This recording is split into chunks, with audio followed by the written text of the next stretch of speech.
The cards speak. Justice listens. Welcome to the unseen. Truth doesn't hide forever, not from the eyes that see. Spirits stir, clues awaken. Let the seeing begin. Behind every crime, a shadow speaks.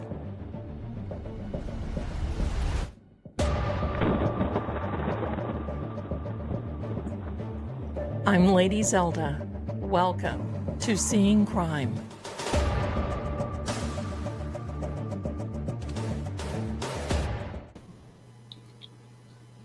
Hello there, my darlings. Hello and welcome. Welcome. Wow, a bright light tonight. My goodness, what in the world? Let me fix this bright light.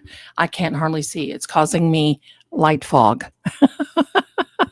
Let me tone this down. Oh my goodness. There we oh now it's not good. Oh. You know, it's been storming here. And that is a big thing. Let me fix this background because it's looking a little funky. There we go. How is everyone? How are you? Much love to you. Blessing. Thank you so much. Thank you. Hi, Elizabeth. And thank you so much, you darling. We've got a really great show tonight. I've been digging in. And first of all, I want to tell you that if any of you are getting a little bit of rain, hello, here we go with the flyaways. Bless you if you're getting rain, because it has been this rumble, storm, no rain yet, but lights flickering, doing all kinds of weird things. So here we are. We're just going to power through. That's what it's all about. So we're just really happy today to have you. And yeah, the bangs, I'm working on it. I'm working on it, my darlings. There, right here is a flyaway. All right, I think I got him now. My darlings, did you see the bracelet that our dear friend Jerry got? Oh my goodness. It looks absolutely stunningly gorgeous on her. And I'm so happy. She sent me those pictures today. It's the key bracelet. And I don't have mine on because I've been working a lot and there's been a lot of energy. And I've had it on a lot and actually just kind of, pardon me, fell off of me last night. It didn't break. And these types of bracelets don't break. It just kind of sort of fell off. So there you go. Maeve, you got your bracelet too. Okay, good. So it's the key bracelet. And my goodness, we've got a lot of energy. Oh, I was hoping yours would be too. I'm so sorry. I bet Monday you'll have it. I know you will. There you go. So, beautiful Dan. Okay, good, Jerry. I love my bracelet. Good. I'm so glad it fits you. I mean, it just looks like you, Jerry. And I haven't even seen you, darling, except pictures. But it looks like you. And my best dear, sweet husband, too. So, anyway, my darlings, Kim, we saw so many keys last time. We did. And look here. Sam has come to join the show. I tell you what, I did a little bit more digging. We're going to wait till some more people come in here. And I apologize that I'm late because the weather has been funky. And and you know what? This green screen looks a little funky. Let me see if I can fix that because it's bothering me. It may not bother you, but it is bothering me. Oops. Hello. There it is. Let me fix it. There we go. Oops. Okay. Well, Zelda, just don't mess with it. Just don't mess with it, girl. There. You know, these things need a little bit of tweaking. Sammy's here. It's the Sammy and Zelda show. Thank you very much for being here, everyone. Do me a favor as you're coming in, please hit the like button and subscribe, because we would sure love to say hello to you every time, and you'll love it here. And the other thing I want to tell you is, my darlings, True Oracle is on the other side. We are co-streaming with True Oracle tonight, and a lot of people come over there and give memberships. I want you to, if you can, dual stream. Maybe one of the mods will put a link for the other stream. If not, I can do it very easily in the description of the comments. And if you want to go over there, because I'm thinking about doing a members live tomorrow. It's on Sunday, but you know what? We got to get these things started. We got to get these things started. If you need me to do it, it's okay, my darling mods, because I ask you to do a lot anyway. So I don't mind. I've got it right here. So, but anyway, there's a lot going on, and I'm thinking that tomorrow we may just do a members only live for there we go. We got it for True Oracle, and thank you so much. And let me see if I can put that in on this side of the aisle. I know I can. There we go. And that is for this only. And there we go. My darlings, we're all set. Because on the member only lives, oh my goodness, there we go. Members only. I'm going to be reading your cards, and we may do that tomorrow. So I want you to keep, and I'm saying may, because if the weather is funky, then I won't be able to do it, because I don't want to be popping in and out. But I really want to do this, as in, I really want to do this. So there we go. And see, just Cheryl, the darling Cheryl, has gifted 10 memberships to, see, hello, pardon me, 10 memberships to True Oracle tonight. And welcome to all of those members only there. Yeah. So keep looking. I will post it in my community and in the True Oracle community. If we can get a members only live tomorrow, it will be probably early afternoon Eastern time, maybe mid-afternoon. So it'll be early enough for all of our friends who are overseas and out of the country.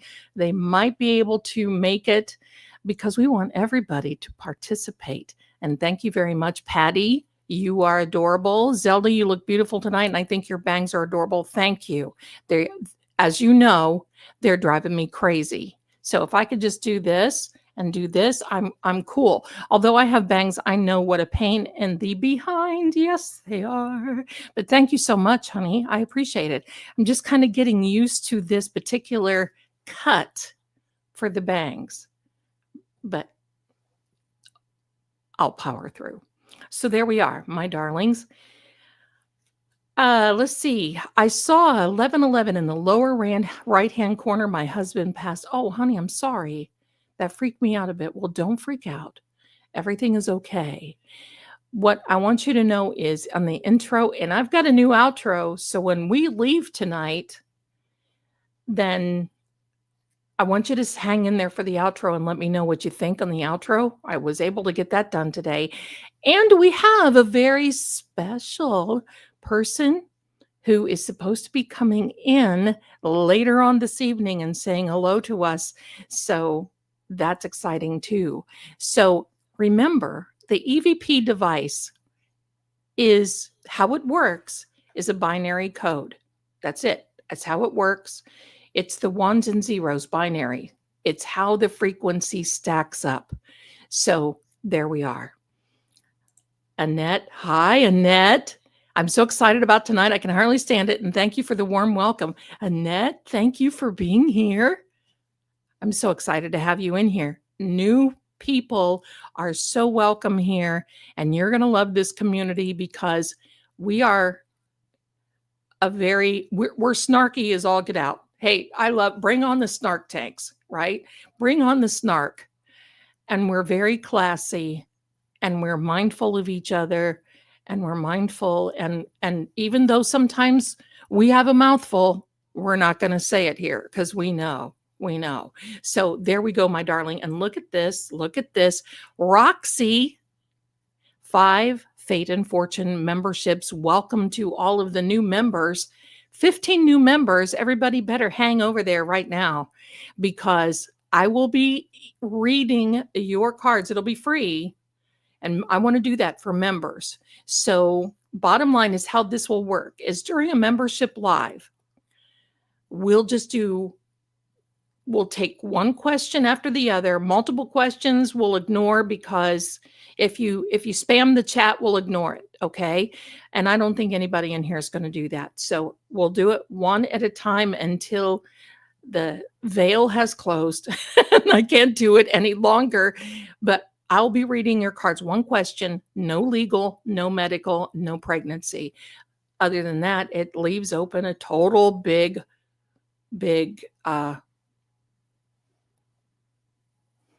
area that we can go to. So, hi, Susie Q. I got something from you today. Thank you. I'll have it probably to you tomorrow. So there we go. Let's see. Patty says, Sammy, love you, sweet girl. Always love when you come to visit. She sees this now, and I just want you to work. No, thank you for hosting the lives with mommy.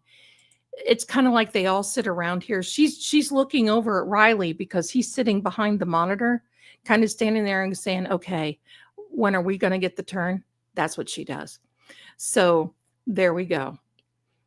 And so that's what's happening, my darling. So Laura says, I have bursitis on both hips. Oh, honey, I know that can be painful. I loved storms until physical pain got in the way. Well, we're sending you some very good healing vibes, my darlings. And let's see what else. Susie Q says, I'm eagerly awaiting your response. Well, you'll have it very soon. So thank you for that. And I love the Scottish words. You can teach me. I'm here. I'm here for it. I love it. I love it. So let's see. I'm missing a few things here. And everybody's in here saying hello, hello. And good. Let me see. Hippie Chick, my husband might say I'm too snarky sometimes. Well, you know what? Is there such a thing? Can you have too much of a good thing? Right? There we go. There we go. Let me see. I'm going to back up a minute because I want to make sure. Lee says, I love your bangs. I'm convinced now. I'm going back to getting them. You know what? I love bangs. I've always loved bangs. And even I've always had bangs. Every picture you'll see of me, I have bangs. And I remember I would come home and I'd try to do the styles like the other girls. And my mother would say, are you feel okay? Yeah. You look a little sick. No. Yeah. And I would put my bangs down. It's the bangs. It's the bangs. You got to have the bangs.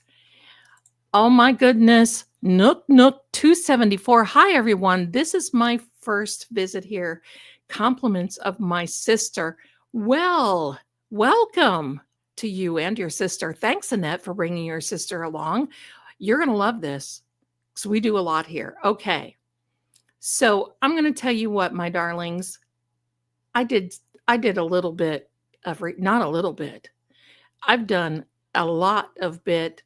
Hear me see. Roxy, did we meet all of your kitties last night? No, not all. Let's see. I think you know them all, but they've not been here. Bilbo is the only one who will not. He is so feral.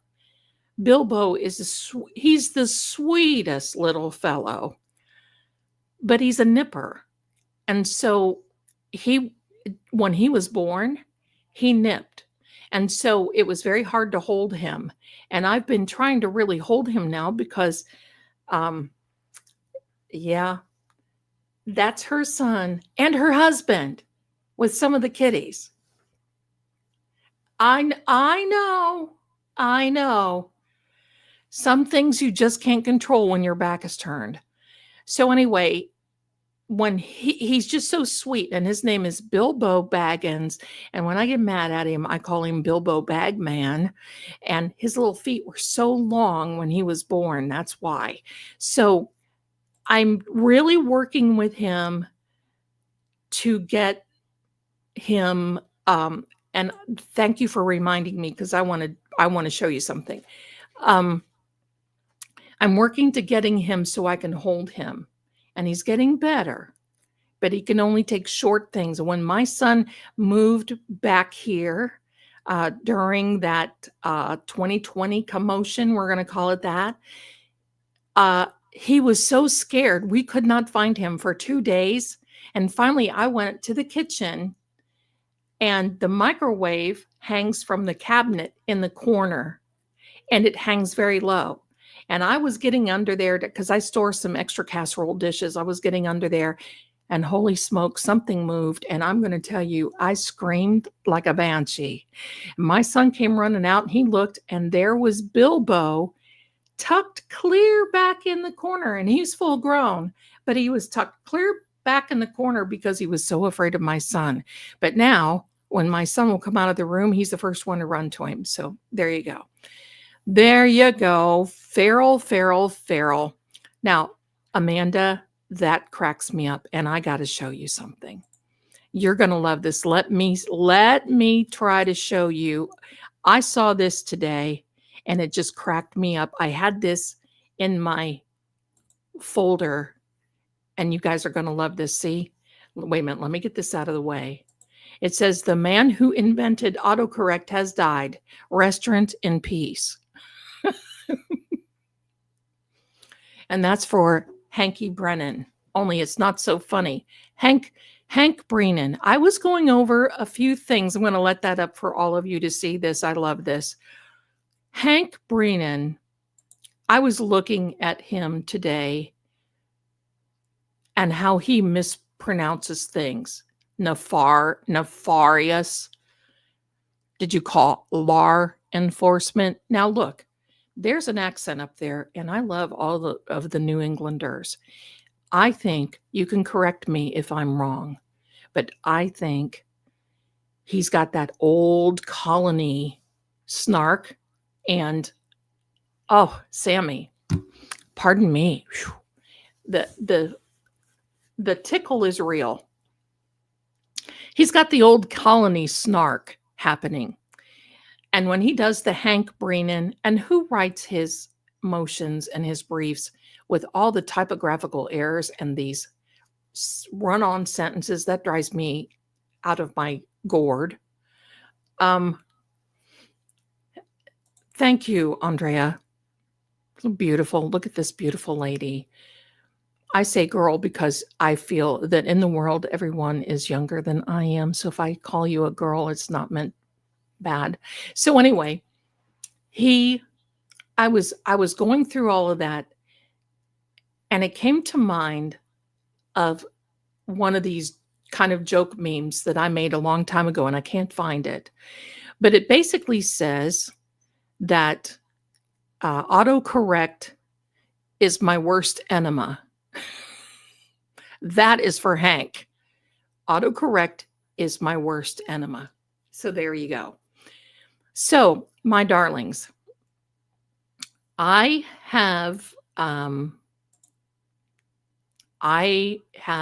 things I want to show you. And this is going to kind of, so we've got this more research from Zelda coming, pardon me. And if that bothers you, I don't mind to clip off for a minute, because when she purrs and she gets happy, it's like, do you ever see the cartoon Charlie Brown where Pigpen, you see all this stuff fluttering around him? That in fact, maybe I can lower her, but I'll tell you what, she does not like it. She does not like it. Hold on. Zelda, I am a year older than you. You look like I'm 10. No, honey. It's called Cover Girl.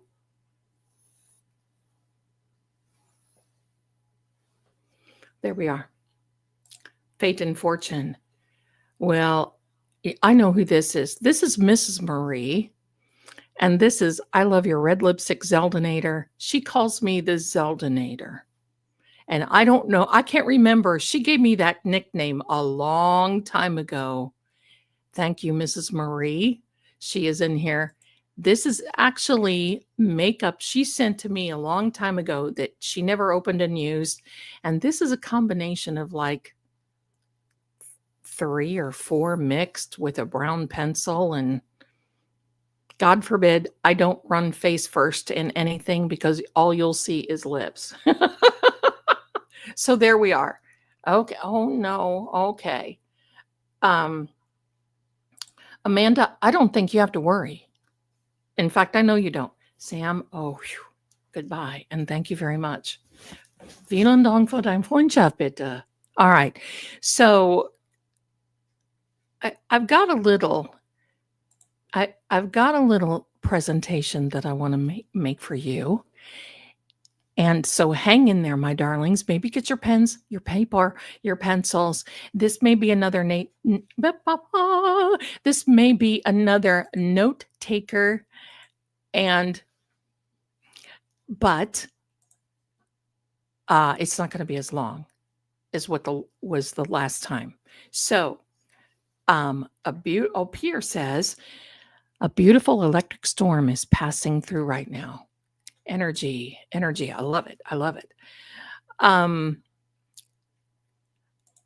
Yeah, hippie chick, you need to take notes, because as this work comes through, you guys are going to give me a big head.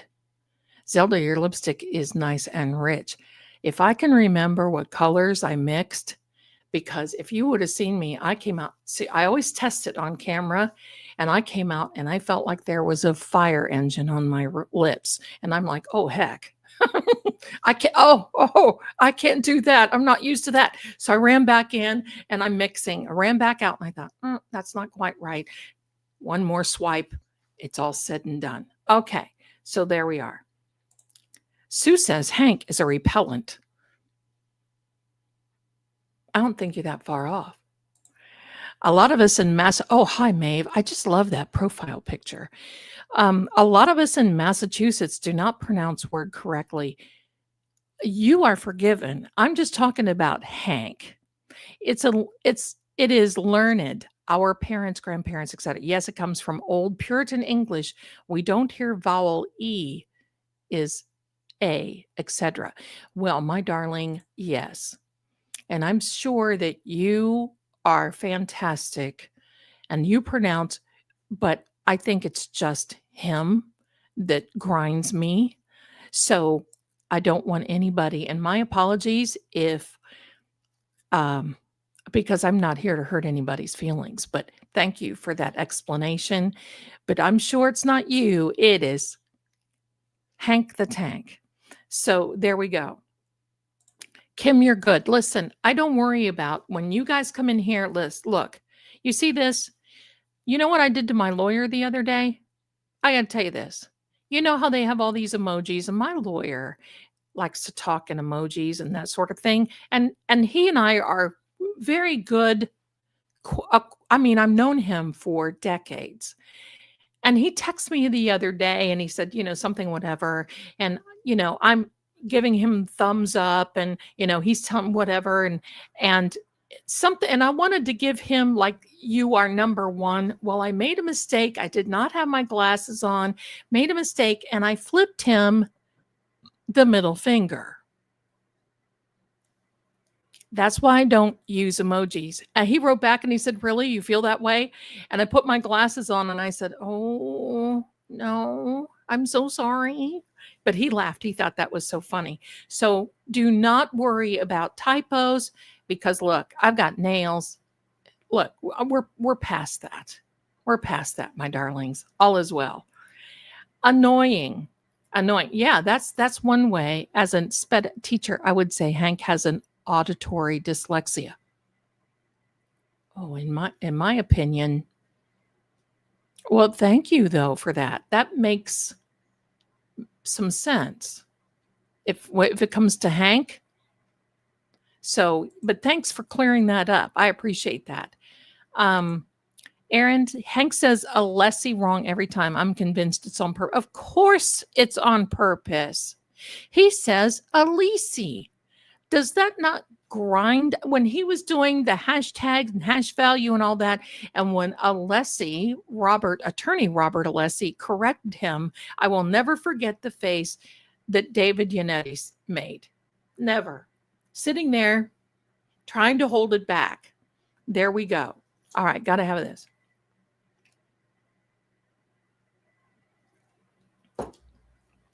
All right.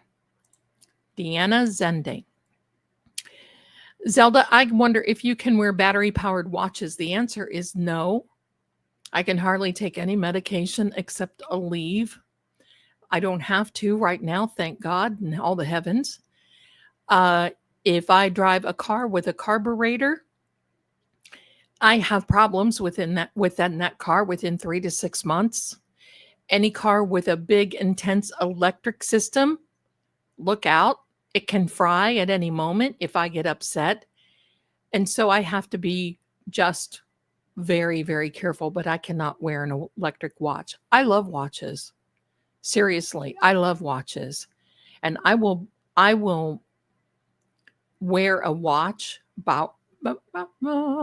battery powered in a certain way, but I can't wear them long. So unfortunately, that's the way it is. Okay, my darlings, get your little pencils and your papers and your pens because the House of Zelda class is about to begin. And I want to go back, not as far as the troglodytes, but I want to go back maybe 3 days to the 29th of April.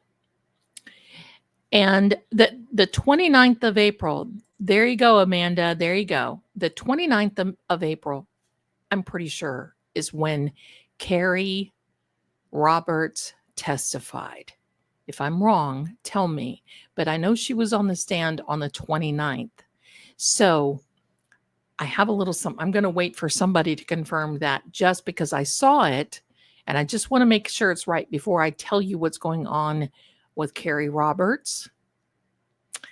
And let me know if Carrie Roberts did testify on the 29th of April. Did she testify? If you could just confirm for me, I would really appreciate it. Thank you. Thank you. And we'll get going. I can tell you one thing when while I'm waiting to see, while I'm waiting to see what your answers are, I can tell you one thing. When I'm on a paranormal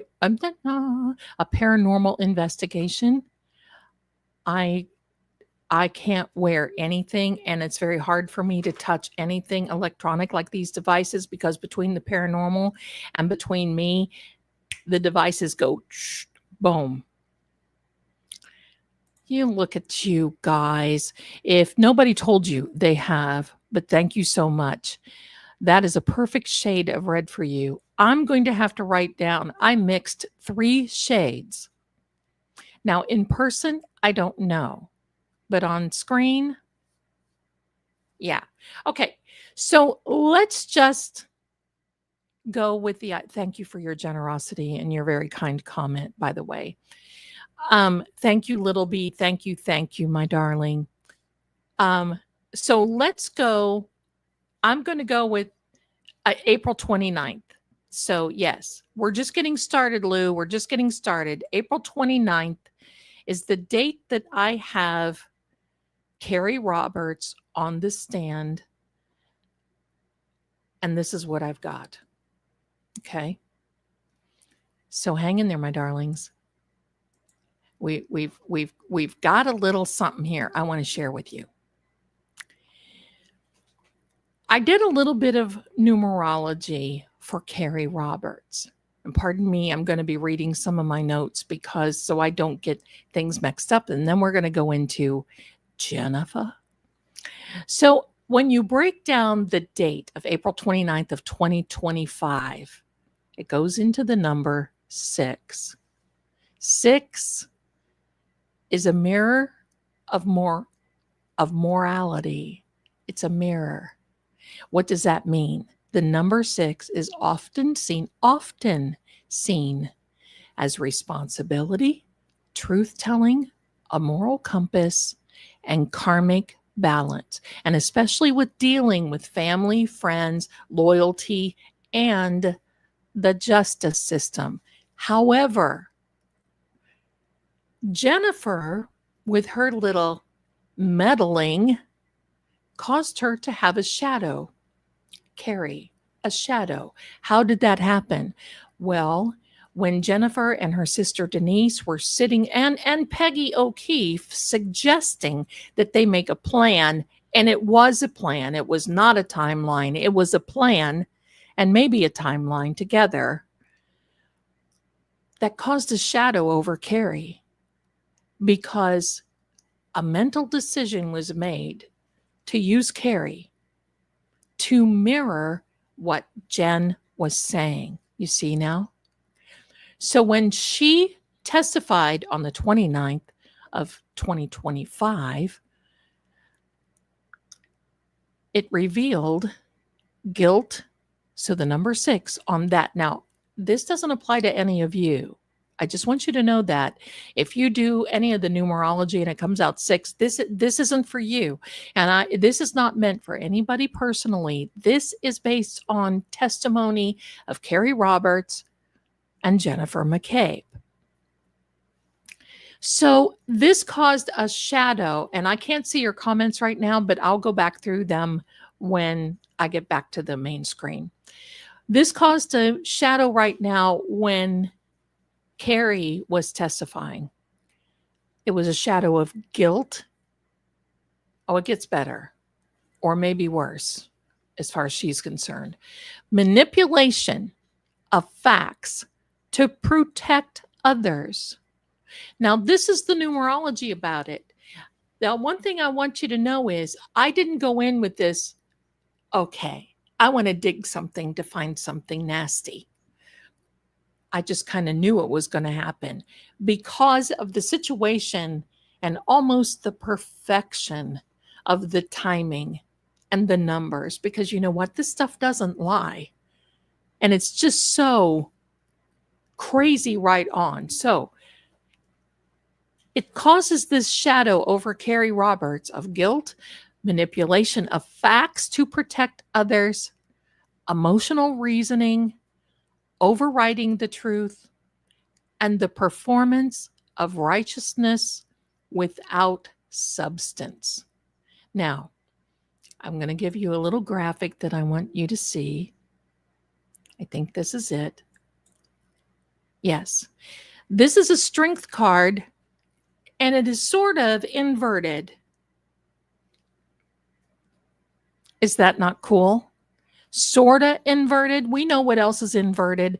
And believe me, this is not me manipulating this. This is me taking the facts of ancient numerology and putting this together. So you see this card.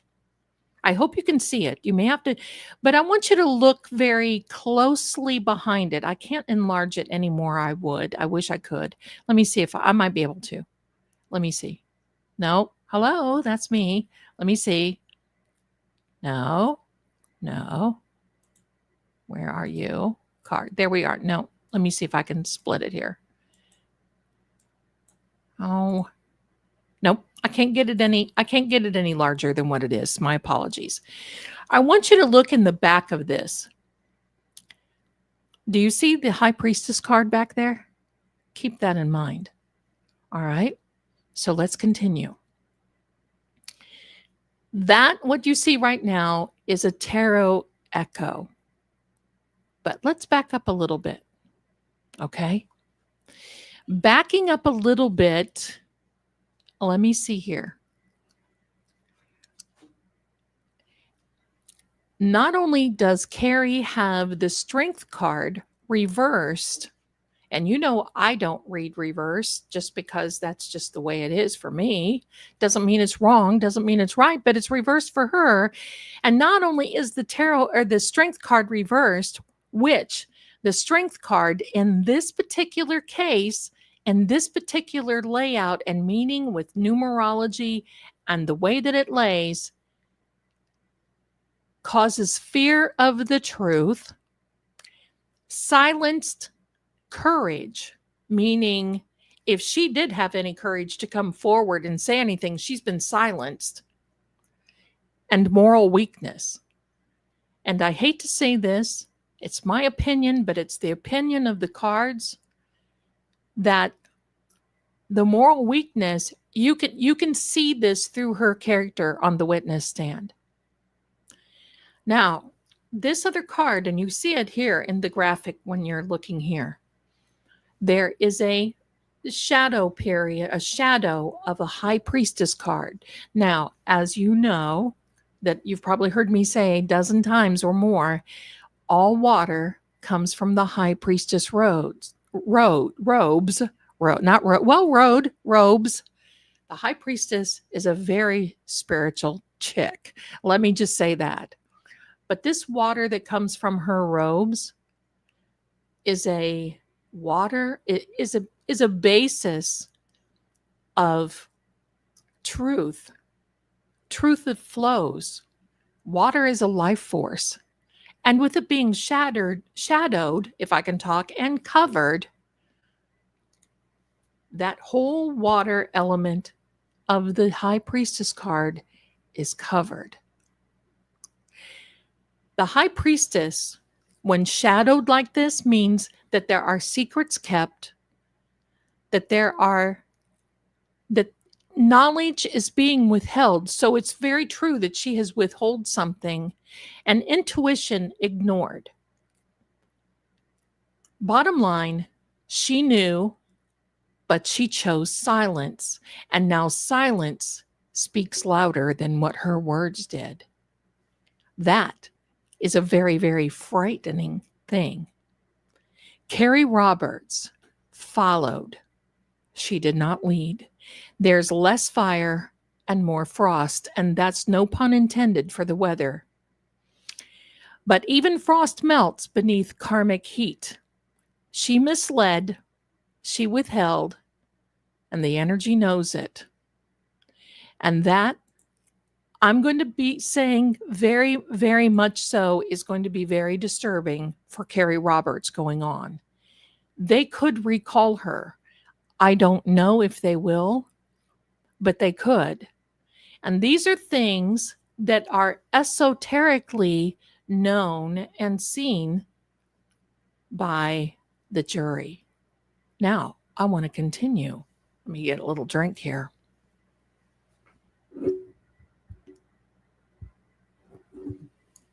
Okay. Let's talk about Jennifer McCabe.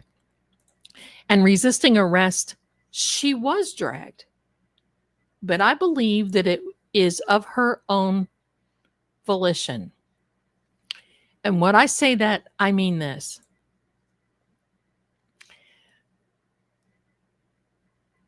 I believe that the purpose of this timeline from Peg, because while Peg O'Keefe, and believe me, I'm sorry for her loss. I don't know what I would do without my son. But the attitude of Peggy O'Keefe, as in, how many years have you been married to Mr. O'Keefe? Too many. In this particular case, I don't get that humor. I digress. Moving on, Carrie, I'm sure, is one of these women and previously one of these young girls that has looked at those types like Jennifer McCabe, the popular girl. She always wanted to be hanging around with the it crowd. And this gave her the opportunity to be an it girl. You heard those texts between Carrie and Jennifer that Jennifer read while she was on the stand for the second time. That, oh, I love you, take care of yourself. Oh, this should be. There's a word for this. And she was being, don't say it in the chat, but I'm going to describe it. Carrie Roberts testified on Jen McCabe testified on the 29th. Oh, I'm sorry. Okay. Well, this still stands true. Okay. This still stands true. And my apologies for the bad, because I was thinking that Jennifer, okay, I got it mixed up. But anyway, let me say this. Thank you, Kim, for correcting me. But this information still stands true, because the fact that it really doesn't matter what date that Carrie and Jennifer testified, even though it does. The fact that their names will be coming out throughout this whole trial is a thing, because they both admitted and they both lied. They both misled the grand jury. Which is a felony. I don't know who's going to do anything about it. Probably nothing will be done by this particular realm. But there's a name for this. And let me put it to you this way, because I don't want you to put it in the chat. But you'll know what I'm talking about. When you take your doggie to the dog groomer,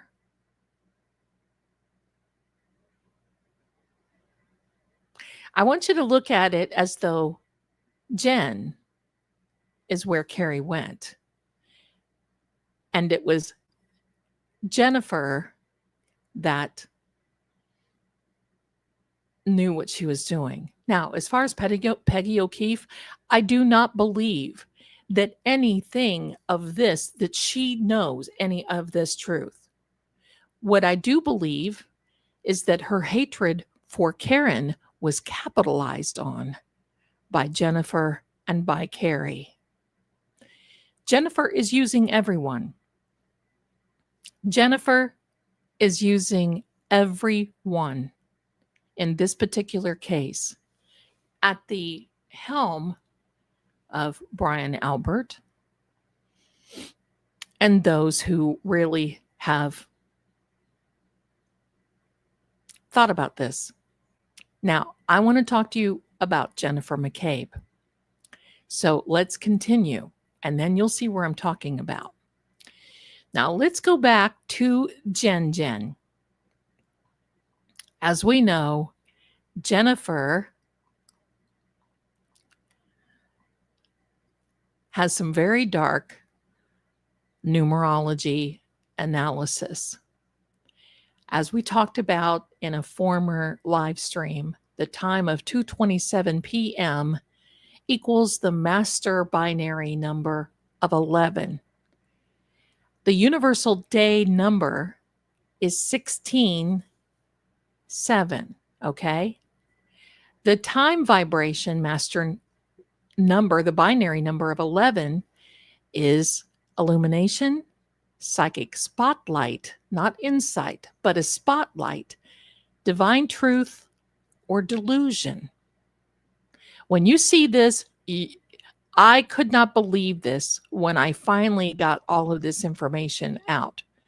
We now have the numbers, and I'm going to put it up here, and you're going to see this, and it is just going to be wild for you.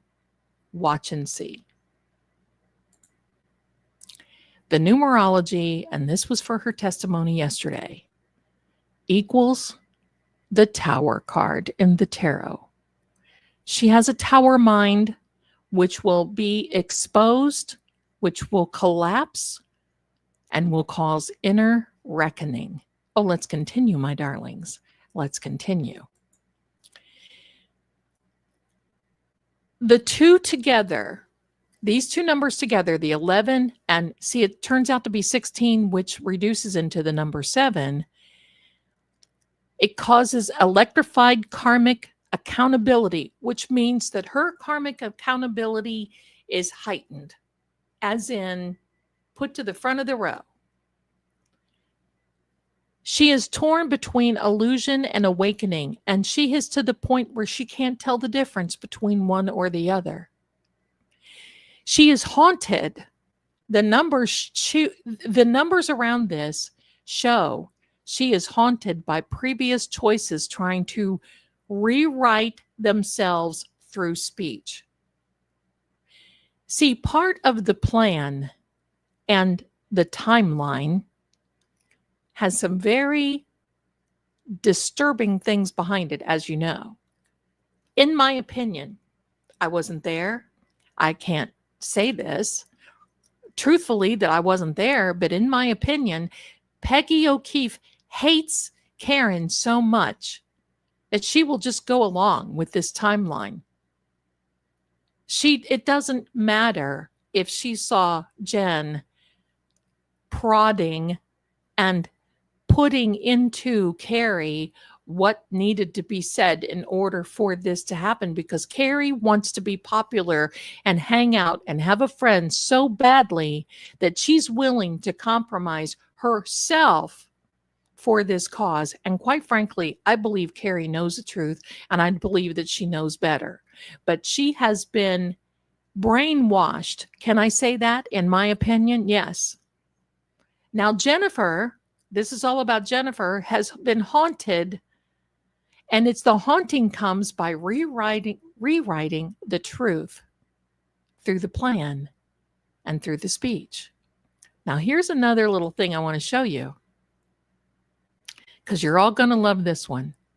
This is the dark numerology and tarot analysis at 2:27 p.m. on April 30th of 2025, when Jennifer McCabe testified.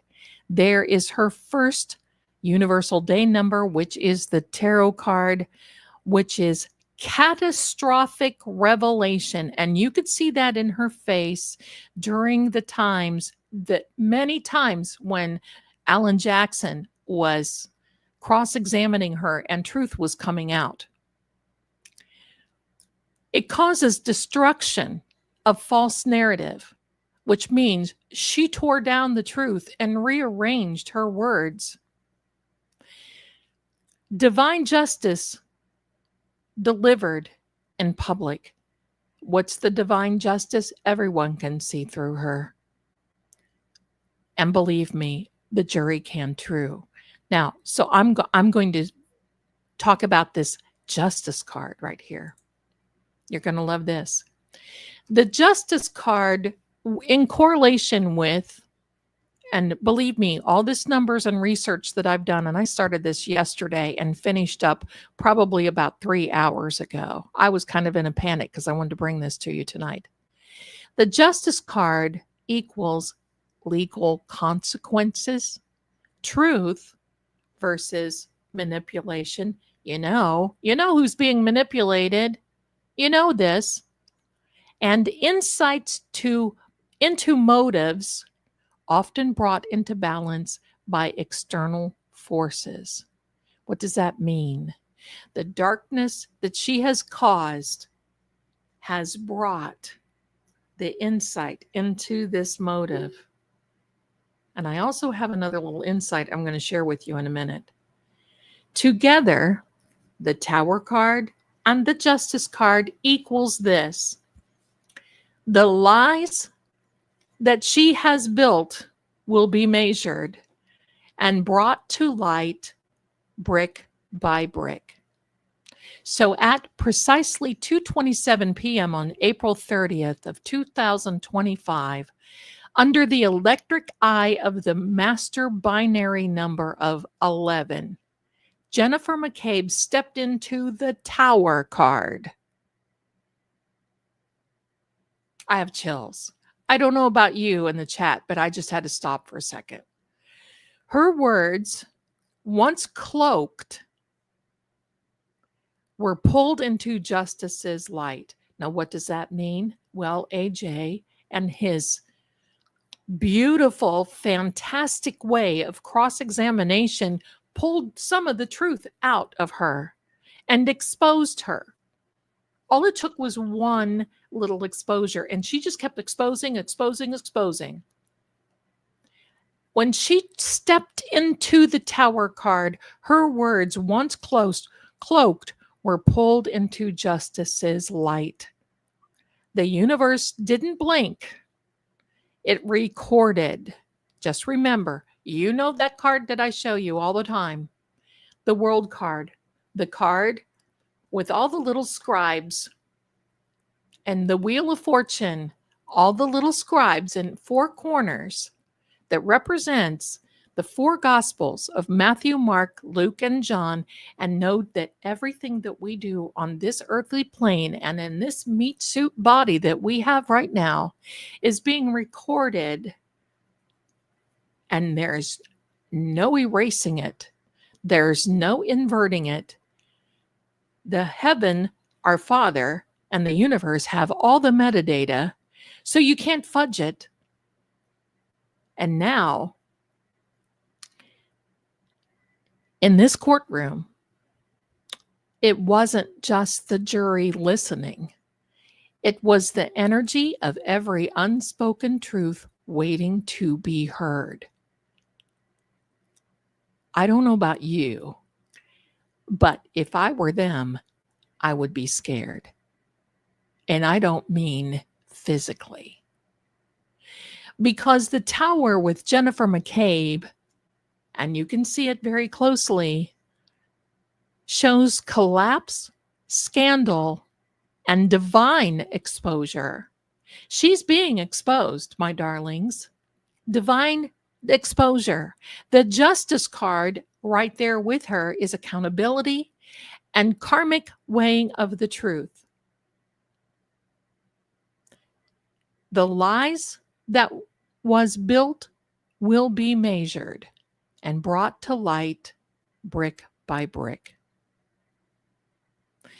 This is such a core that I had to share it with you. Now, the other thing I want to show you, and this is about, I don't know if I have this little graphic that I can show you here. I don't. I so apologize. I don't. So, another thing about Carrie Roberts, okay, one quick little thing. The number 6, and I don't know why I don't have a graphic. Let me get one out for you. Hello.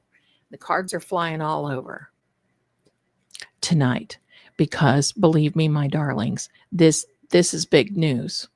This is big news on a karmic level. You know how, remember the old commercial, you can't fool Mother Nature? Well, that's this. Okay, this is the Lover's card. I have to hold my finger over this. Let me remove this. Let me see. I have to hold my finger over there because, you know, sometimes the tubie doesn't like things. The Lover's card. This is what the Lover's card is. This is for Carrie. And let me tell you about this Lover's card. The Lover's card, in this particular case now, don't be fooled because this is not about romance. In courtroom energy, the Lover's card represents a moral crossroads. Do you see the mountain between the two? It means making a choice under pressure and divided loyalties. And it also means being asked to pick between truth and protection. I don't know about you guys, but I would be really, really hating to get in their shoes. When she chose silence over sight, her number began to burn. Did you know that in numerology, your numbers can burn per karma? They can. 6 does not forgive imbalance. Now, once again, I'm talking about her only, and this is the opinion of numerology. It's this opinion, it's this entertainment purposes only, and it has nothing to do with anyone out there who has a number 6, because 6s are beautiful, and so is the Lover's card. But I just want you to know it's not about anybody else. I'm doing this specific deep dive, and that's what this channel is about. The Tarot Deep Dive Q&A. And that this 6, as far as Carrie is concerned, does not forgive imbalance. It restores it. So the bottom line for every lie or being misled, 2 truth or 3 truthful information pieces come out. It will be restored even by force. What does by force mean? Well, look on the stand. The cross-examination was pretty forceful until she admitted, oh yeah, I told this because of the timeline. The bottom line is these people went to a grand jury and misled them to get Karen. And unfortunately, that's what Peggy O'Keefe wanted. She did not want Karen in the family. And we'll talk about that one in a minute. So that is it, my darlings. That is it. And I'm going to tell you why Peggy O'Keefe did not want Karen, in my opinion, in the family. Because Karen brought family balance to the table. It is my understanding that Peggy O'Keefe, John O'Keefe, and Paul O'Keefe were not on speaking terms when John had his unaliving accident. I am more convinced today that Karen Reed is innocent than any other day. The reason that Peg hated Karen, and she did, and she does, and she showed it. The reason she hated it, and John was caught in the middle, because even though they weren't speaking, its blood is thicker than water. So she was trying to maintain that balance because, kids. And those kids loved Karen at that particular time. But I know what was happening. They were probably seeing Peg or seeing someone else. And you know how it happens when seeds start planting? And that happens in family situations and divorce situations, child custody situations. So those poor kids were like tethered to this issue and problems, and it just makes me sick. Erin, Paul's wife, saw what was going on. She liked Karen. She knew the truth. She still does know the truth. So the fact that Margaret O'Keefe, lost her son is very sad and very tragic. Unfortunately, the fact that she's using this situation to blame Karen, because what was the first thing that she told Karen? You let him go in. You let him go to this party. You dropped him off like John was 5. So she was blaming him right from the word go. But she herself had some problems, and I hope that they're taken care of. And you can hear Shaggy in the background because he's agreeing.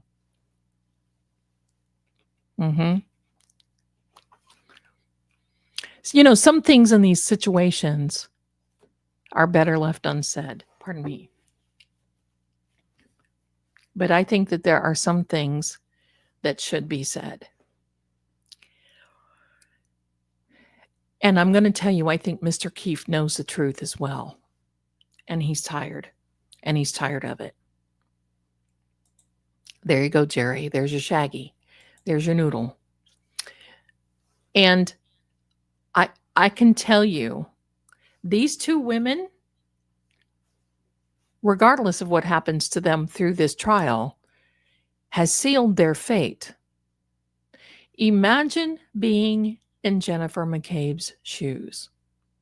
Imagine. Your name has been plastered all over social media for 2 years. And you know something, And I'm going to tell you how I know 2 reasons. One thing that they did not bring up in the court is that she Googled herself. She Googled herself that morning of the 29th. Why do you Google yourself? I don't Google myself. I mean, sure, you may want to every now and then, but who does that? Somebody that figures that something is about to happen to them. That's number 1. Number 2, on the stand, I don't know if you remember this during Jen's testimony. Sorry, went blank there for a moment. She was talking about, when AJ was talking to him, she was talking about, well, I know that Karen did it because of this and because of this, and because they found pieces of the taillight around his body. Now, how did she know? Because the time that she said that she knew that, those pieces of the taillight had not been found yet. Did anybody else pick that up? Anybody else think that? She mentioned that as in a fact that Karen is guilty, that she did this with John because of these, and she was talking about those early morning hours when she found John. And she said that she mentioned at that particular time, and yet those pieces had not been found. The other thing that bothered me, and I mentioned it before, was the fact that they had been talking about Channel 4 being in a D&E pizza, whatever it is. Brian Albert sends a message over to the group chat that she is just there to eat. Now, why would you put eat in quotes? What was really going on there? And they were wanting Chris to find out whatever he could. And then that's when they started talking about, well, if she takes a plea agreement, then this will basically fly away. But if she doesn't, this will be an episode. This was at 4-something in the afternoon. And Karen wasn't arrested until something like 7:30-ish. So 3 hours early, they're talking about her taking a plea. If you and I can figure these things out, then the jury figures it out. That's how this works. And you can believe that each one of those jurors this weekend are thinking about not only the words, but the actions that they saw on the stand this past week. This is going to be extremely hard coming for Jennifer and Carrie this coming week. Because quite frankly, if I were them,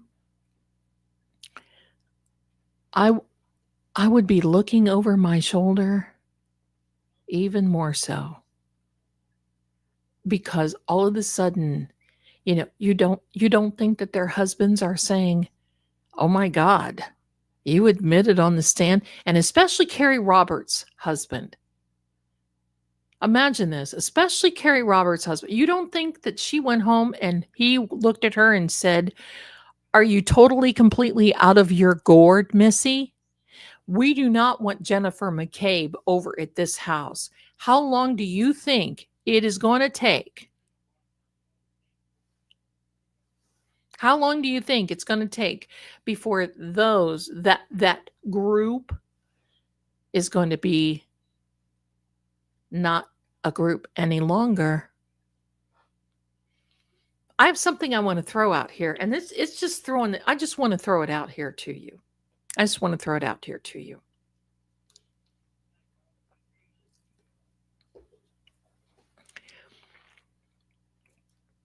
Obviously, there's a bro code in this. You know what a bro code is.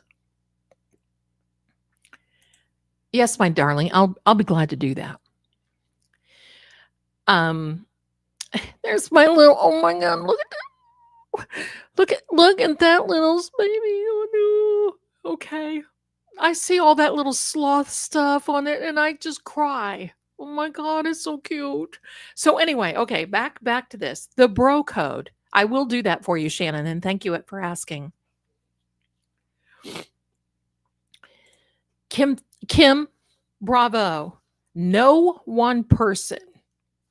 I'm getting choked up because it ticks me off. I'll let you read that for a minute.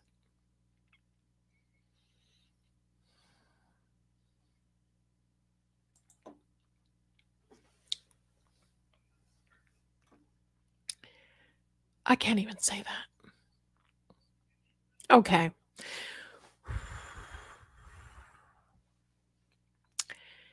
You know, yesterday when she was testifying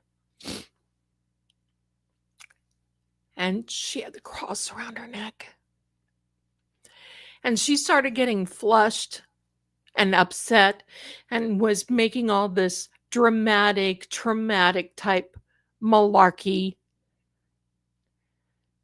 You know what I said to the TV? I'm going to tell you right now what I said. This is exactly, and all of you are protected. But this is exactly what I said. Sit down, demon. Sit down, demon. If you look at those last 3 videos that I made and talking about unraveling the binding that she has made, the dark binding, quite frankly, all of these actions come from Jen. Now, I want to talk to you for a minute about a bro code. And that's what I want to talk to you about for a second. And I want to do a what if. And the what if will really, really make you start thinking about going down the dark corridor. But before I say that, if you could please, the corridor here is not dark. You see, it's pretty light behind me. If you do me a favor and please like and subscribe, you will love this community. If you're watching, we just love it here. And I think I've got the best community around.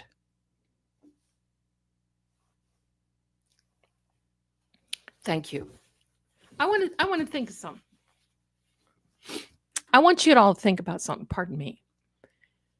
Let's talk about a bro code. And I want to take this into another pathway because I want you all to tell me what you think. Let's play what if. What if Matt McCabe, hypothetically now, I'm just talking hypothetically, guessing, entertainment purposes only. What if Matt McCabe, Uncle Brian, Colin, and Higgy Baby all did this with John? What if now? Not accusing anybody.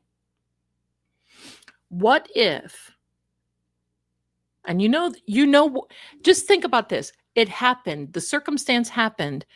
And there was an agreement between Matt and BA to tell their wives. Higgy knows what's going on. Colin knows what's going on. What if that's when Jen McCabe said, oh, don't worry. Because remember, after they got home, do you remember after they got home?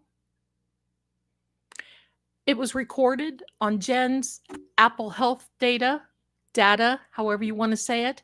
She did all those steps. What was it, 200 and some odd steps? What if she was pacing in the bedroom? What if that's what at 2:27 a.m.? What if that's when she was like, "Oh my heck, I got to find out. How long is it? How long? I'm so nervous I can't even type. How long to die in the cold? Oh my gosh." No, no, no, no, no. What if? What if about that? What if, because Matt's in IT, what if Matt took her phone when he was downstairs fixing his snacks? Because, Matt the snacker. What if Matt was downstairs fixing a snack and sees Jen's phone sitting on the table? What if he picked it up and deleted that?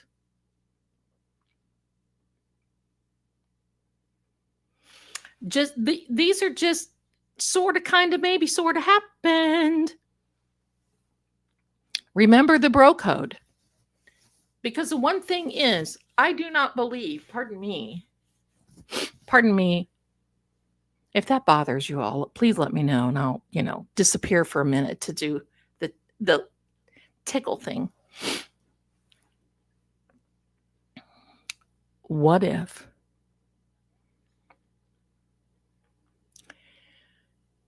and it was Jen who decided, because she's the take charge person. Now, the one thing that I also want to say is this, at the end of Jen's, where she felt like she grabbed the command again, and she did the defense a huge, great, big, fat favor, and saying, "Oh, the FBI, well, I did talk to them again. And I said a few things straight with them. And I think that I am the one who helped with putting this together." I mean, she's Delulu to begin with, and she's a nutcase to begin with. But are you going to, please tell me, Jennifer, if you're watching, please tell me how little old you can tell these people from Quantico who have been educated in this type of thing, and you all of a sudden give them an epiphany to help them solve things, and now the investigation is over? How delulu are you? Do you not know that sometimes these agencies have a license to lie, and they love covert activity, and that's how they get some of these things done? Do you know that when people relax and they feel that they don't have to have their guard up and their walls up, and they relax, and then somebody's on social media and they slip and go, "Oh, don't think that they're not watching. Don't think that they were not watching this thing yesterday." Pardon me, that her yesterday, and was probably saying the same thing me. Hello, saying the same thing I was. Sit down, demon.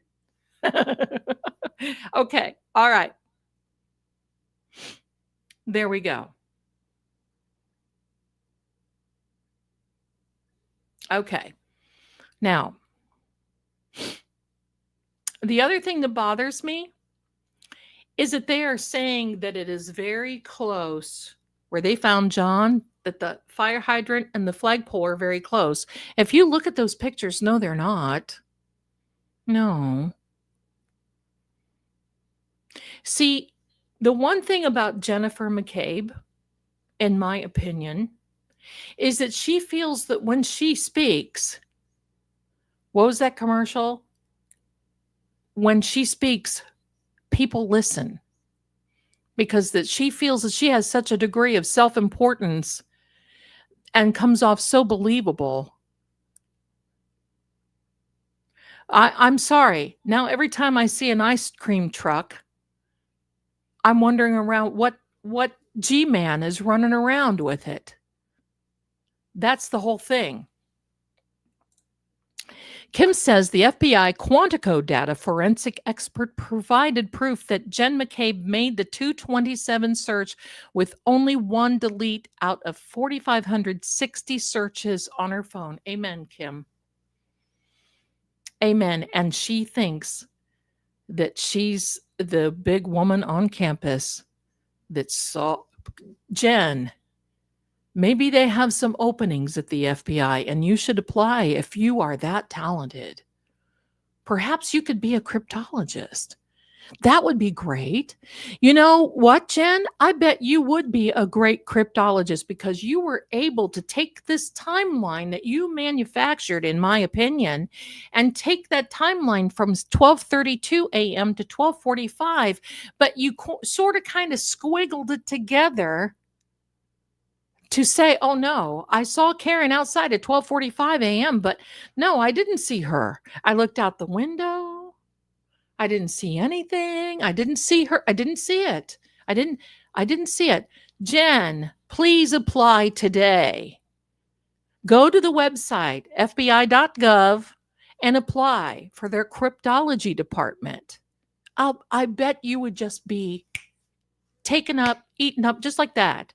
I bet you would be able to really teach these very knowledgeable agents a lot. You might be able to get on their witness manipulation task force to learn how witnesses try to manipulate situations to cover their own heinies. Good one, Jen. Apply today. Oh my heck. Oh my heck. Jojo says, the chill one. I love you, Jojo. Zelda, please, can we put a collective truth-telling spell on the prosecution witnesses? Well, let me tell you something, my darling. They already have a spell over them that have been placed there by some dark work. Not by me. In my last two videos, did an unbinding. Now, it's not because of me. I'm sure there are many others. I don't believe in spell work in that regard. But what I do believe is to gathering the truth-telling forces of the universe, and it will unbind. And the fact that you can just, all you have to know is this. When Jen testified, she walked right into the tower card. And that is a total collapse. She may think that she did well, but I'm going to tell you what. We all know she's full of the brown stuff. We all know she's full of Shisela, right? So I'm going to tell you the binding as of the first day she was on the stand is starting to unravel.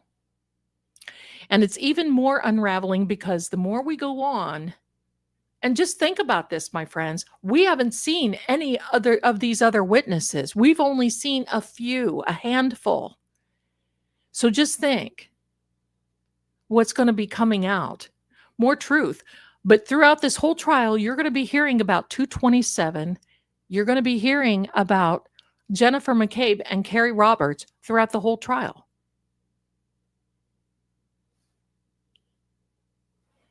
This is taken care of. I got to tell you, it's taken care of. Because listen, someone from that group, I don't know who, but I think I know, tried to send me a few things. And believe me, you don't want to take me on. Not like that. I've been around the block. Listen, I've handled tougher demons than you guys. And I'm not talking to you people here. I'm talking to those people there. So sit down, demon. Sit down.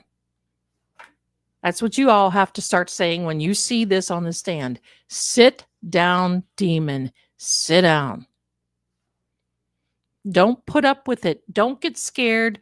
Don't freak out and think, oh my God, I'm so worried about the jury. Sit down, demon. You don't have a place in this. Truth will be revealed and will prevail. Period. Period. And look at the truth coming from Miss Jules in Florida. Bless you, my child. Gifted 10 memberships. You guys are wonderful. You're absolutely wonderful. Thank you, thank you, thank you. Green-eyed Southern girl says, I keep praying and praying that Proctor to flip. Here's the thing. Proctor can only say so much. Proctor is the baby Huey of this thing.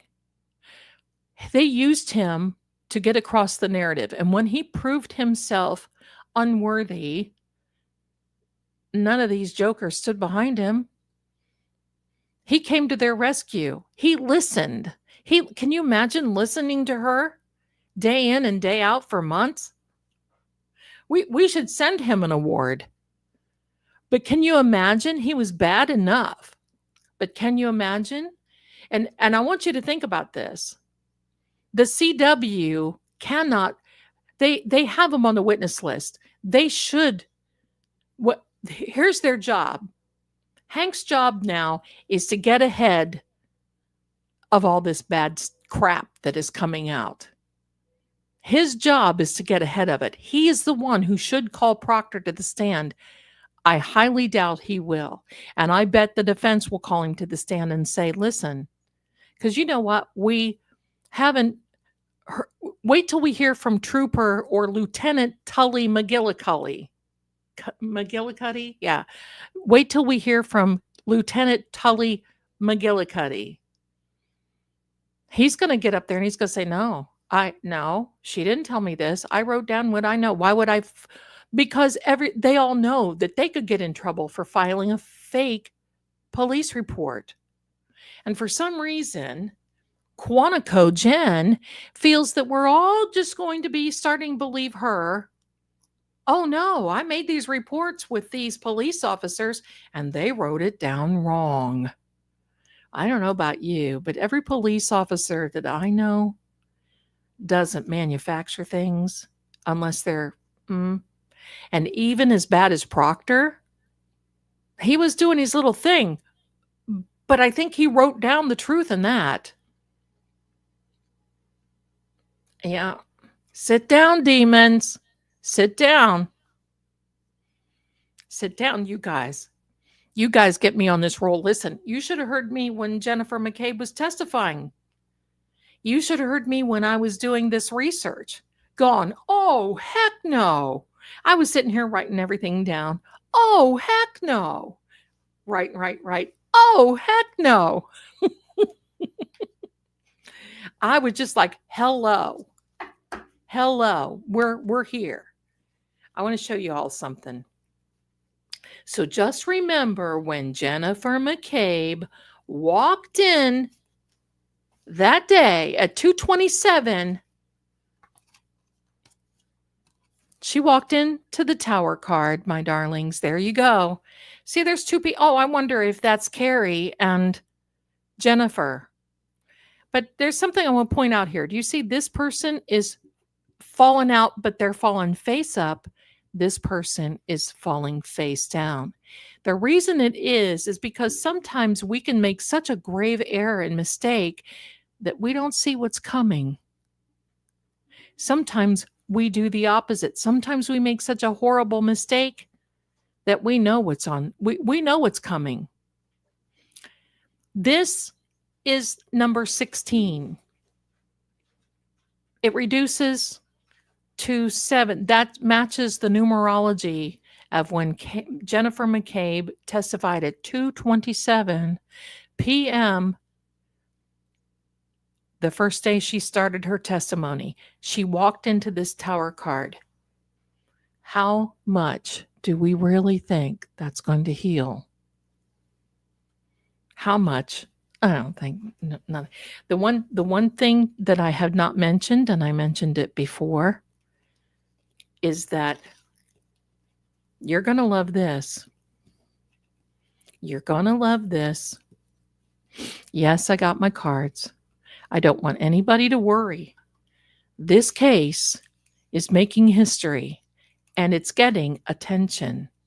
And that includes Beverly the cow. No disrespect. All of this, now it started to rain. The universe heard me. Let me see. There's another card here I want to show you, my darlings.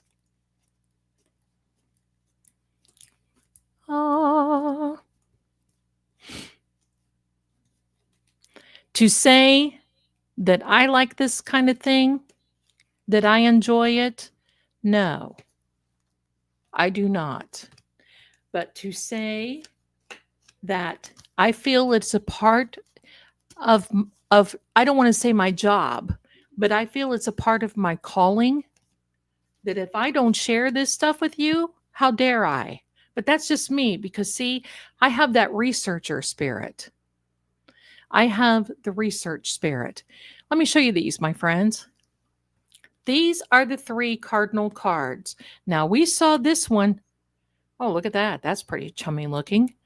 This was the one for Carrie, and it was reverse. And you know that I don't read reverse, but in this particular situation for Carrie Roberts, it had to be reversed. There's no way that I could have had it. But the 3 together are the cardinal virtue cards. And look at this. Look at this justice card. Standing there, sitting there, Lady Justice, a sword that cuts both ways, can tear down, and can actually heal, and the scales of justice. The third, last but not certainly least, of the cardinal virtues is the Temperance card, which is also the zodiac sign for Sagittarius, and that is the sign for John O'Keefe. So there we are, my darlings. I'm here. But you know, the more I'm going to tell you, I don't like liars. Because anybody that will lie to you will steal from you. Anybody who will steal from you will lie to you. It's a never-ending loopity-loop. Never-ending loop. Here we go. Hold on just a second. Zelda, I lost it when AJ said when Officer John O'Keefe was put into the ambulance, you turned your back. I'm so sorry. Right? They see. Everybody sees. You know, the idea of them putting those videos up there, believe me, it's not like the jury hasn't already seen this stuff, right? Because they certainly have. The idea of them putting this up here, my darlings, is so everybody can really see. And I'm going to tell you what. Could you possibly convince me that any one of these jurors haven't seen this? And let me tell you this, these jurors this weekend, do you really think that they're going to be able to be on social media and not see anything of what's going on with this case? No. Can that be controlled? No. Am I saying that they should be doing that? Certainly not. But the one thing to be really aware of with Jennifer McCabe and with her counterpart, her partner, Carrie Roberts, they not only lied to get an innocent woman indicted and facing life in prison, but what they don't realize over here is universal law is watching how they are accepting the fact, I have to think of the words here so I can say them, accepting the fact that they are excusing behavior of the real people who unalived John O'Keefe. And if y'all are watching me from that group across the aisle, sit down, demon, because you know better. You know the truth, and you're not saying anything. And you want to excuse the unaliving of Officer John, and you want to excuse indicting an innocent person. Karma will be delivered to you fresh on a silver platter and in a particular way that will come out of the blue that you will not see what hits you. Because Jennifer, Jen, JJ, Miss Blowout, you walked into the tower, and justice will have her way with you. So sit down, demon. Sit down. If we can see it, everybody else can. I don't want anyone here to worry about this jury. Seriously. Because from now on, when you see these people, sit down, demon. Sit down, demon. Out of the way, demon. The truth is coming. The truth will set you free. The truth will be revealed. Sit down, demon. What they've done to Carrie is inexcusable and unexcusable. I know. Y'all don't need, you guys, listen, you don't need to yank my chain. I'm a self-starter. You see that? I don't like this stuff. Hi, Boozy, my darling. I see this beautiful chick all over the place all the time. I look at her and I think, oh my God. She's smart and beauty all in the same sentence. Wonderful. They were very particular for wanting a young jury. Absolutely. Absolutely. Because you know why? These young jury, you get somebody, I know enough to know that I don't know enough about technology and sort of things, But you know what, my darlings? You get these people on here that know all this about technology, all this about all these things. And you know what, my darlings? They're sitting there thinking about these timelines and going, yeah, you got these people on here that are supposed to be Cellbrite, this Ian Wiffleball. He's supposed to be a Cellbrite, guy. And yet he doesn't know. See, the one thing I do know is that Cellbrite is an Israeli company. They are out here wanting to get in here. Apple Inc. is the castle. They are the keepers of the castle. And they can conflict many times with data, whatever you want to call it. But you can't tell me that they're looking at this Ian Wiffleball guy and saying, how is he coming to that? Because that doesn't make any sense. They were smart for wanting a young jury. Boozy also says, pardon me, I can't wait for the defense's Richard Green to come in and be like, it's common sense. If it's time stamped, it happened. Right? Right? But this chick up there, I'm not going to say what her name is, has tried to mess around in the dark a little bit. Be careful. Be careful. Cynthia, hi. Welcome. All right, guys, I'm settling down now. I'm calming down. And for all of you watching, I'm calming down now. Right?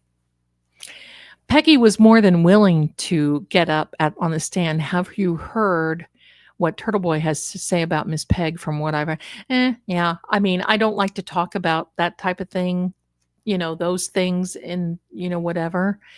But yeah, what I know and what I've heard is bad enough. It's not very peaceful and happy. It isn't.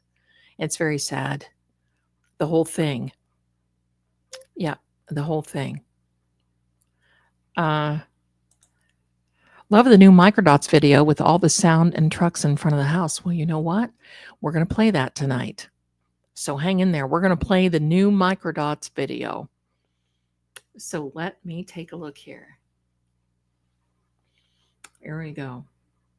Robin says, "Oh, I love this new Lady Zelda." Oh, listen, this really is the real Lady Zelda. I just, something like this, I do not like this kind of thing. And it's really is soul wrenching when you delve in this. And I want you to know, my darling, I want you to know this. The reason I look into these deep dives for you is because I want to give you the courage and I want to prop you up and let you know that the truth will be revealed. And if you can just sit and let this process, there's a higher divine guidance over this case. She's not going to get Jen, Carrie, they're not going to get away with this. Regardless, they're not. Pray for Karen so she can continue to withstand this, because look at her. Tiny little, who's like a mighty Mo. That's what I want. Someday I hope to meet her. But I want to just basically say, Karen, you are a mighty Mo. And look over at the other and say, sit down, demon. Sit down, demon. All right, let me find this, our sweet Richie Microdots video. Let me find that because I want, oh, hello, I'm in the right place. And I keep pushing to go in the wrong place. All right.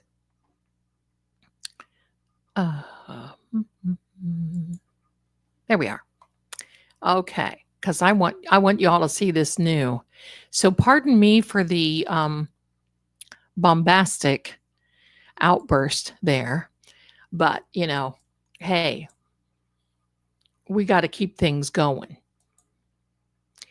And I'm going to tell you what, I can't wait for them to get Matthew McCabe on the stand, but especially Arca. Arca. I want to tell you something about Arca in a minute. As soon as I find our sweetheart's little video here. Oh, I promise you I'm looking.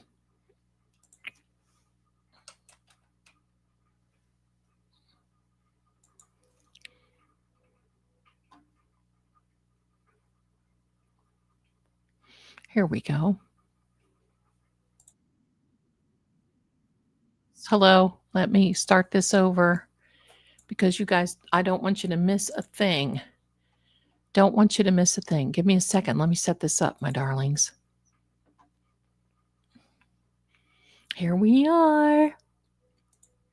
Make sure you turn up your volume. I don't know how loud it'll be there for you too. Give me a second. I'm going to make this large. Large Marge. There we are. See if you can see it. Now, let me check. Make sure. Yep, you should be able to see it. All right, my darlings. Let me turn up your sound if you need to. And if we need to watch it twice, we will. Here we go. Darlings, enjoy this. Well, hold on a minute. Hold on. Let me start over. The sound was down. Ms. McCabe, a couple of follow-up questions. You indicated on redirect examination that there were no sirens that you heard that morning with the approach of the first responders. Is that right? I don't believe there was. But they did have their lights on. I saw a spotlight, yes, and I do believe they had lights on, yes. Flashing red and blue lights or red lights, some combination thereof, correct? Correct. That was cruisers, police cruisers, correct? Yes. There were fire SUVs, in other words, a captain of a fire department. Possibly. There were fire trucks and fire engines. You know the difference? No. Fire engine, big one with a ladder on it. Yes. There was an ambulance, correct? Yes. And all of them had their emergency lights on. Most likely, yes. All of them had their motors running.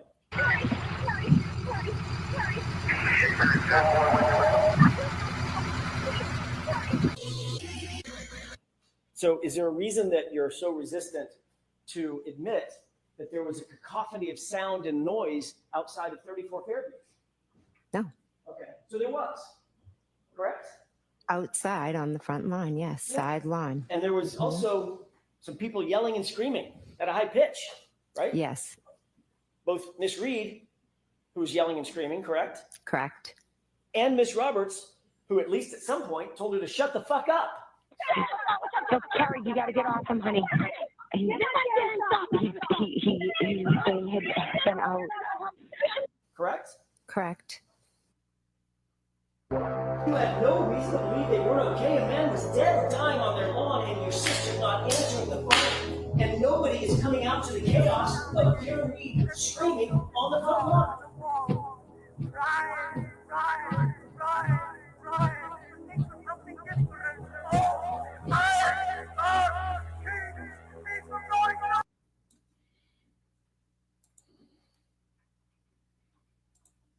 Was that not good? Was that not terrific? And appropriately so, it is storming to beat the band. Thank you. The first video that I ever watched that Richie made,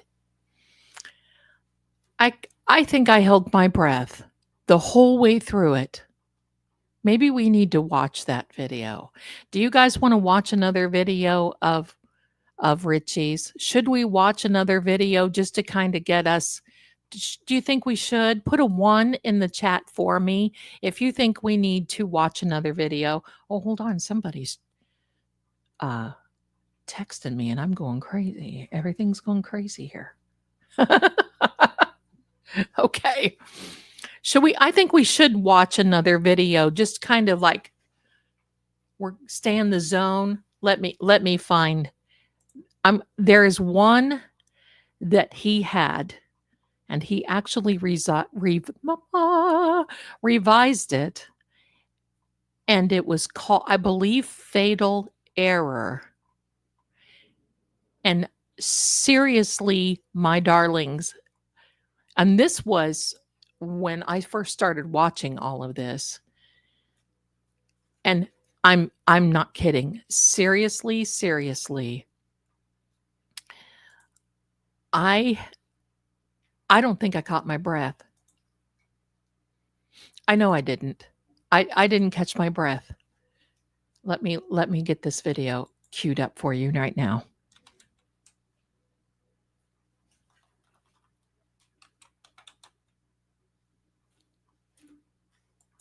Oh, there's some sirens going on. I mean, the storm siren.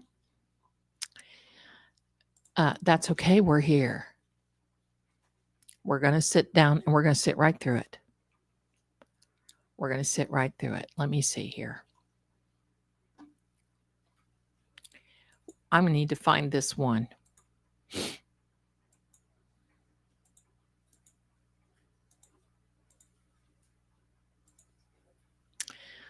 No. Bear with me. Talk amongst yourselves, please, because I love yuns.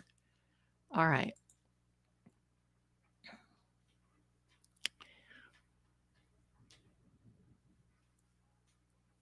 Is this it? I think so. Well, it doesn't matter. They're all good. They're all good. Let me see this.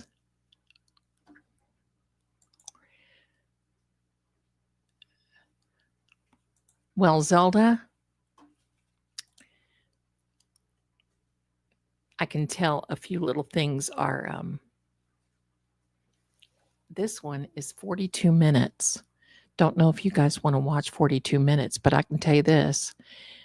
We're going to watch this one.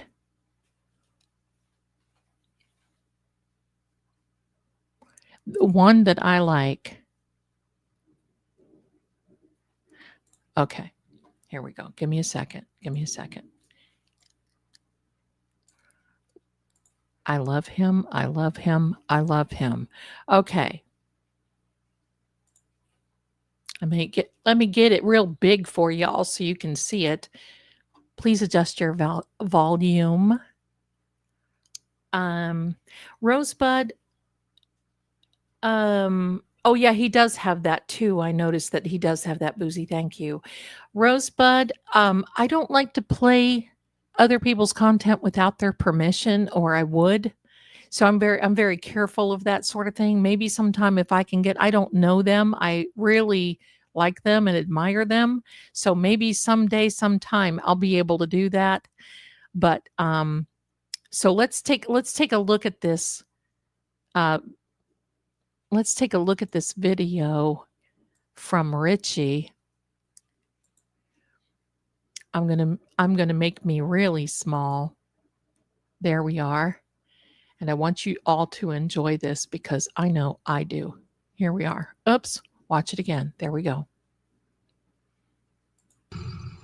Oops. Oops. Oops. Wait a minute. Wrong one. I put the wrong tab up there, my darlings. Hold on.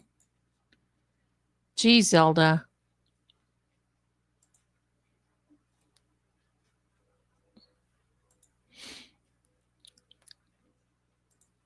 Who's skipping down the streets of the city, smiling at everybody she sees? Okay, let me see. There we go. Here we go. Now, let me fix this so we got her big and going because I want y'all to see it. And here we are. Stay tuned, my darlings. We're doing this. Let's get the story straight. We were going out to celebrate Junior's 23rd birthday, but he decided not to come. Because crowds make him anxious. Earlier that afternoon, Chris runs into John at the pizza shop. John asks Chris if they're going out later. Make sure you mention that it was John's idea.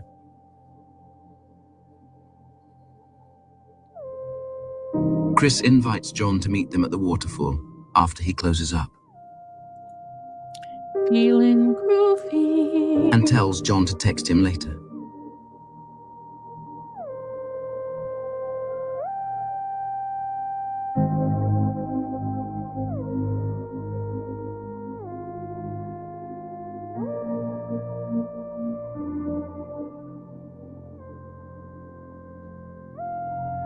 At 9:45 p.m., Chris texts John to come to the waterfall. John shows up around 11 with Karen. Remember to say she walked in with a drink. A clear liquid with a lime. It was fun, positive. Everyone was in a great mood. It was friends and family. People were getting along. No sign of hostility. Julie left right after John arrived because she got a sudden migraine. There was talk about where to go after. Karen asked more than once if they could go make pizzas across the street.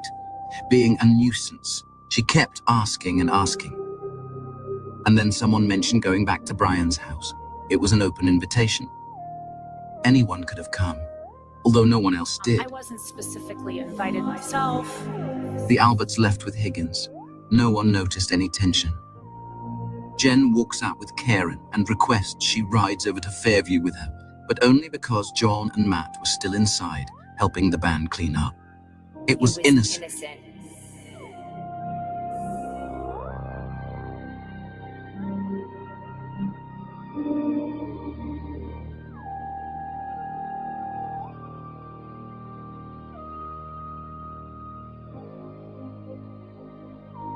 Chris decides to walk home instead of going to Brian's, for no particular reason.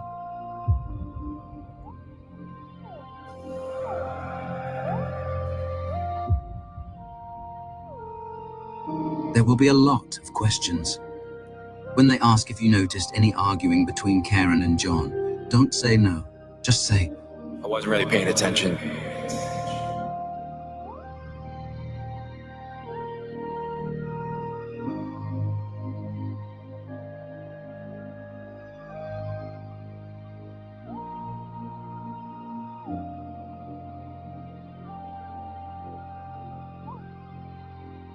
John and Karen head over to Fairview.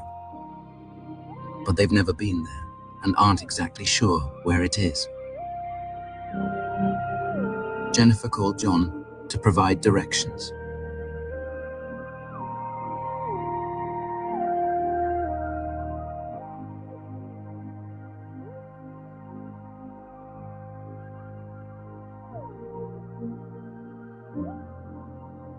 They take the long way, via Washington Street to Dedham to Cedar Crest. Jen and Matt saw them through the window, while Brian and Higgins looked at photographs in another room. Listen, this is the most important part that we all need to remember. For the rest of our lives, just say the guy never went into the house. Tell them Colin and Caitlin had already left, if anyone asks. Jen will delete all of her calls, texts, and the Google search. Then she'll hand over her phone, like she has nothing to hide. Yes, I handed it over. And our friend in the lab will make sure none of it is ever found, just like last time, with that other girl. Don't worry, we'll be okay. Mike Proctor is taking care of everything. We'll buy him a gift, something really nice. For him and Courtney, they earned it. Listen, I know we all like John. He was a good guy, but he wasn't family, and we can't ruin our lives over a little drunken mistake. As for Karen, who gives a fuck about her? No one. And no one will care what happens to her. Think about our family. Think about Colin. This would destroy his future. All of our futures. Everything we've built and worked for. It would destroy everything. Everything. There's something I need to tell you. And that is, we've done this all before. We know how to make it stick. Upgrade her charges to murder. Twist her words into a confession. She was saying, I hit him. Invent a motive and assassinate her character. She's screaming frantically in the back. She knew where he was. I didn't know he was there. She did. Screaming. 34 Fairview Road, Canton now. What's going on? There's a guy unresponsive in the snow. All units respond to 34 Fairview Road. All units. 10-4.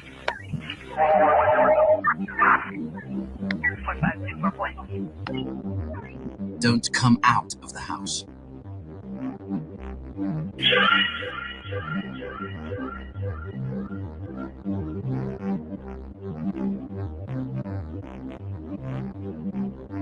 No one will knock on the door.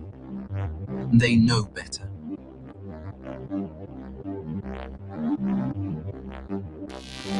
Monitor police Let's activity. be careful of what we put in the chat, please. And thank you. Don't photograph The algorithms evidence, and don't like document searches. A lot of words. Thank you, though. Handpick your investigator. Make sure it's someone we know. And someone we trust, like family. Question witnesses together. Get the story straight.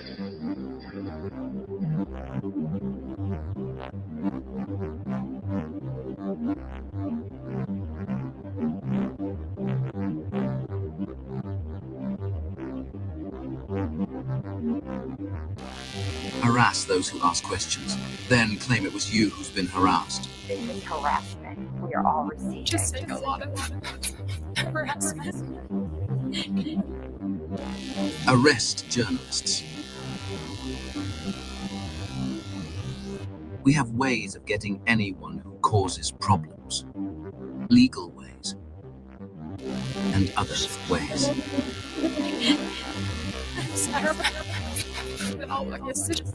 In my eyes, Karen was just a babysitter with benefits.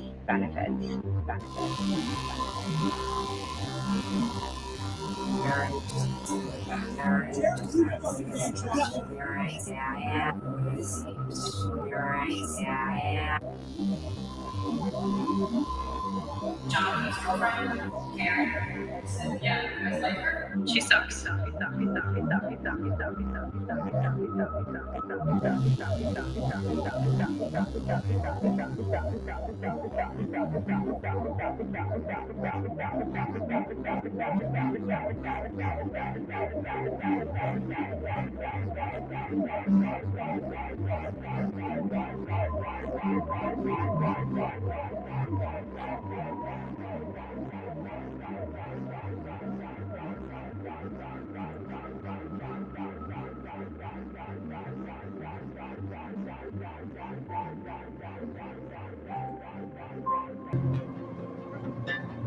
Will simply destroy incriminating evidence before ever handing it over.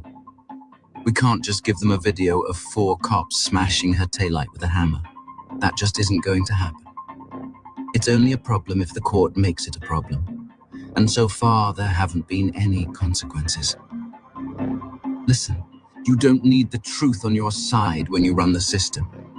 From the Canton police to the mass state police, the ME, the judge, and even the media, everyone in that system knew exactly what was expected of them, and they fell in line. You call it looking the other way, but it's the way things work in Massachusetts. What you don't seem to understand is this is the way it's always been. The girl wasn't supposed to fight. None of this would have happened if she just took the plea. One small injustice to save the reputation. There you go, my darlings. That is, he's so brilliant. He's just so brilliant. Now, I did play that other Look the Other Way. And there was something in there that I got copyrighted on.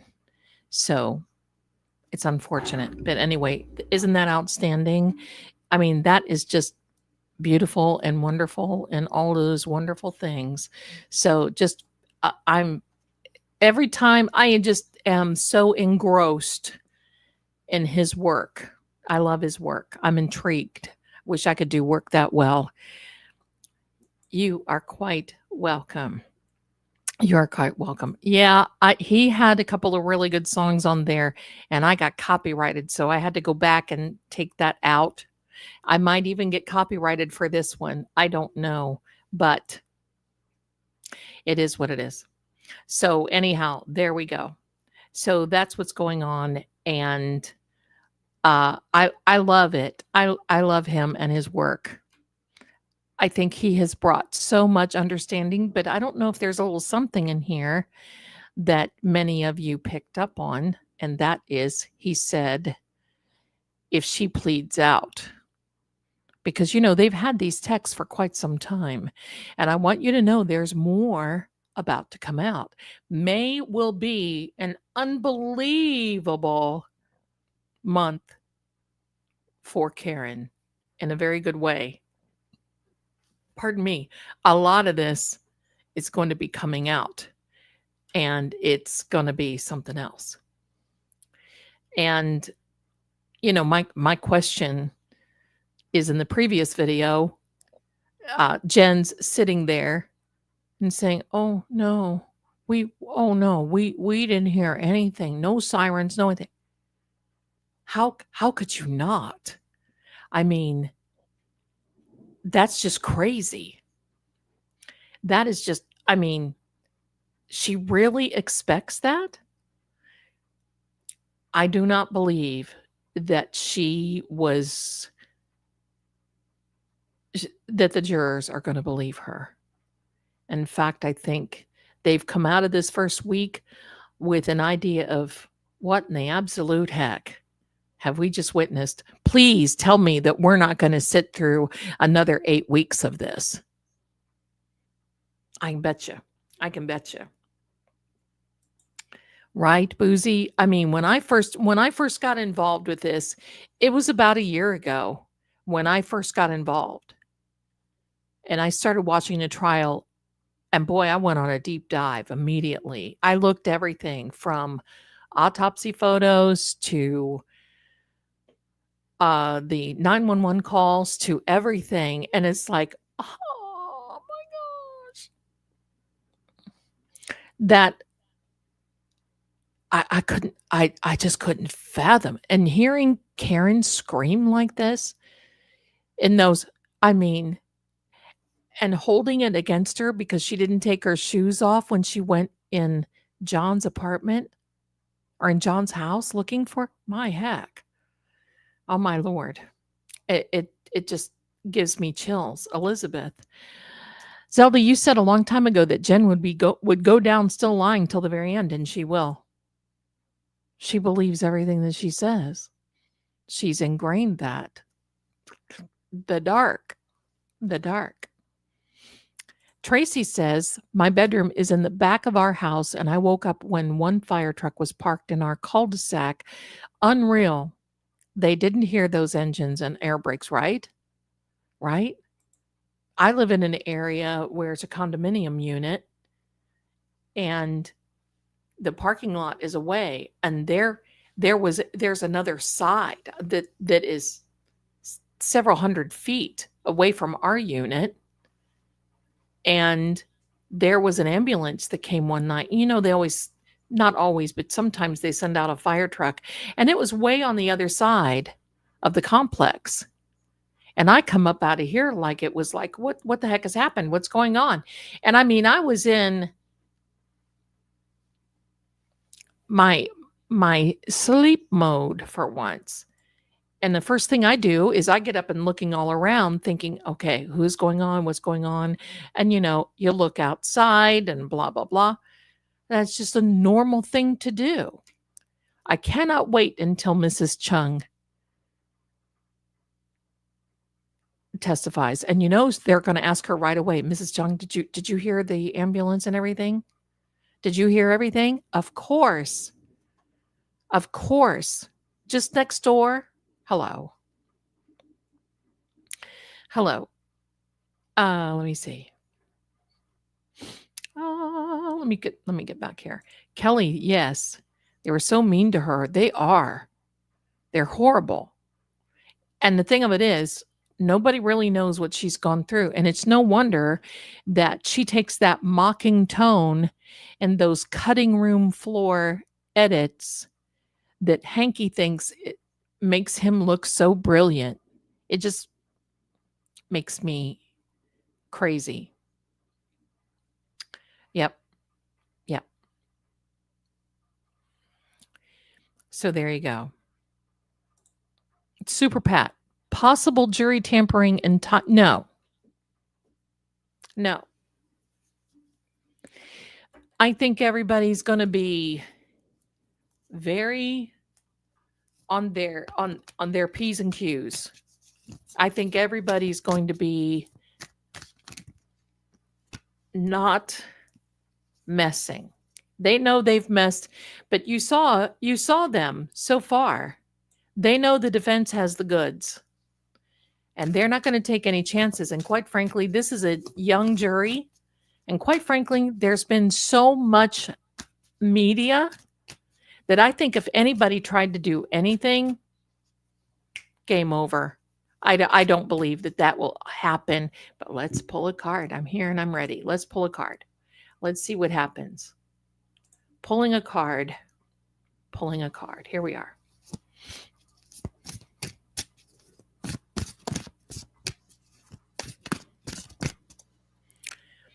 Hello, mystery singer. On the 911 call, Jennifer McCabe said she called John O'Keefe. It doesn't seem to be breathing. The guy. and turns her back on him. We talked about that. Turning your back on a situation means that you want to check out of that reality. That's the way it goes. That's the way it goes. Let's see. We're going to ask now about the jury. Guides. Here we go. You'll see it before me. Oh, no. With this Queen of Wands, she's a fiery thing. And see the kitty right there? That's the intuition. This fiery Queen of Wands opens up door to opportunity, but she will open up a door if there's any type of jury tampering, any type of messing around. She's very intuitive. And she's very psychic. And she gets the job done. She steps in when sometimes other royals cannot. There's a lot of really fiery energy behind her. I'm going to tell you something about the wand suit. The spirit animal for the wand suit is the salamander.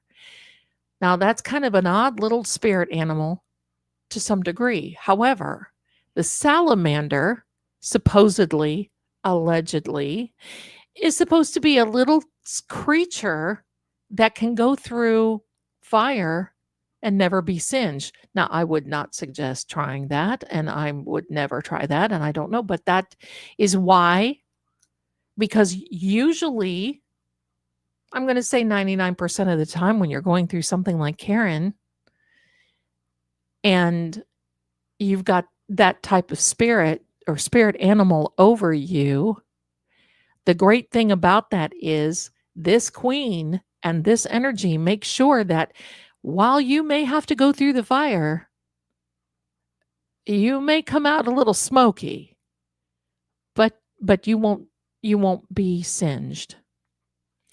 I'm going to tell you what I've been getting for Karen once this is over.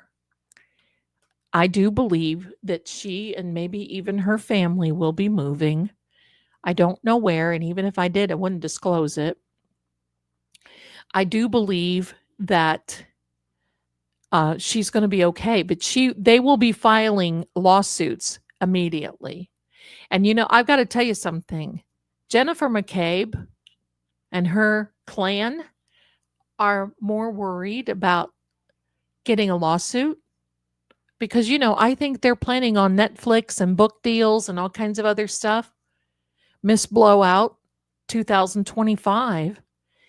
And she's to the point where she's more afraid of that civil lawsuit and that type of loss than she is because, first of all, we all know that nothing is going to happen to them right now for the lies that they told to the grand jury, because it would take this particular DA's office, is my understanding, not a lawyer, not law enforcement, but it would take them pushing to have something done unless there's a justice on the grand jury that pushes that finds out that they were misled and duped. They may. Now, I don't know the law in Massachusetts. I'm not a lawyer. Ask your favorite law person. But it's my understanding from my lawyer. Now, we're, again, not from Massachusetts, but if there's a particular justice that has found out, justice meaning judge, that has found out that they went in front of the grand jury and they lied to mislead them to sign an indictment, holy smokes.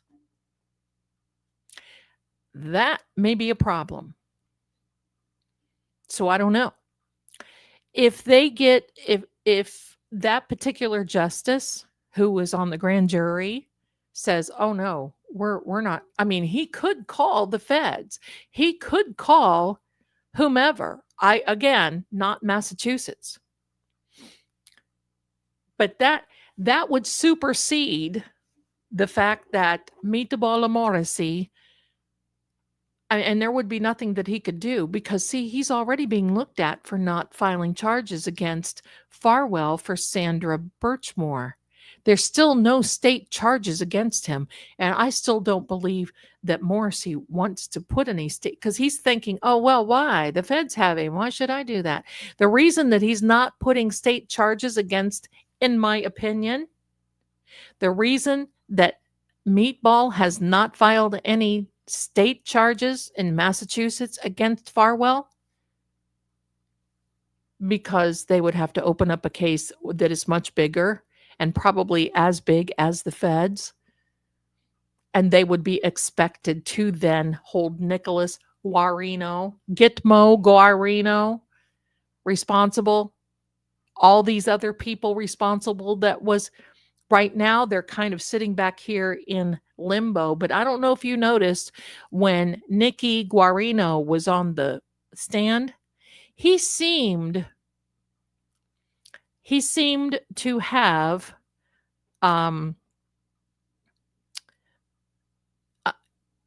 been a little bit more conservative, and he kept putting out the disclaimer, I'm not the one who pulled these.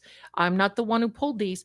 Listen, every one of these people have listened to all of us who are on here, who have been chirping for this long. I'm a youngster in the case.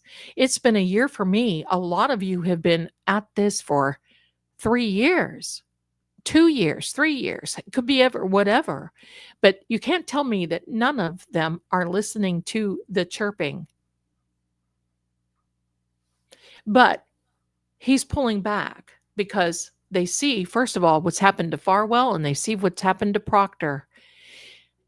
And I know that most of them are wiping out the back of their pants and going, holy Shisela, we may be going down. So, here's the thing. All of these cases were working hand in hand because we have a DA's office, in my opinion, that has taken control of that county, especially other counties as well. But this county is on the limelight right now. They've taken control of this, and they're setting what is called a precedence. Setting a precedence and showing that it's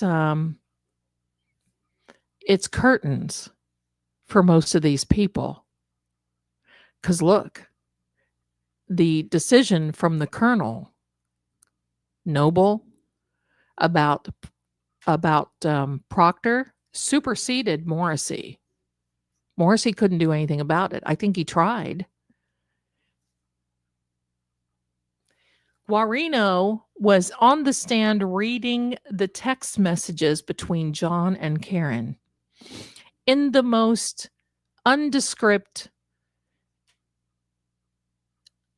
unemotional way that he possibly could, which I appreciated.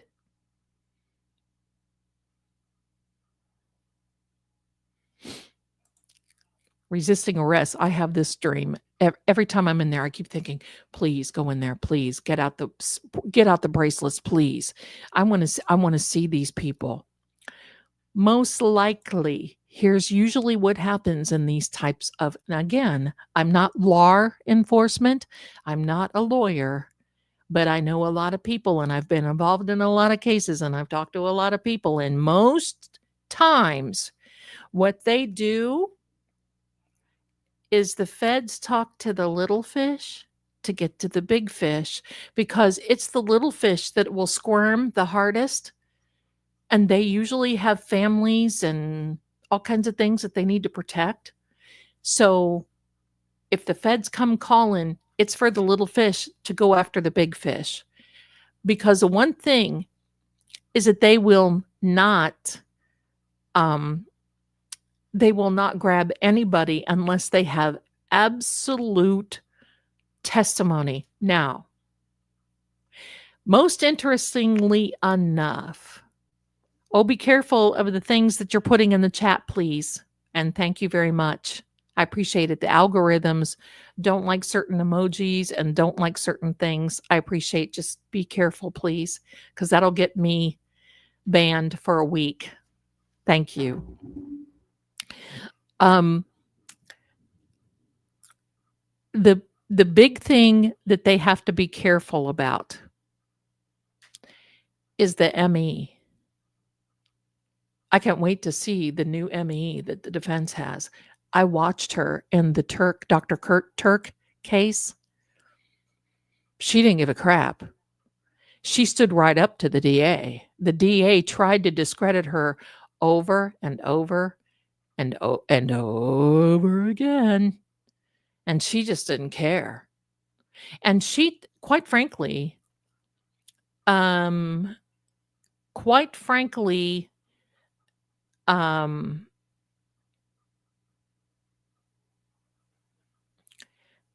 was I going to say? Quite frankly, she does not charge that much in the because she has a business now of looking. She has a business now of looking over autopsy reports and pointing out some things that are not really quite correct. And she did that in Dr. Turk's case. And the DA didn't like it. Oh, I cannot wait. I cannot wait. That is going to be spectacular, because it is my understanding that she's going to testify that John's body was moved. That's my understanding. And that there are 5 men's DNA on John's shoe. So it's going to get good. Don't worry about that. Don't worry about the jury. Don't worry. Be happy. Ooh, doo, doo. Don't worry. Ooh, be happy. Ooh, don't worry. Be happy. And 3 touch DNA on the taillight. Thank you. You know, the one that Jen said that made Karen guilty because she knew that the taillight was in the snow before anybody saw the taillight and reported it.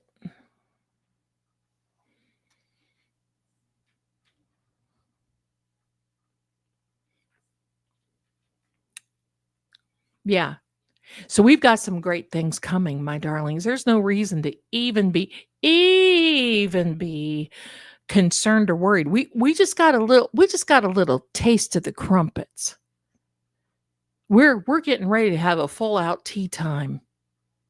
And get ready this week, because it's going to start. Now, I'm going to tell you, I have a lot of confidence in the defense team, and I've said it before, and I'm going to say it again. I have more confidence in this defense team than I do in the sun coming up. And don't think that Miss McCabe can't be called back to the stand, because she certainly can be. And so can Carrie Roberts after all this is done.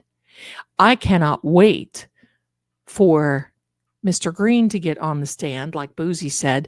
I cannot wait for Arca to get out there, because first of all, Miss Jen opened up the Fed door. She opened that door. Now the jury knows. So is Judge Beverly going to say, do not mention the FBI? How can she say that? Jen opened the door. Hold on. Equal parts sympathy and outrage. I love that name. Zelda and crew, I'm already worried that we are going to do when this caper is solved. I love you all and want this Saturday night. Listen, we're going to continue.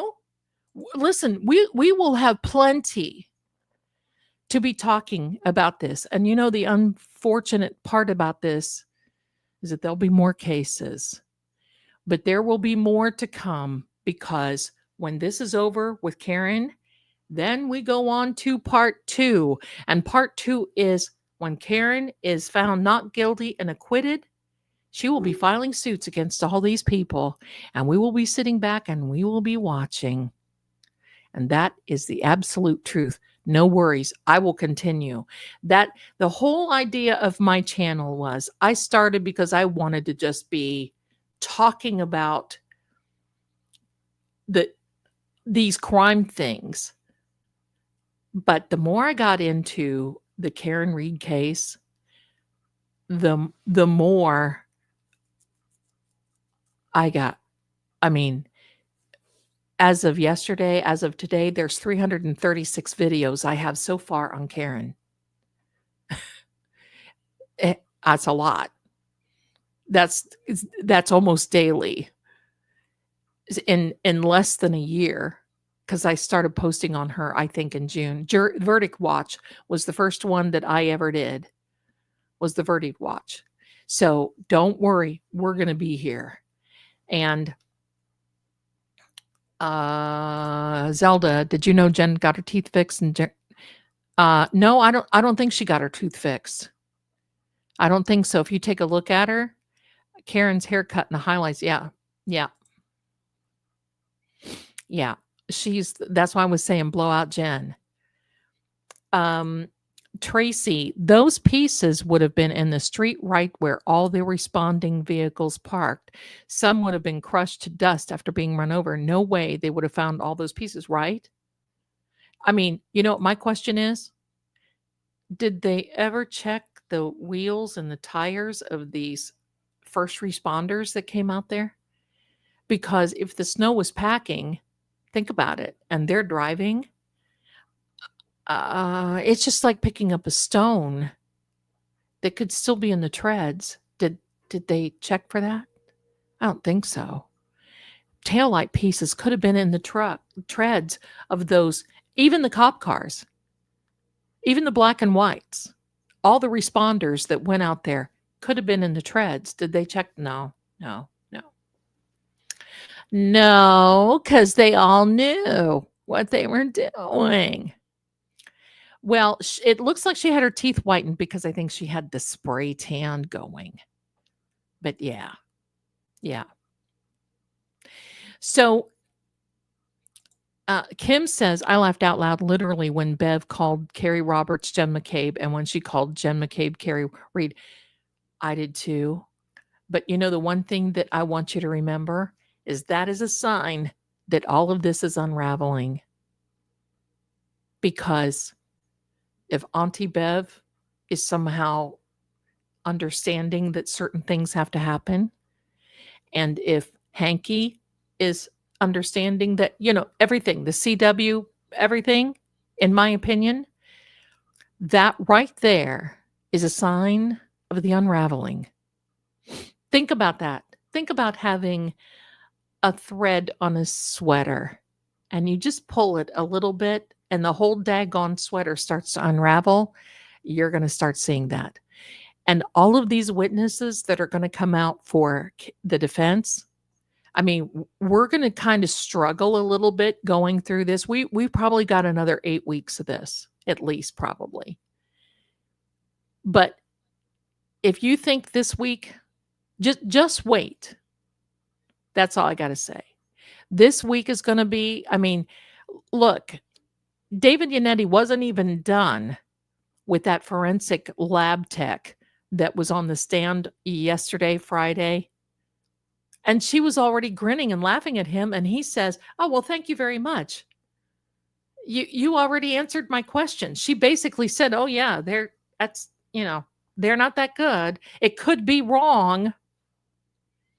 And it could be. It could be definitely very much wrong.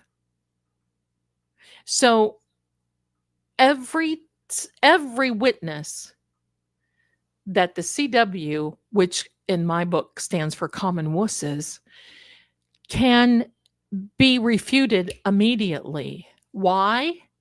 Because they don't have a case. Why? Because they keep trying to fit everything into one particular narrative. Have you seen how they have changed lanes so many times you can't keep up with them? And they keep saying, "Oh, there's something in the Lexus. There's something in the SUV. There's new technology that came out." Bull. It's just to shake the defense. It's to shake Karen. What they do is they do this to shake constantly. The common wusses are there to do a particular job. They hired Hanky to do a particular job. And that is to get a conviction at all costs. Everyone's wondering what's going to happen with Karen and everything else. But you know what my question is? What's going to happen to Lolly and Hank? Are we going to be here for it? Of course we will. Of course we will be here for it. Will it be the DA's office be looked at very close? Oh, yes. Of course we will. Hi, my friends. I want to ask you please to do me a favor. Those little poopy things in the emojis, the algorithm hates and will literally smack me. I know you don't mean to. And I agree. They're throwing Shisela at the walls.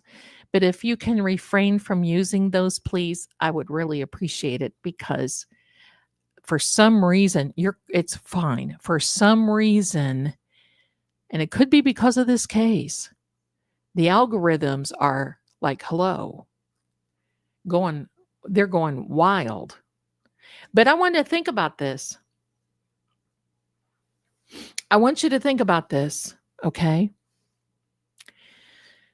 The affidavit that Attorney Mark Betterow and Attorney Tim Bradle filed. And I said it yesterday and today I'm going to hear that. Hold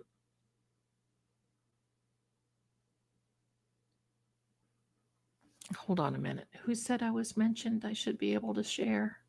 Give me a second. Let me look.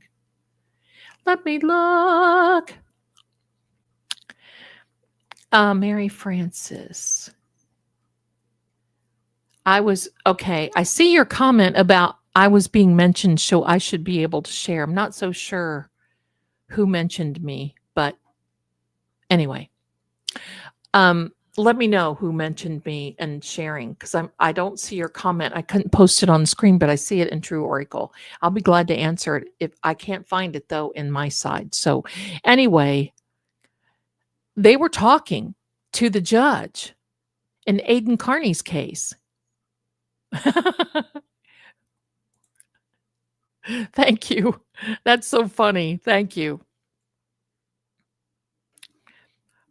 Yeah. Well, yeah. They just don't like him. There's a lot of things that they're coming out now that they just don't like. I just don't know. It's sad. Oh, the Ender Microdots. Now, yeah, I can share his, but if he has copyrighted protection because he isn't monetized for that reason, so he can use copyrighted material, songs in his videos, then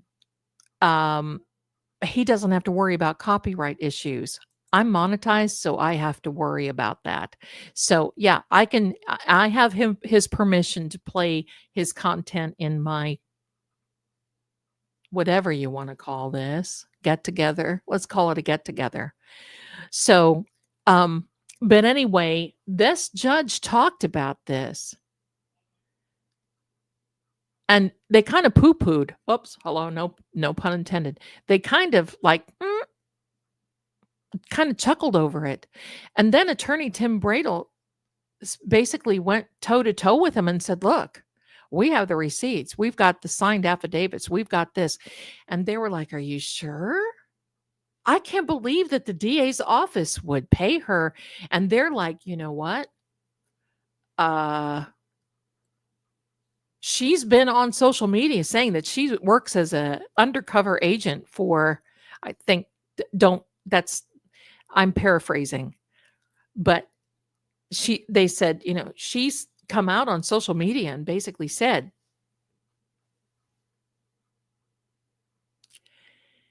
So don't think that they're not looking at it. Don't think that they're not looking at Brennan. Don't think that they're not, because look, not all judges agree with Beverly. Pardon me. Probably shouldn't do that. Pardon me. My opinion, though. And what if they have a judge there, right?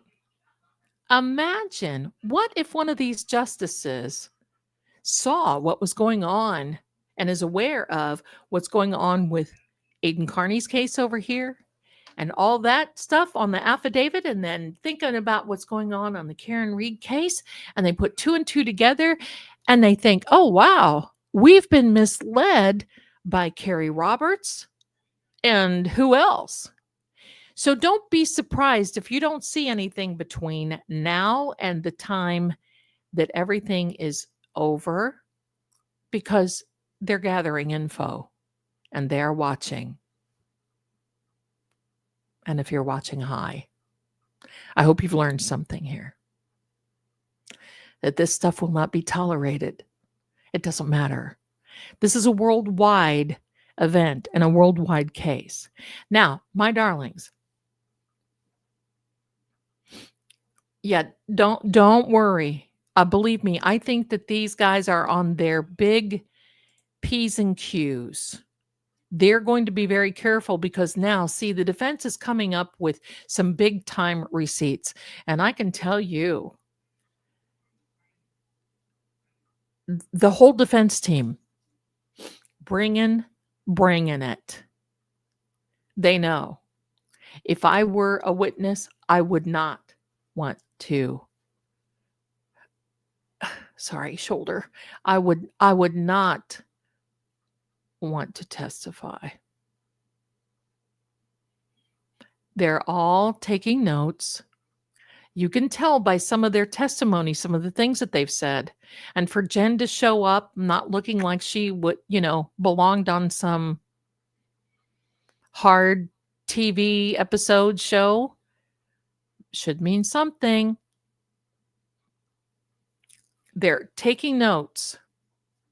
And for Hank to say, oh, I didn't see the first one, Your Honor. Hello, Pinocchio at his finest. Here we go. Roxy says, thank you, my darling. 8 months. You've been a member has it been that long? Holy mackerel. I don't worry about it because I trust Lady Zelda. Well, thank you very much.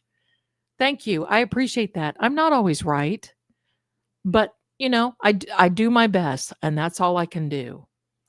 Eminem 94. Hi there, darling. If the defense has receipts, wouldn't Hank know what they have? He does.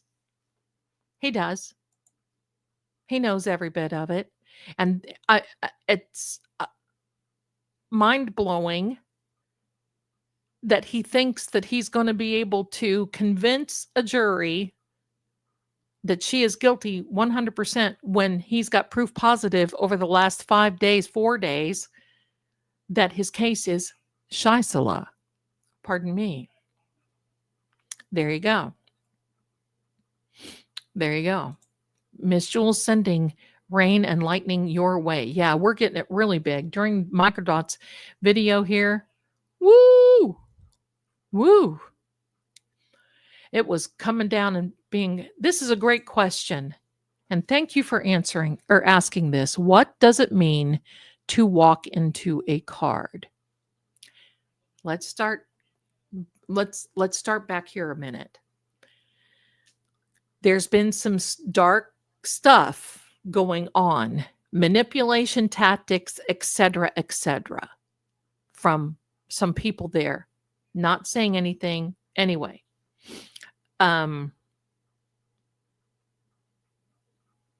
Okay, Jojo, we'll do that, darling. Okay, give me a second. The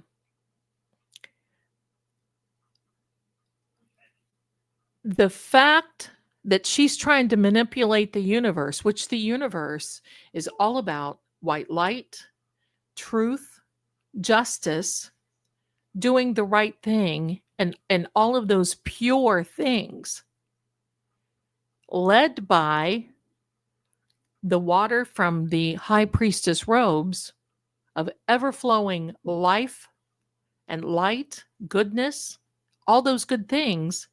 The fact that she's done what she's done, cover up, in my opinion, collusion, in my opinion, a little bit conspiracy. I have to say it that way. In my opinion, lying like an egg-sucking dog at a WW wrestling match means that it is a karmic move. The fact that the 2:27 p.m.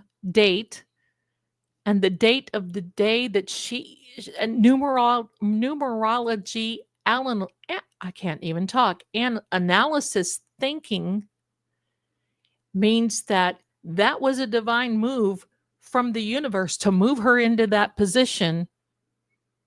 So the universe moved her into that card of the Tower, which means things will start unraveling. Things will start breaking down. I don't see her breaking. I think everything around her will, but I don't see her breaking. So, excellent question, and thank you for asking. I hope that answered. It.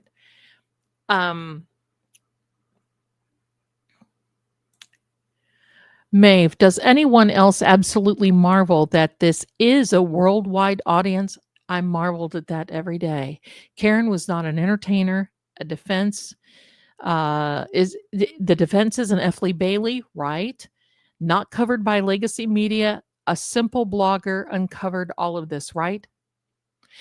And it just goes to show what else is the media, pardon me, what else is the media not reporting, or what else have they covered up, or what else? Don't get me started on that.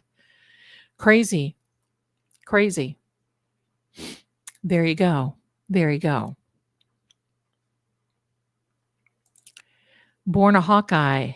Isn't that wild, Your Honor? Is 227 pages. Jen had to say 227. And did you notice when AJ asked her about the Haas long to die in the cold at 227, she was incapable of saying it. She was holding it back, but she was incapable of hardly saying 227. She said at 227, but she couldn't say two things together. Watch how this unravels. This is the part, esoterically speaking, metaphorically speaking, that is going to intrigue me, because you're going to get proof. You are watching proof from God and his infinite wisdom and universe unraveling this. Pardon me. And this is what happens when you try to manipulate the energy, because that's what happens. She's done her best to manipulate the energy and the and people. How dare you? In Massachusetts, a witness can be recalled to testify again after initially completing their testimony, but the decision to recall a witness rests within the discretion of the trial court. I think if they wanted to call Jen JJ again, then I truly believe if she said no, they're going to kick a fuss. And we're just going to watch it all play out. I think this is the whole thing that intrigues me, because this is going to be a testament, my darlings, that there is a good against evil. This is a fight of good against evil. There's absolutely no doubt. No doubt. I caught the plea conversation earlier in the day before Karen Reed was arrested too. Yep. Hi, Teresa. So glad that you're here, honey. Thank you for coming in. Delene, if the sweater is coming undone, they need an old hag sitting in the corner winding up that yarn into a big ball. I don't think they can wind it fast enough. Seriously. Sue, Zelda on LTL last night was showing a clip of Jen cross-examined and stopped at 2:27. It was shocking. Brian was speechless. I didn't see that. I didn't see that. I'll have to look. Amy, hi, my darling. Do you think that we keep getting the "this is serious" card is meaning so many are going down? I think that it's more than a general statement of saying this is serious. I think really what it means is their goose is cooked. It's going to be very unpleasant. Jen, all she's doing is just rearranging the deck chairs on the Titanic because they're all going to go down. Somebody will crack. But I don't think it's Proctor. I wish he would go to them, but there's only so much that he could say. He didn't see the deed. And everybody can stand up there and say, "Oh, I did this and I did this and I did this." Well, do you have proof? No. And that's what the feds are waiting on. They're waiting on the truth because they can't prosecute anybody without really knowing. And that's why they had to wait and do what they did with Farwell. So I think that's, LTL is Let's Talk Live with Brian. Yeah, I know him. I like him a lot. And I'll have to check that out. Hold on a minute. It is storming like crazy, and I'm hearing someone yelling outside. Yikes. Oh my gosh. Let me see.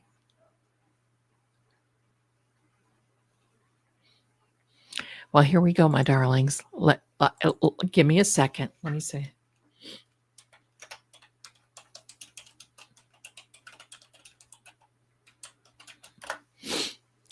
Okay. I had to let my little bulldog know so he can look out the window and see what's going on. My bulldog is my son. Okay. I don't think, Mystery, I think you're right.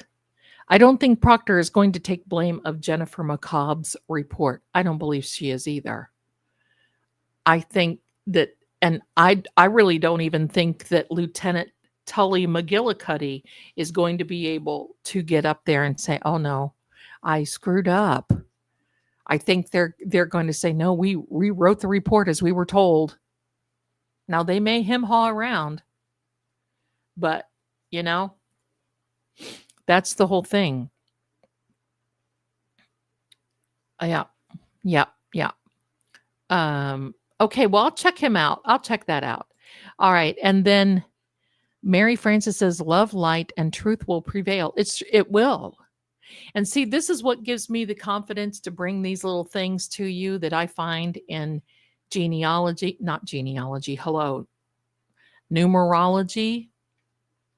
tarotology. There is such a thing. And putting that together because, quite frankly, reading the cards is more than just picking up the cards and saying, "I'm a reader." That is for me.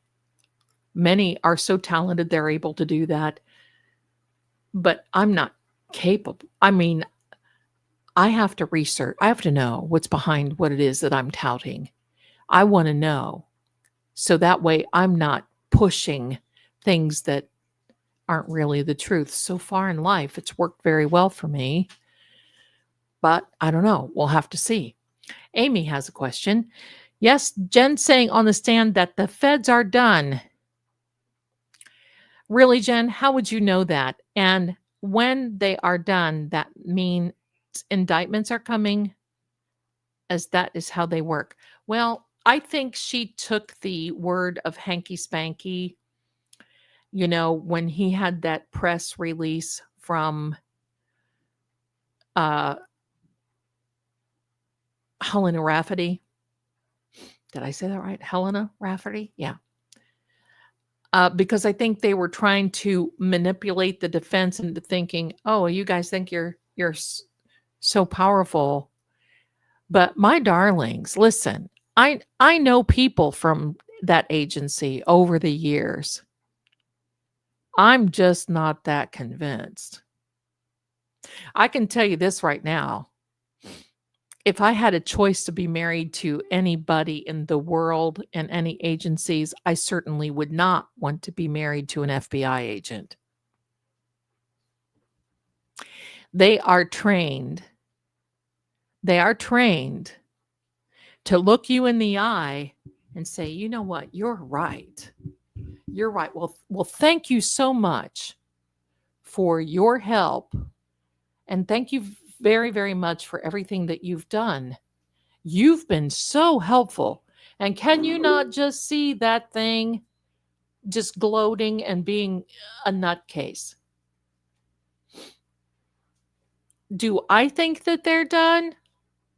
Not on your life. I don't know if you know this or not, but during the last trial, there were a couple of them poking their heads in that courtroom.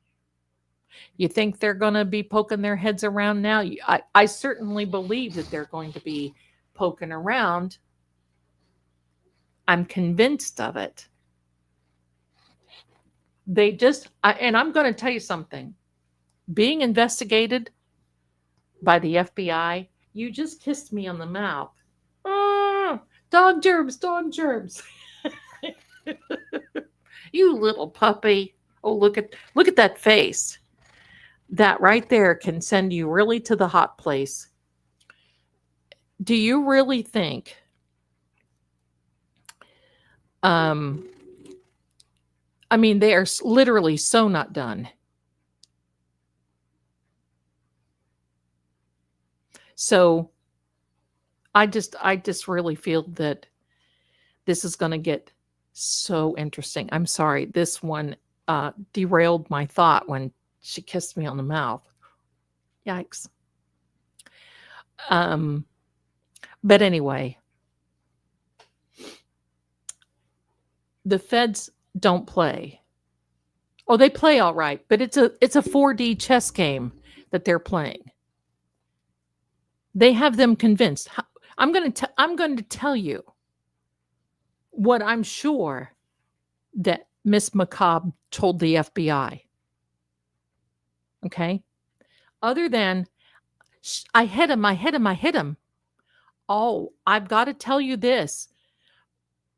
Colin was not in the house, and no one ever saw John in the house. Colin was not in the house. And I'm going to tell you, those agents are probably saying, oh, okay. You know, no biting tonight. This one won't bite me, I don't think. There is a reason why the FBI is number one in hostage negotiations. Why do you think that is? Because they are trained fibbers. They are trained in being believable. That's how they are the number one hostage negotiators in the world. They don't play. When they have the receipts, they'll come back and say, okay, hook it up, mama. Oh, you would like a dip, 2 dips or 1 dip of your ice cream cone? Oh, my heck. Make sure you brush your teeth before we pick you up, Jen. Right? Yeah. Lou says, and great. Oh, well, I'm sorry. Tracy said, Hoogie made a proffer and testified that John came in the house. He just didn't say it. It was John, but said, yeah, right? The feds know. They know they're lying. Now they just have to get and watch. What's going to happen now? Watch. The real slick thing, and I don't know how they're going to do this. You're going to have to ask one of your legal beagle friends, is that this is a state case.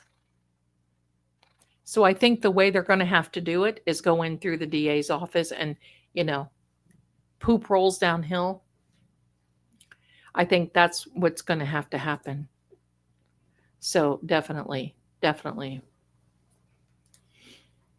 Amy says the agents already know the answers before they ask you. They just want to see what you're going to say. Yeah, and they can tell.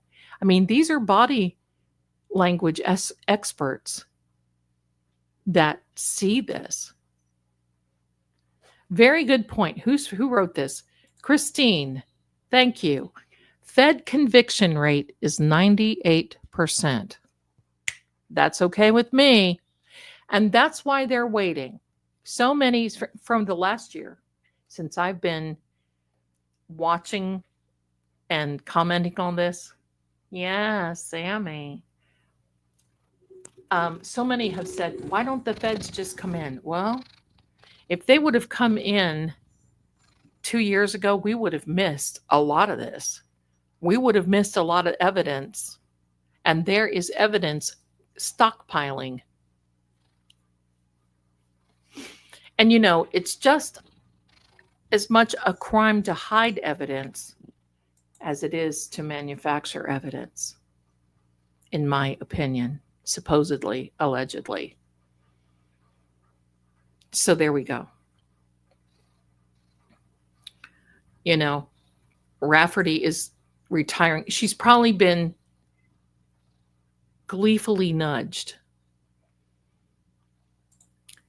Aunt BB2 Zelda, remember Josh Levy sent a message to Meatball that his case shouldn't go forward, so I guess they didn't listen. They told the defense, David Yannetti, and it was I think it was Josh Levy, maybe some other agent, but Josh Levy from that office, and then Meatball and Lolly and David Yannetti had a meeting and basically said, we are recommending that this case do not go forward. We do not see that there is enough evidence of a crime. Now, since when? Can I just ask a question here? Hello? Since when do you not take the recommendation of the FBI and you think you're big poopies that you can do what you want to do? Since when? They did it anyway. And the fact that they went ahead and did it anyway, you don't think that that's a eyebrow raiser? Hello? Hello? Absolutely. Absolutely.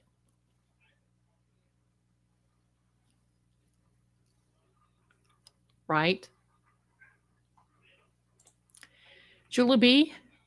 McCoolbilly. I love that. This is great analysis, but I'd watch just for the kitty cat. So sweet. Well, thank you. It you know what? It just maybe, you know, this is her channel. I pay her rent. She's the boss of the applesauce around here, and I sleep in her bed. So there we go. She's a little turd sometimes when she wants to be, but she's my little stinker. So yeah, Miss Jules, 2 dips, please. There's been some big dips on this case. Huge dips. Huge dips. Okay, let's see. Well, Miss, y'all are gonna make me eat ice cream. I'm gaining weight from I'm not one that likes ice cream. I like peach ice cream. Breyer's ice cream has peach. That's the one that I like. Beyond that, So, boy, sissy, you've got some. So I'm going to tell you what. Take a little, go get you a drink. We're going to do some EVPs. Go get you a drink. Think of some questions for the EVP device. Wow, I put this lipstick on pretty good tonight. Watch this. And it's not even that type of lipstick.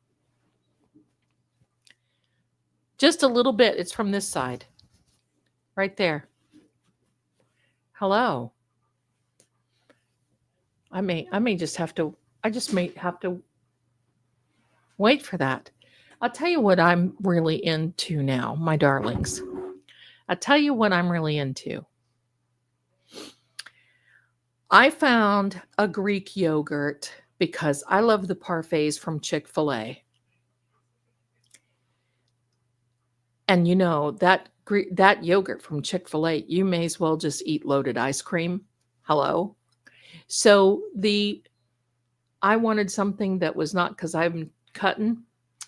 So it is the Oikos Greek triple yogurt, which is no sugar, all this protein, all this other, and it is delicious. And I have frozen strawberries, and that is even more delicious. So very good. What do you want me to sing, my darling? Zippity-doo-dah. Look for the silver lining. What is it? Oh, it looks plummy. It is really red. It was like fire engine, and I thought, oh, shies, I don't know what to wear. Oh my gosh, dippity-doo. My mother would wear dippity-doo, and her hair would crunch.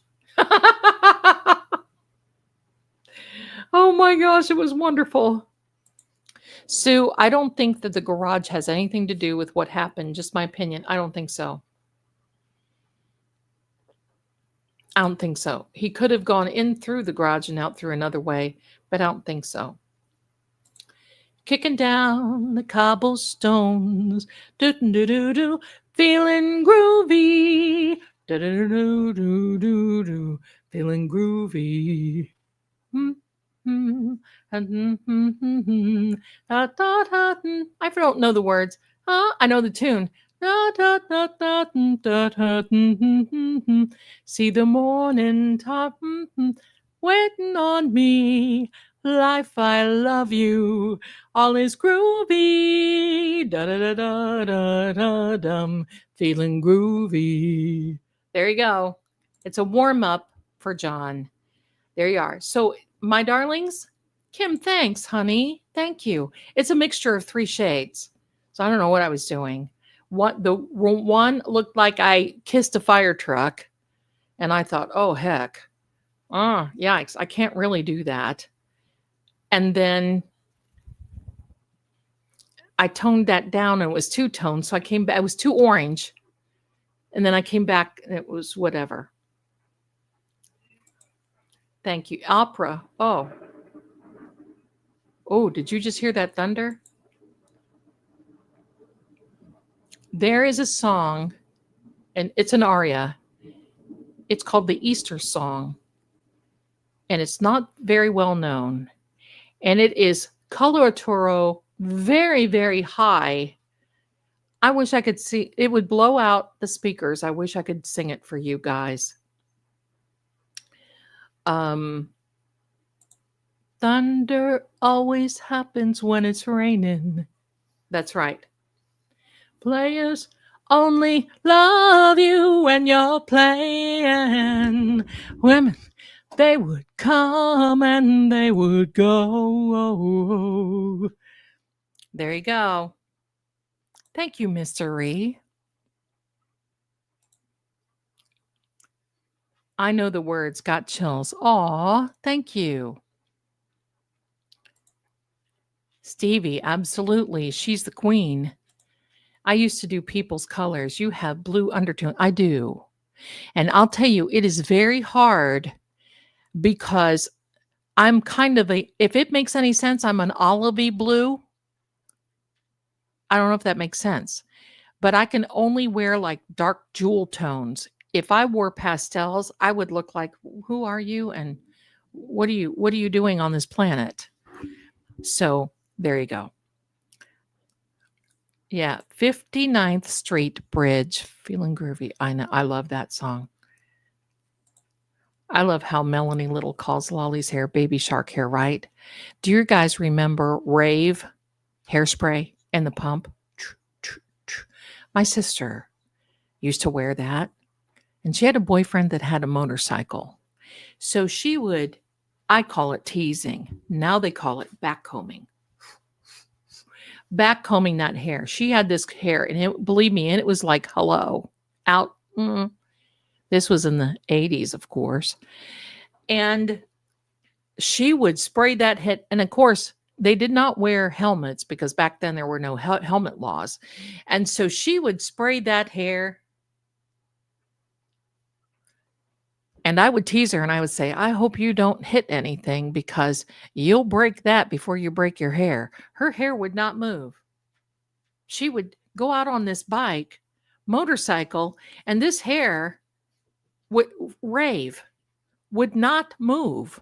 It was frightening. It would take like 4 shampoos to get that stuff out of your hair. My mother was the Aquanet queen. She was the roll set girl. Believe me, dippity doo da, dippity doo da. Yeah, I can't remember that. Aquanet. One of these days, there is a commercial, and Standing Stones in here knows Shirley Bassey, the one who sang in these. Oh heck, I can't even think.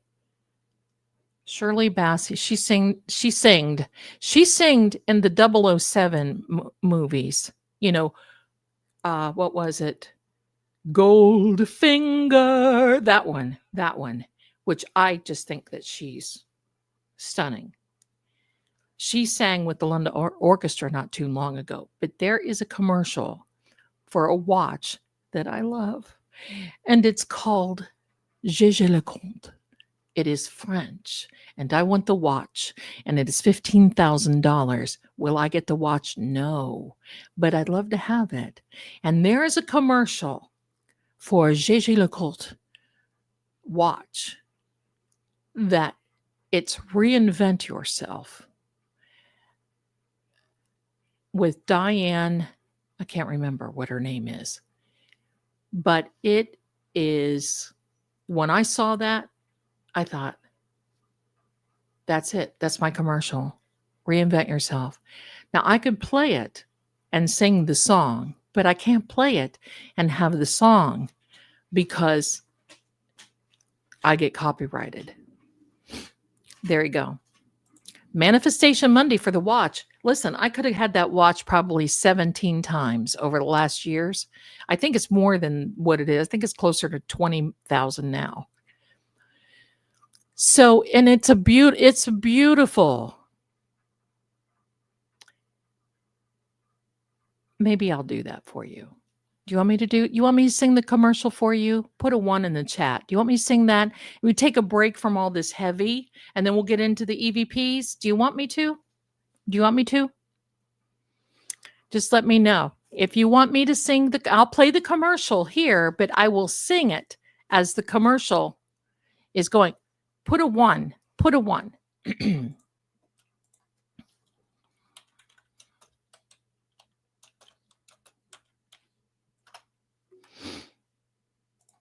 Let me know.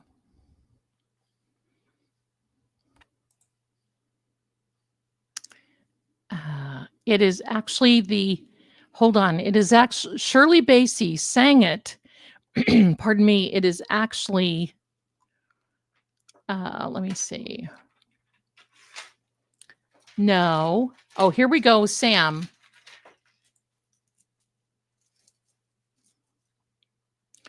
Let me get the lyrics. Make sure I don't mess this one up because it would not be good if I did.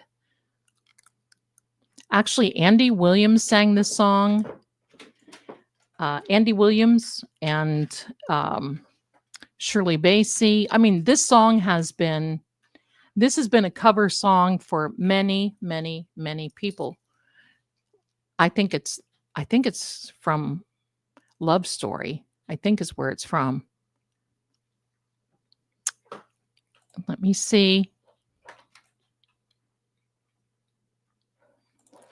Sam, no, Angel. Now cut it out. Can y'all hear her? She's on my desk saying, oh, let me get into something. Let me get into something. Because my mommy is not paying attention to me. Okay, I'm going to cue this up in a minute. Give me a second. Give me a second.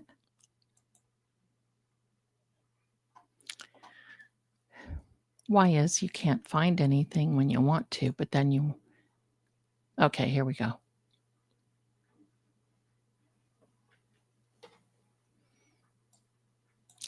All right, let me cue up the commercial, my darlings.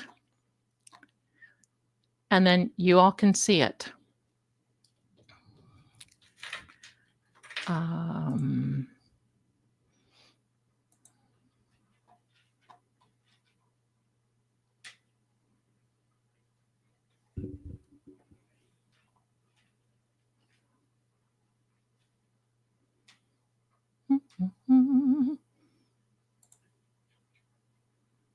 No.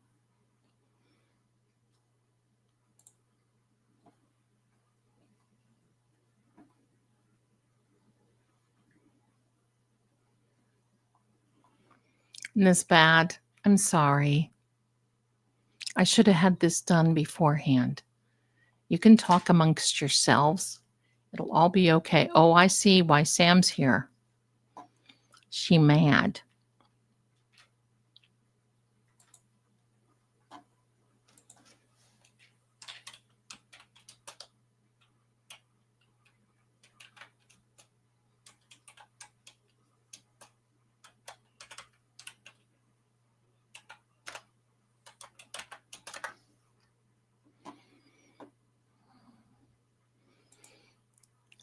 Okay, my darlings.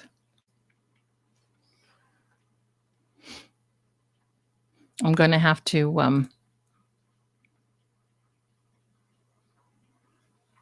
come here. Come on.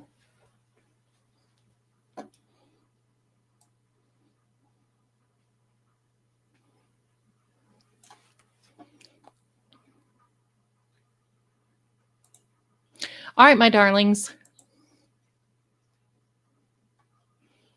If you're ready, I'm ready. Here we go. This is Petey, Pink Nose. Oh, and Sam is on her way back. So here we go. Because I have to watch the commercial and do this at the same time.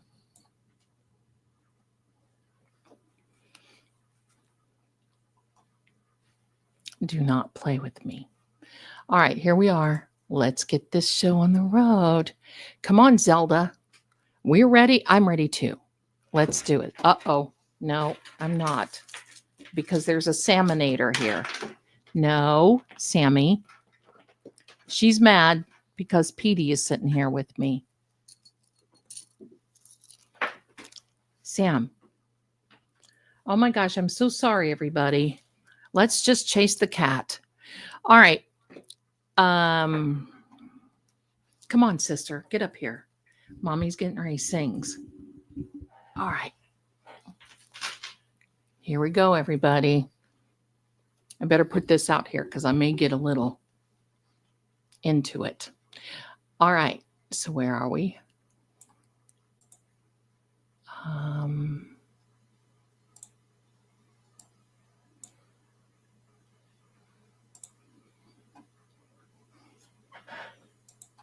Here we go.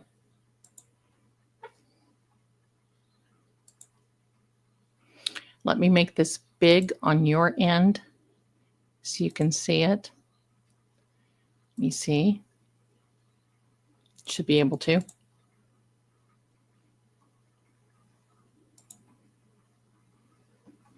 Okay, my darlings. Here we go.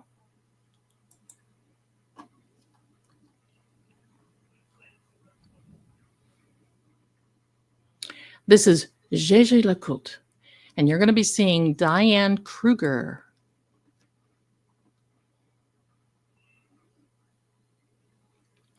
Where do I begin to tell the story of how great a love can be?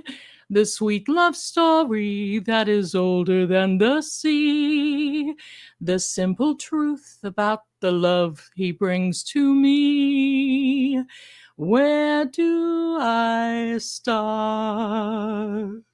With his first hello, he gives me new meaning to this empty world of mine. There'd never be another love another time.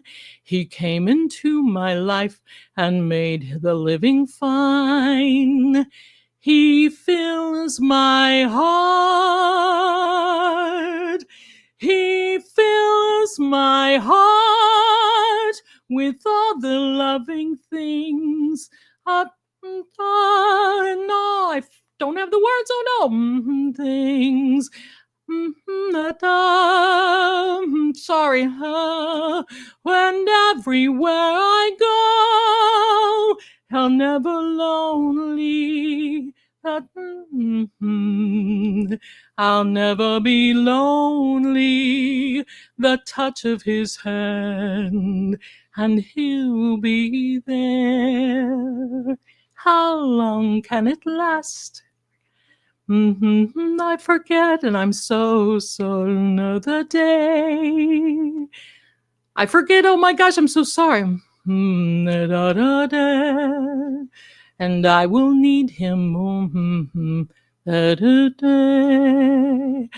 And he'll be there. Gégé Lecoultre. There you go. I messed it up, and I admit it, and I'm so sorry. Oh my gosh. I did not have the words, and I messed it up. I would do it again if I had the words. Hi there, everybody. Hi. Hi. Look who's in the chat. Our sweet Richie. Hi, Richie. Welcome, my darlings. You just witnessed me messing up one of the iconic songs and a beautiful commercial and whatever. And I forgot the words. Whatever. But you know what? Thank you so much. Thank you so much.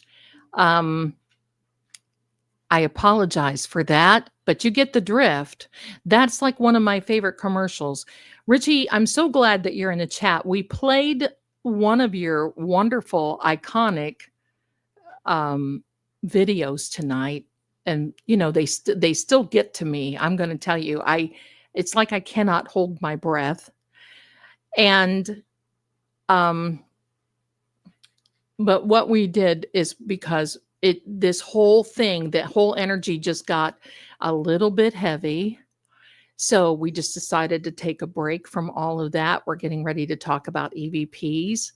And I can tell you what I was talking about. You may want to go back after this and to the beginning, because I was talking about how Jen McCabe walked into the Tower card and how all of this will be crumbling down around her and Carrie, and esoterically, numerologically speaking.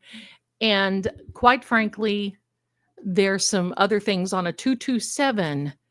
I think not last night, but the last live we had was a 227 numerology that I just kind of did. So this is going to be amazing. So I'm so glad Richie is here. I love his work. It is so amazing. So if you guys want to take just a little break, get yourself a drink, do what you need to do. And we're going to do some EVPs. I'm going to pull some cards. We're going to see what the energy says. And yeah. And I think the song kind of got the energy going. And I've got another thing if you all want to see. Listen, whatever they tell you and more, and me too, is all truth, Richie. You are phenomenal in this. And I am so glad the defense team has you and that Karen has you, because a lot of these things, you know, it's one thing to hear it. It's another thing to have a visual. It's kind of funny the other night, Richie, I think it was, Wednesday night, we did a live, think. No, Thursday night. Thursday night, we did a live, and the EVPs kept saying, they were saying words like map. At one point, it said Denise. And here we find out that Jawbone Jen's sister is Denise.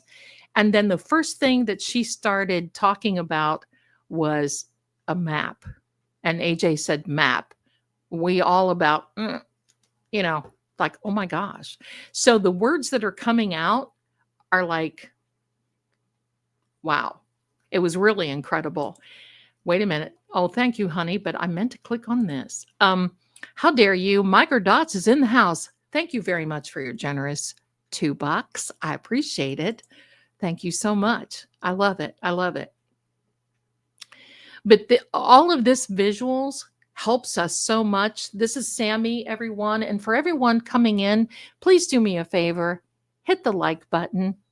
Subscribe. And you know what? When we reach 10,000 subscribers, we're going to send attorney Melanie Little a little invitation to just come over and say hi, because, Melanie is very empathic. She's an Aquarius, and that's what makes her a very good attorney. And we'd love to have her. And you never know. I mean, we're friendly over the airwaves. We don't know. And if she declines, I certainly understand. But if she would join us, that would be terrific. I would just feel so honored to have her here as well. So yeah, make up with Melanie. That's very true. I love it, Karen. Thank you. Thank you. So I'm going to prepare. Give me just, and it's storming big time. We'll set the center stage for the EVPs. And with that being said, we're getting ready for the EVP sessions, my darlings. So hang in there. We're going to change a background. You see, there's the 227. I want to get the EVPs. Where are the EVPs? Are you there? EVP, wrong one. I have to be careful because some of these are backwards. There we are. I want you to see the correct ones. Are you seeing the correct one? No. There you go. Oh, that's a wrong one. That's a wrong one. I have to get it right. This stuff always throws me. There we are. Hello. There we are. Hello. There we go. We're setting up shop for EVPs. Welcome, welcome, my darlings. And thank you so much. Here we go. You can see it. And I want you to know, when spirits are around, entities are around, it looks just, excuse me, someone was coming up to visit, and I guess not. It looks exactly like this when you see a full body apparition. So there you are, my darlings. So give me just a moment.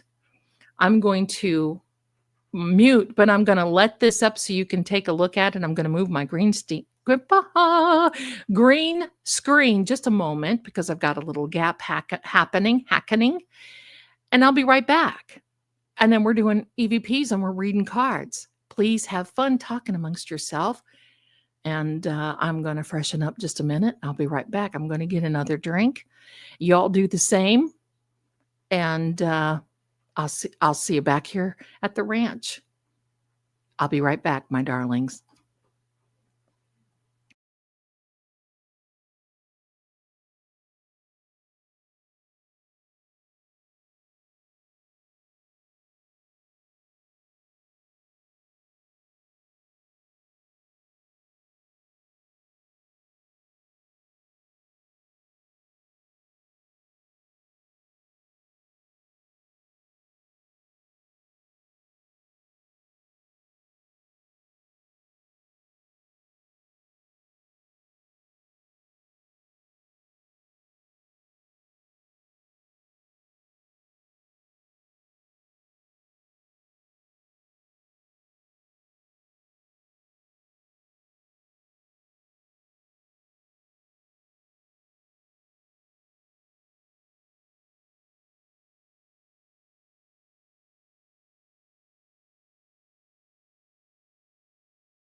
Hello, my darlings.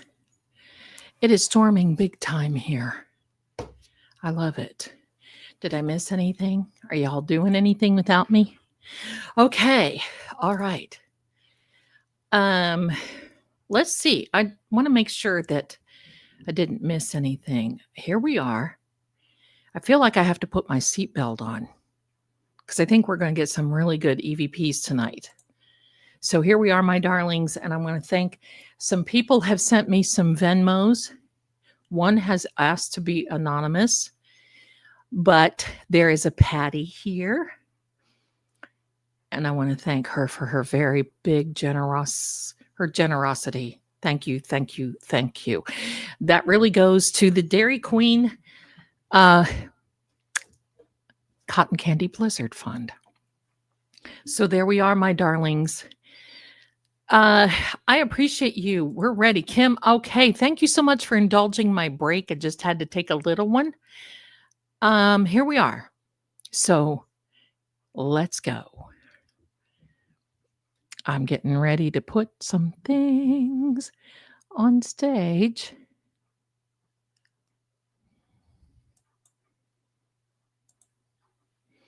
And we'll make sure. Here we go, my darlings. I've got here we are, first and foremost, pulling all the energy together. We're asking, let me turn this up for all of you. I think we're going to have a very good night on the EVPs. Thank you very much for being here. I want to thank you. We're asking the energy surrounding John O'Keefe to come in and give us some ideas of what is happening, where we can go with the trial, what's going to happen next, anything that you can give us. John's energy only, no other one is welcome. We are grounded and ready to hear from you. Hello, hello, hello. Here we go. First word coming, and look at the energy, my darlings. Relationship. What type of relationship are we talking about, sweetie? What type of relationship? Mad. You're mad? Are you mad about the relationship? Are you mad? Tell us what you're mad about. Tell us what you're mad about. Probably. Can I swap sides? I'll be glad to swap sides. That better?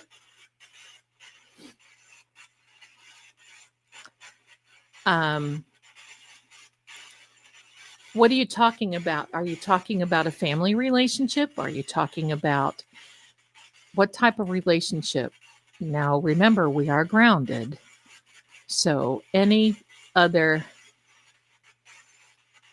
yep, feng shui. I'm all about it. It is storming to beat the band. And it's a big electrical storm because it is lightning flash, one right after another.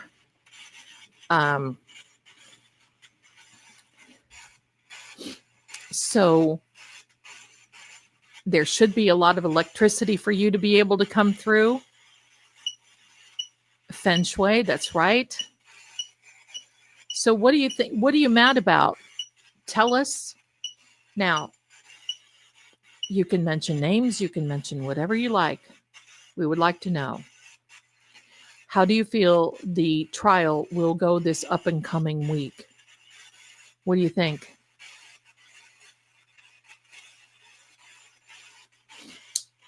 Feng shui sushi. Yeah.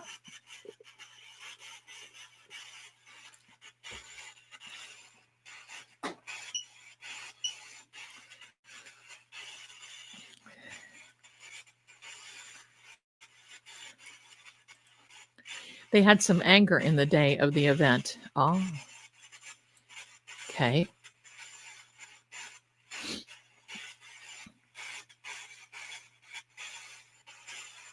Are you mad about what's being told? Are you mad about the lies?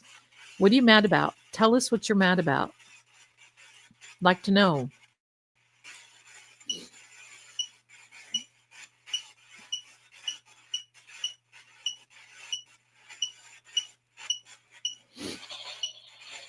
Tyler? Is there a Tyler? Sorry, it wiggled. Sam was jumping off of my desk. Is there a Tyler involved?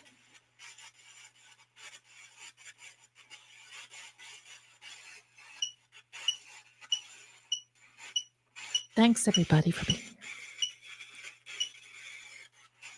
We have 227 people watching.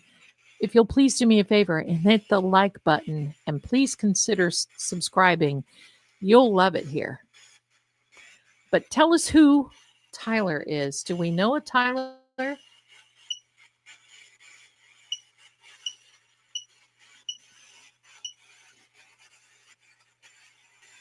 I'm watching the chat.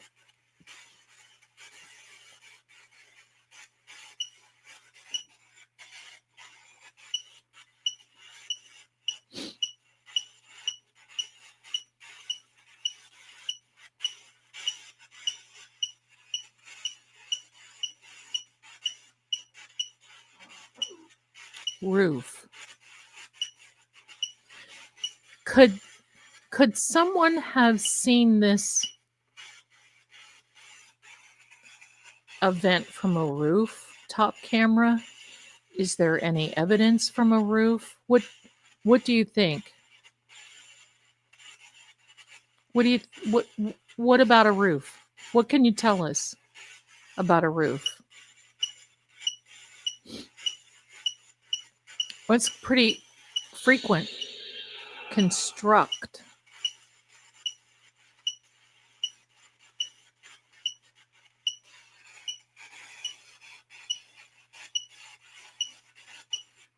Nice camera on the roof. Zelda.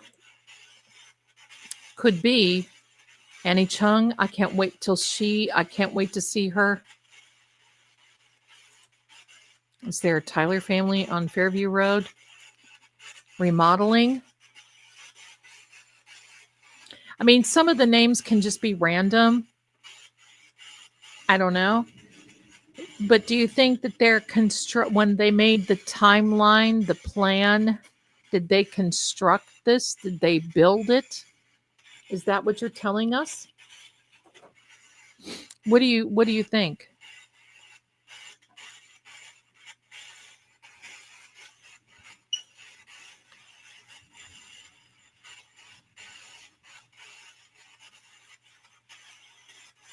Thank you, everyone, for coming in. Please hit the like button. On the library roof. Ah, there you go. We know there's missing video. We don't have to be psychic to know that. John, they fixed your camera. Interesting.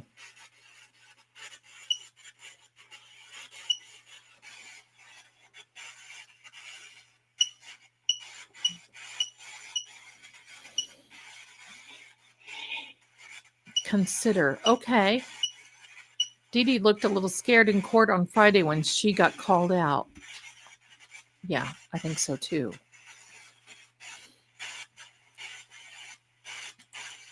They deleted video from John's camera. Did they? Did I? I don't think I heard that part, but did they? That'd be horrible if that were the truth. Yes, she did. She did look a little scared in court. What's to consider? What's to consider? Constructing the court plan, they're planning something. I'm going to tell you the chilling part of this.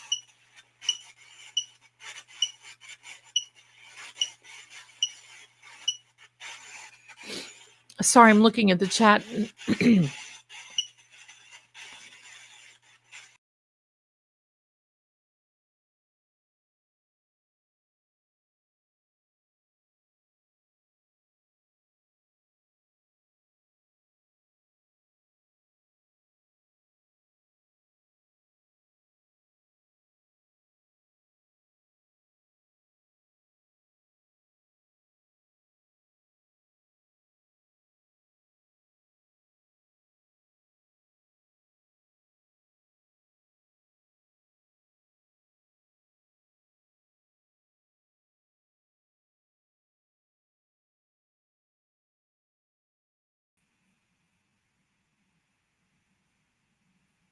to know.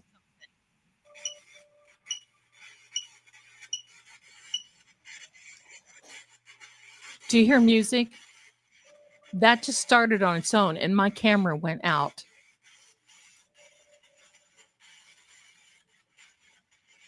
I never heard of this.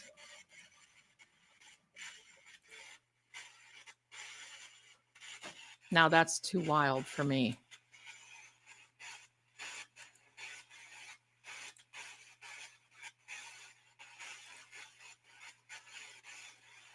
I had to restart my side because I got flags up here that said my camera went out and the music started. Approach.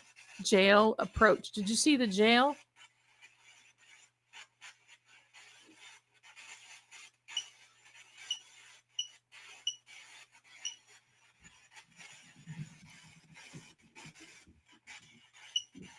Ooh, it's really storming here and a lot of lightning. Okay. We've never seen that word before. Thank you, Kelly. We literally have never seen that court. Yeah. Oh yeah. We did see the jail, but it's been a while. But we've never seen approach. Sallyport.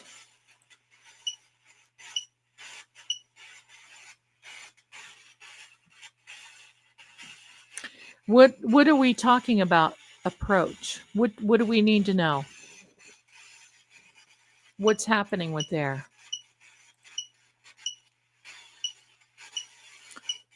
Your Honor, may we approach? Possibly. Oh, I just have missed the previous jail. Laser. Approach the judge, possibly. What's with, okay. All right, well, you just talk to us and tell us the story, what you want, and we'll see what comes up. Yeah, it's really lightning. Argue. Okay, so it looks like they're going to want to approach the judge to argue something. Could it be a laser? Could it be the laser pointer? Very good. Camera glitched when he approached. I think they're trying to get my attention because the music started going crazy. I'm looking to the side because I'm watching your chat, you guys. So I'm not trying not to be rude. So I look in the camera.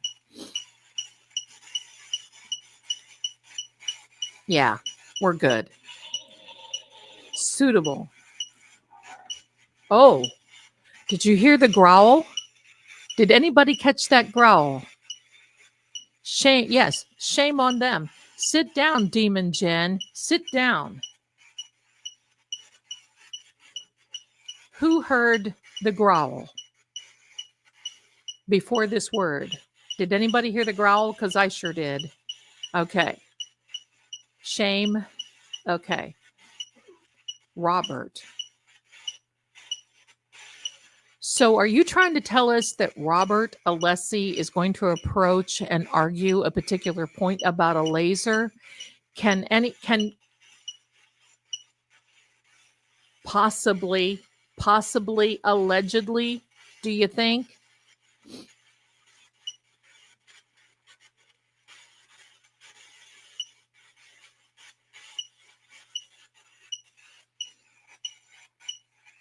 I don't think it's Carrie Robert Dancer.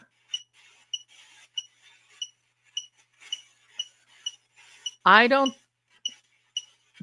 Yeah, sit down, demon. Sit down, demon. Sit down, demon. Jen. Is it a laser pointer? Is Robert Alessi going to be arguing that point with the judge? Will he approach? Wow. Tell me more. Tell me more. Right?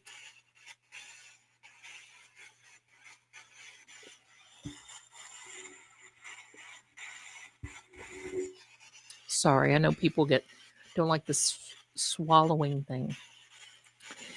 My boozy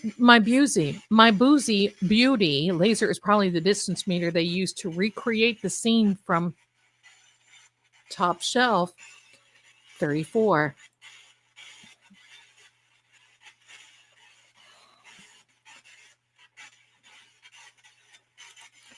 Jojo, Alazi sure knows how to dance. Yeah.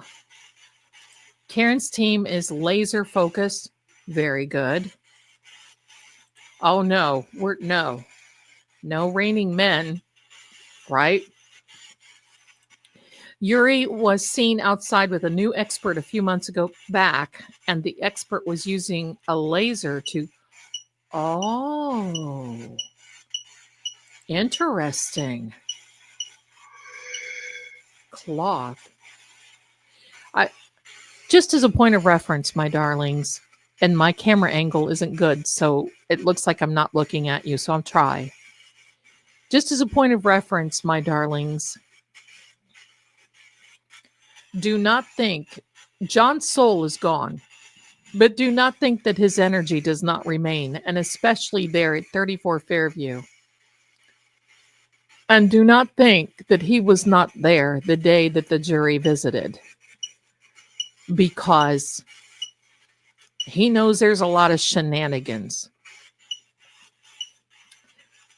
Cloth. What about the cloth? Yuri Bukeki was dancing using a cloth between his. Oh, yuck. Yikes. The thing that nightmares are made of.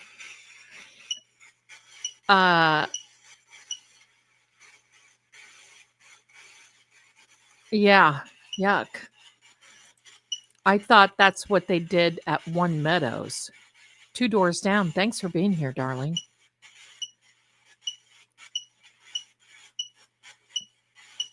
That would make sense, right? Ooh is right.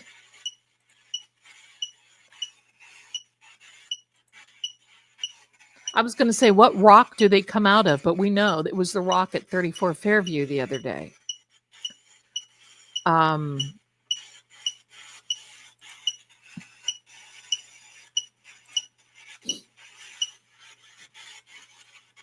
John's energy reminds me of Patrick Swayze in Ghost.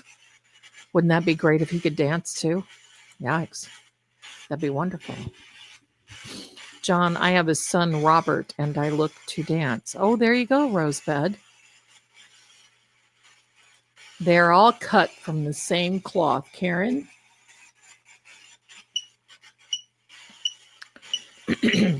Believe me, darling, take our word for it. Something you don't want to see.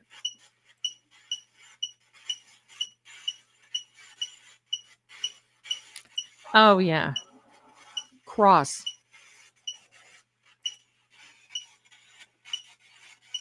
Oh, you know what that means.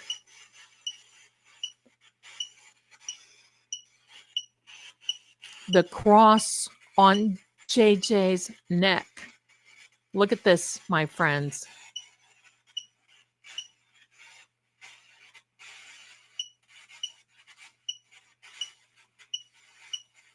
We saw it. I wanted to say, burn into that demon. Burn into that demon. Wow.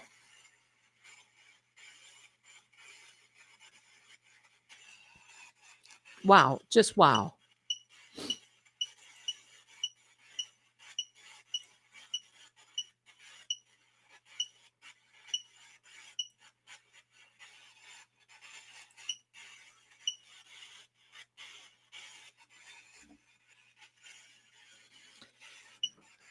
AJ's cross was fire, though. It sure was.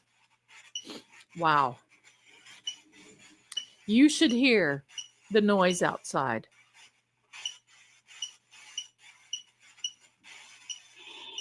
Shadow.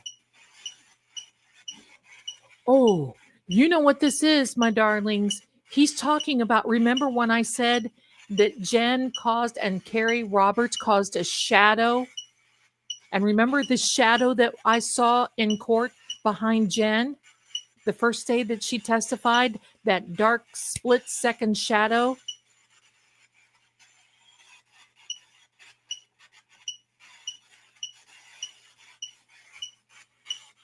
Or it could be the shadow of your smile when you are gone. I can't sing that low. Bull.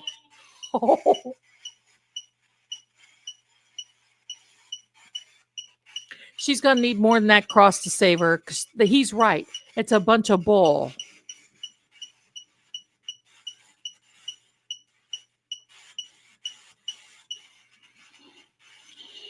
You know,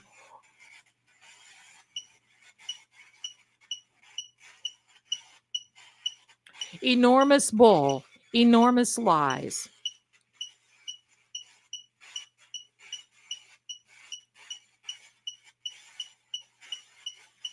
The shadow, Nicole, was the first day that Jen testified. Host. Oh, okay. Jen is the host. That's how it works in the dark stuff. Jen would be the host, in my opinion. Remember, everybody, entertainment purposes only. That's it.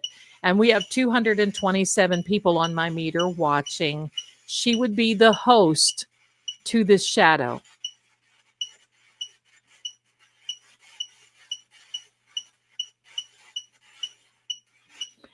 Honey, it is sometimes it's the noises that this device makes.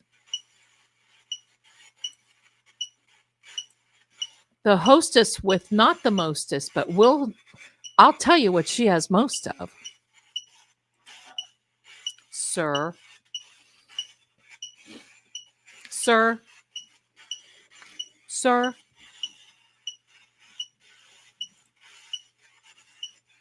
Thank you, Groovy Cheryl. You are groovy. You are groovy. Da da da da, feeling groovy.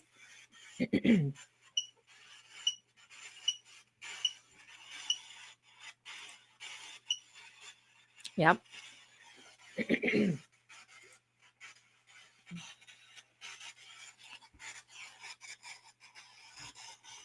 What is with my hands?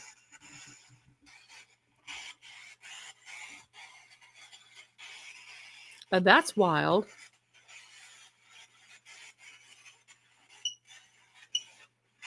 Okay.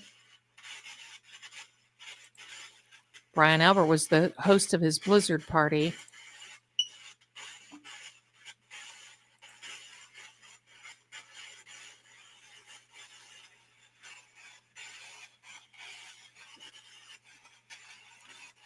Yes, she does, Kelly. Okay, so what else do you have to tell us? What do you what is there something that we need to know? What else can you tell us? Thick. Yeah, they are thick as thieves, sir. Thick as thieves. Caught red-handed. This is going to turn into an episode of Dumb Crook News. I kind of have an idea. Yeah. Yeah, will do. Will do.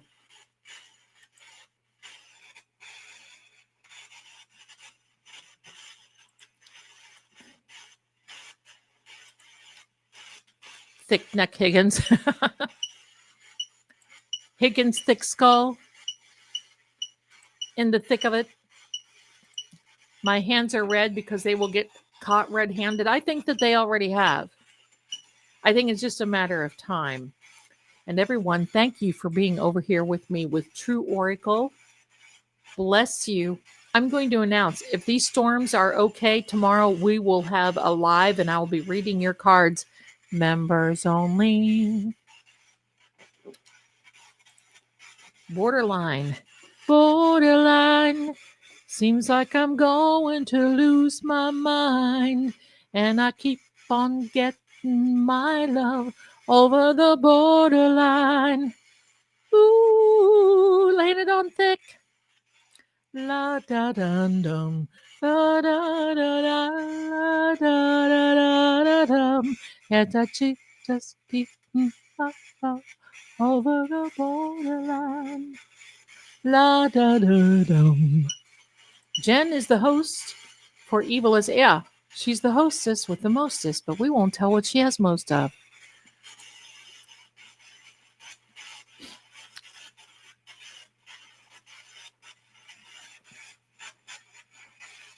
Thank you so much, my darling. I'm for some reason, the chats aren't connecting now for some reason. So I'm looking over here on the True Oracle side, and it is saying, Little B, it is stormy at Zelda's, and she microdots video. You have to go back and watch. Amber, it is good. Yes, please do. I did, Richie, show your new video in here. We all love it. Sit down, demon. Come on, Petey. That was a striking. I can't. Oh gosh, you pulled my hair. That hurt. Ooh.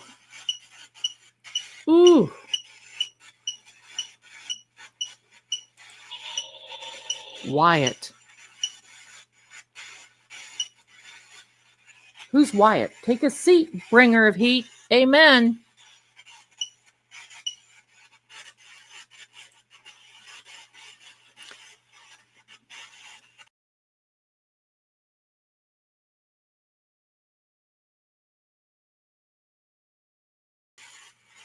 That Petey Pink Nose is going to get in big troubles. That hurt. Ooh. He put his fingernails right in the top of my head. Lady Z, could the cloth be evidence the evildoers missed? Well, I mean, anything is possible. But you know what? I think that they've got really so much now. Yeah, I'm good. I'm used to the fingernail on the head gig. No, he didn't. He was upset because I wouldn't let him wind around me. So he wanted to jump up on the back of my chair, and that was the end. It was the old neck and the old fingernail in the head. Excited. I'm so excited.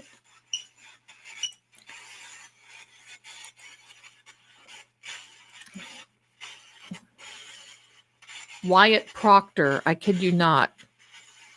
I didn't know there was a wire or a Wyatt Proctor. It's a normalcy when you live with kitties. I had to reboot computer. The energy is off the chart. Right? Standing Stones, right? I don't know if you missed. My camera just went completely off, and when I came back on, the music was going. Wow. Oh, yeah. Carrie put those blankets back into her SUV. He's one of Mike's kids. Is Wyatt one of the kids? He's one of Mike's kids. Wow.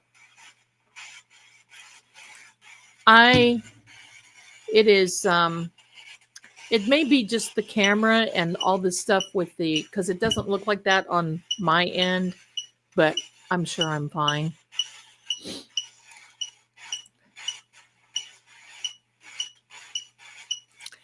Why was Hank always bringing up Jen's heart rate? Well, because I think it was part of this idea that through excitement, your heart rate elevates. If you're doing something you shouldn't be doing, your heart rate elevates.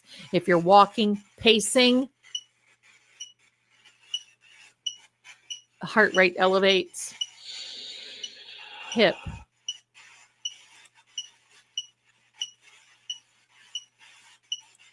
That music player freaks me out. Don't worry, honey. It's really just part of it's for.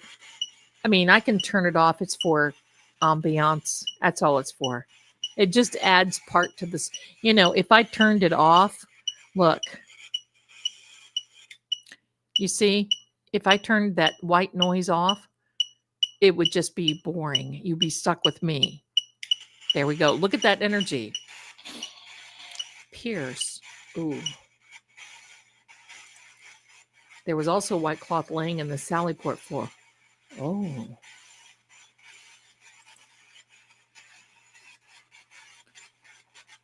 There we go. We're connected again. Sue says she was pacing to get her steps in. Yeah. Wonder if she does 10,000 steps a day. No, leave it on. Somebody made a great point that Hanky is a lawyer. Protect. I think he's kind of got a vendetta side to him that he, don't know if you know this or not, but I'm pretty sure that he has faced Leah, the new state's attorney's angle over the district of Massachusetts. He faced her in the Whitey Bulger trial, and she toasted his crack. Hank hates the feds. Yeah, they made him look like a schmuck. Ascend. Amandish. Jen sure heck hit 10,000 steps on the 20. Yeah. Resisting arrest. Brennan had an issue with Carrie Roberts taking her car. Carrie takes. Good. Oh, yeah. That's why he hates ARCA. Oh, yeah. Plus, who would we rather take? Dr. Wolfie or Hank Brennan? Pinocchio Brennan. 80. Hello. That's a hand down. Leah Foley. Thank you so much. Leah Foley. Nicole.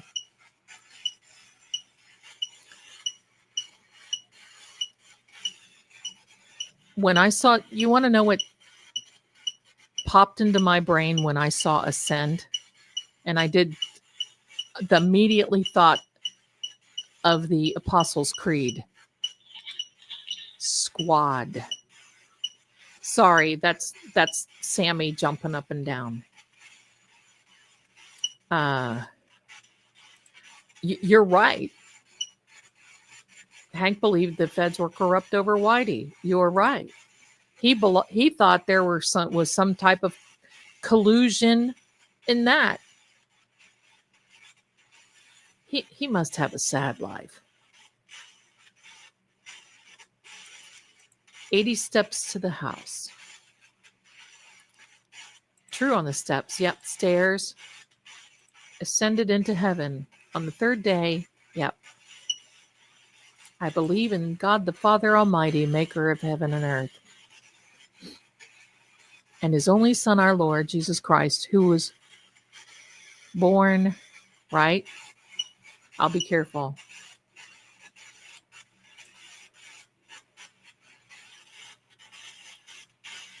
Was crucified, dead, and buried.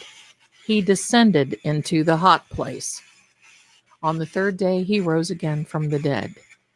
He ascended into heaven. Understandably, Becky, his body temp was in the 80-degree mark.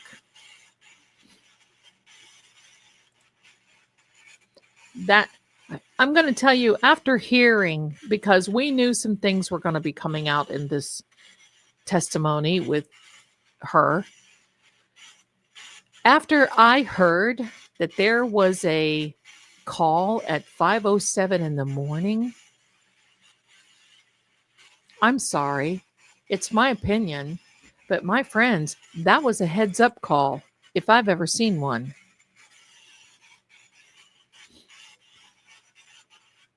Yeah, that's warm for supposedly, allegedly laying out in the snow all night.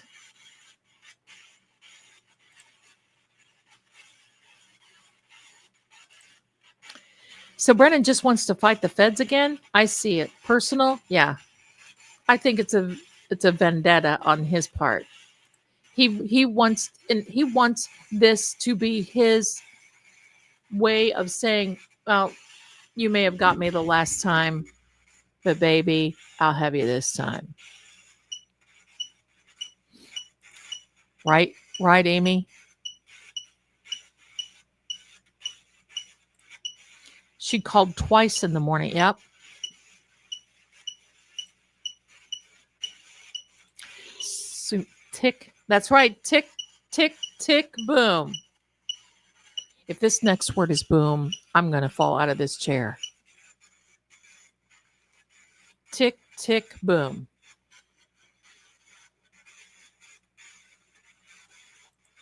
That was a wrap for me. So many things are, but guilty phone call. You know what? I say it over and over again. People who get on their phones and they do crap on their phones they shouldn't be. This is the sorry part. And then try to deny it. Lie and deny. Lie and deny. Hello. Lie and deny. Tick, tick, boom. We're just on the first tick, everyone. We've got another tick and a boom to go. Jen called Coco. What names are these? I mean,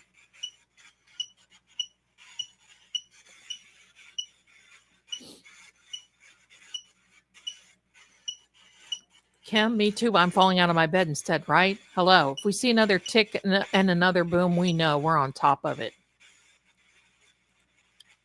Amanda 607, 608 standing, but also 507. And in my opinion, didn't Jen like sort of kind of manipulate and reroute Carrie the puppet, to not go to 34 Fairview first? Did they not go driving around or do something else? Was that time enough to get John from wherever he was to outside? You want to know? I'm going to say it again. I'm going to keep saying it. Hotel. That's probably the defense. But you know what? I'm going to tell you what, my darlings. The one thing that made my blood run cold when Ian Wiffleball sat up on the stand and basically acknowledged that someone would have had to push John's phone either for face recognition or fingerprint recognition. And I mean, he knows what this case is all about. And it was just kind of like, oh yeah, whatever. Yeah. That just made my heart stop to think that there's allegedly a possibility of these crims. I'm going to call them crims. These crims doing that. Whatever. That's right. That's exactly what I just said. Ian Wiffleball sits on the stand and says, whatever.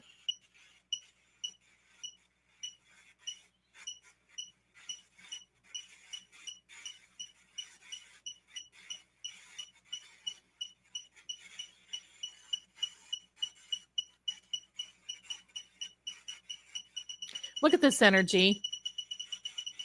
Wow. Wow. Wow. Ariana.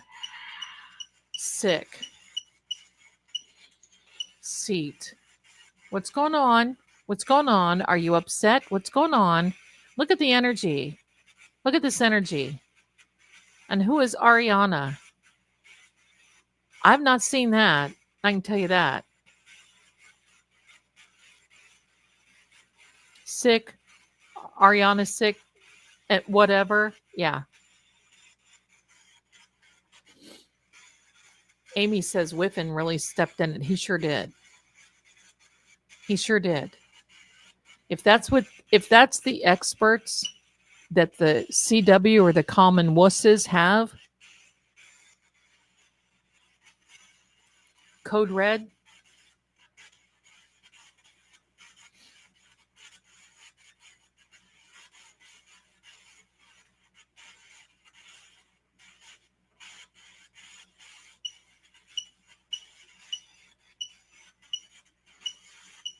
Cops always misquote regular moms, right?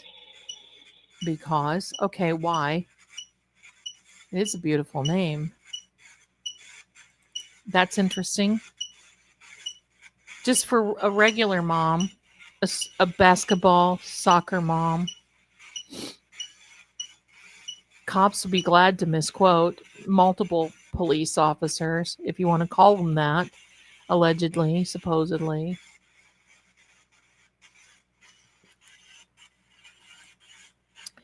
We're just regular moms. That makes me, you know, pardon me, does anyone, you know what I said to the screen and no one was here? Does anyone have one of those airline bags that I could use? Because that just hit. Okay. I have 2 questions, John's Energy.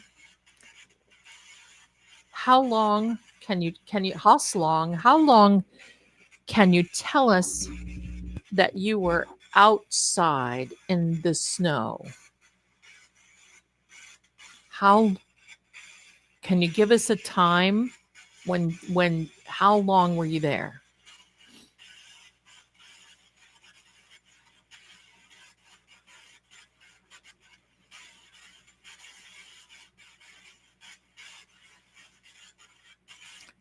I don't think she had the number. My question is, why didn't Jen, when Carrie called Jen and said, why don't you call over there to 34 Fairview and ask them? I would have been on the phone. I would have been saying, call over there to Fairview and see where he is. Now, they, once again, lie and deny. But the reason that there was no end, the reason they wanted all of this to happen. Oh my gosh, you should have seen that lightning. It is right here. Don't know if you can hear that.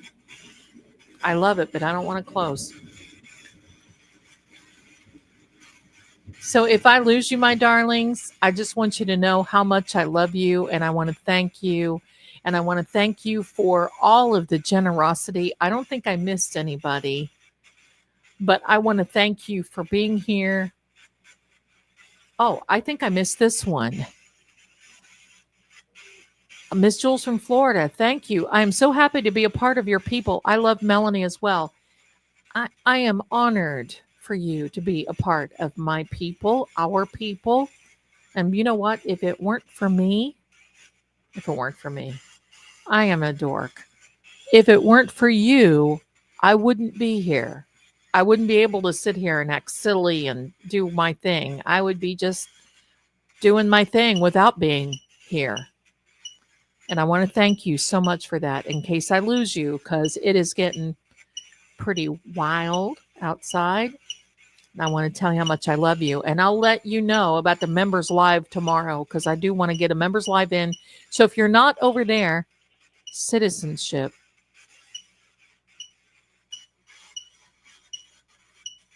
So if you're not over there in the True Oracle side, I think there's still some memberships that can be had over there. Pop on over there, please. Do me a favor, pop on over there and hang out. P. Oh, wow. I'm going to put the link here. And when we do our members only, I will be reading your cards. So, Elijah in the rain. Oh, wow. That's pretty deep. You know the story of Elijah in the rain. The center of your storm is out 4 miles away. Yeah, you counted the thunder, didn't you? Yeah. It's pretty close. It's coming around the mountain. Oh, that sounds delicious. I'll be right there. Past May 2023. Aw, Elijah. Thank you, my darling Misfit. Thank you.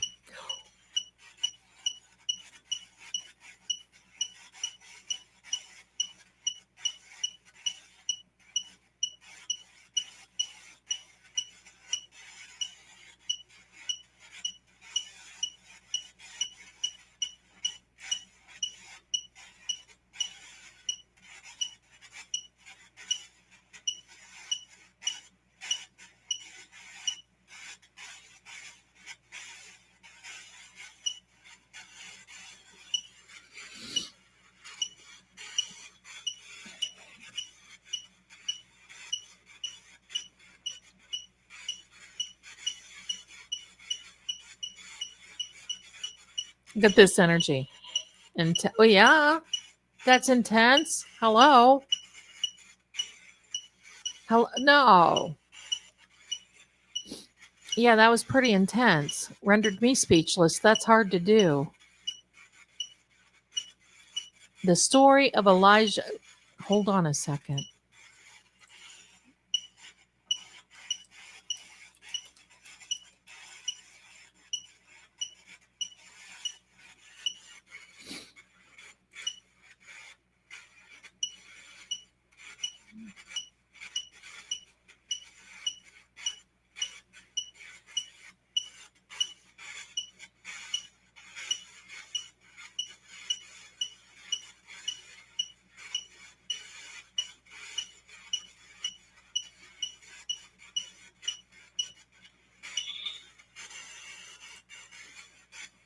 Undergo. Oh my goodness.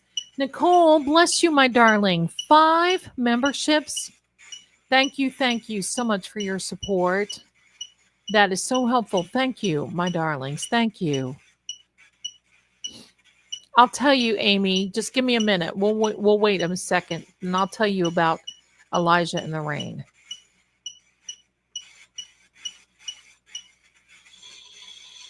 Honor.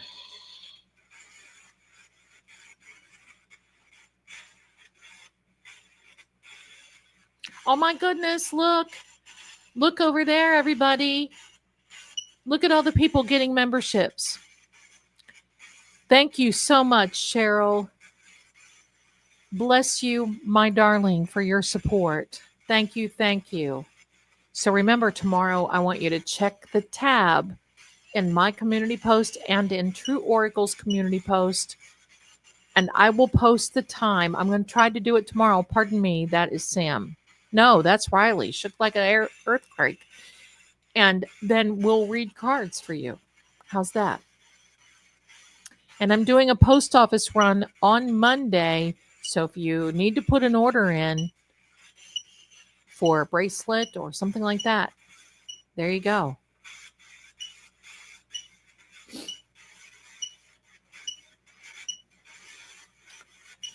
Oh, I see it. Sylvia's daughter. Where are you, my darling? Sylvia's daughter. Jen Stark dealing. Is that ritual family thing or just her? It is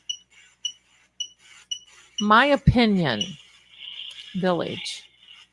It is my opinion only that this is something that she is a loner on, perhaps not family. There may be someone else. I don't know. Hey, hello. That's Riley's Heine.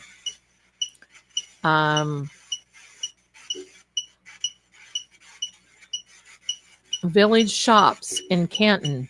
Is that where? What is going on? Phone. Yes. Bubba, stop. All right, we have a thunderstorm watch now.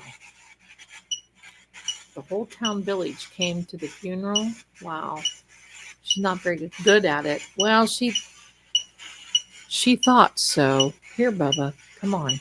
It's the shopping center at Cobb's Corner. Everyone in town goes there. Zelda, I sent you an email. Okay, Elizabeth. Angel, you're going to have to either move or not move. Go on, Bubba. Go on. I think that Jen is working with Dark Practitioner. Kiss you back.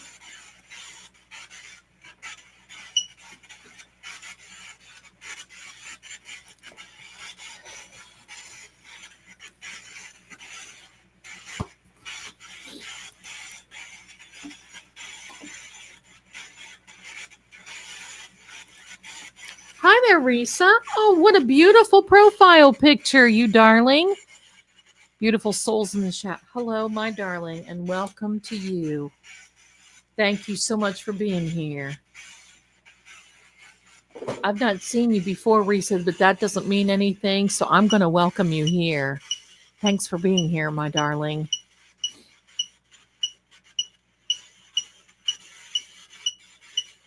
You're going to like it here. We've got a really cool community.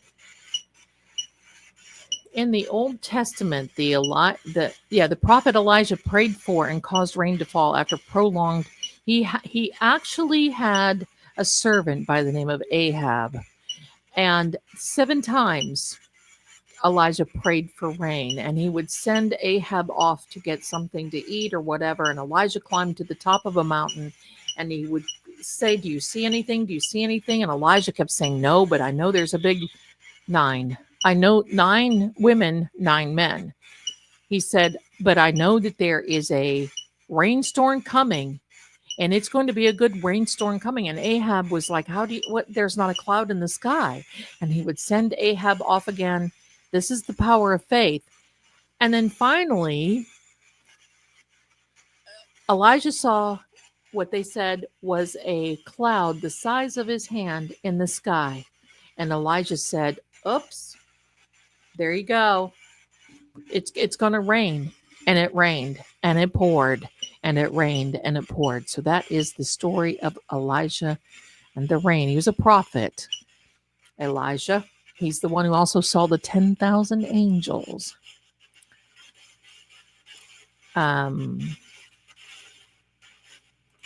John, there's a Tyler Road in Canton.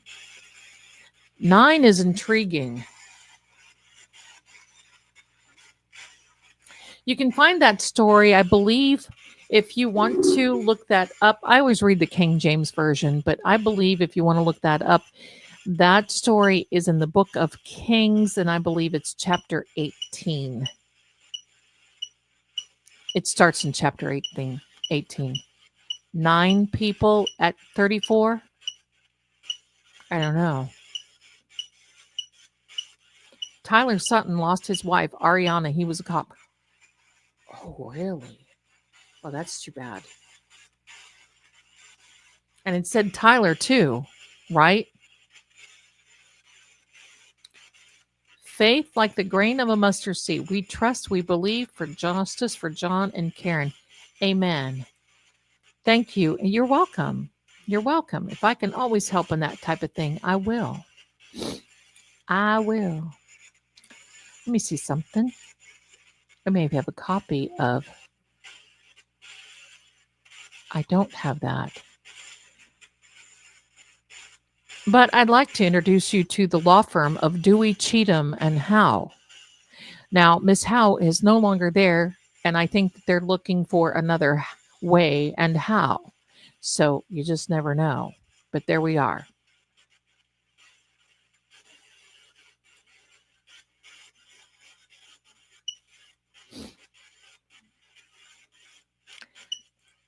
Why would John bring up? I don't know. It just depends on energy, spirit. They could have been friends. They could have not been friends. I think it was 3 years. It was a while, little misfit. It was a big drought for a long time. Thank you for helping me with that. You coming over here, Bubba? You go sit there. Riley is sitting like right here beside me, watching. If we can watch some of the words in the chat, please, my darlings. Massive. Because the algorithm doesn't like some of those, even when you put asterisks by them now. So if you could please just be careful what. Oh, that was a big slam. Sorry, I went in the chat. Wow. Look at this energy. Hello.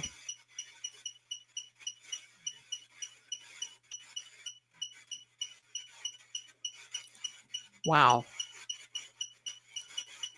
Look at this. Sister.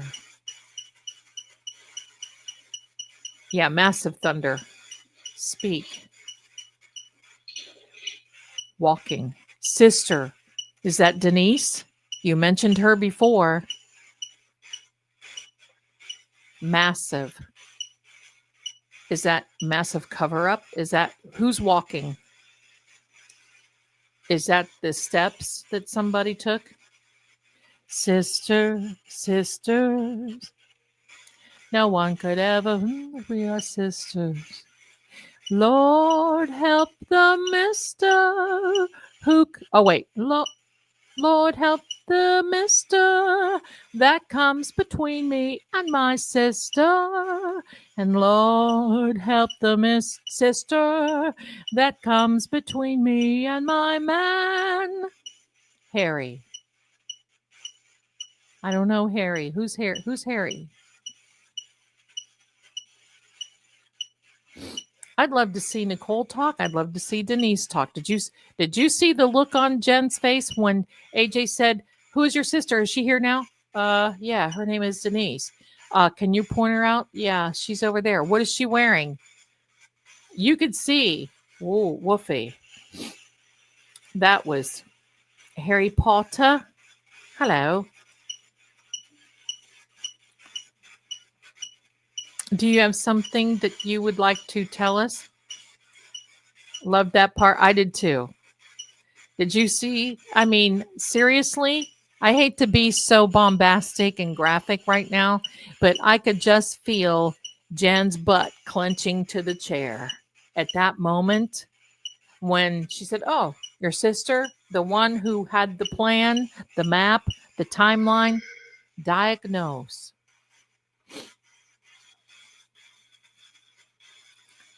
Yeah, she looks like an older version of Jen. Excuse me, buddy. Whoopie. That hit my mommy's head here. Denise did not look happy in court yesterday. Oh, how much you want to bet she doesn't show up again? How much you want to bet?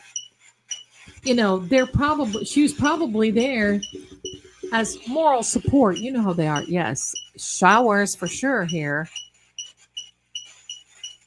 Jen is 5 years. Okay. Ramp. Secret. Hello. My cat keeps pushing. Oh my, kitty. Thank you for that, Richie. Denise and Shelley are just like Jen. Coco is the outlier. I'm sorry. You see this big man right here? He's got a head as big as a biscuit.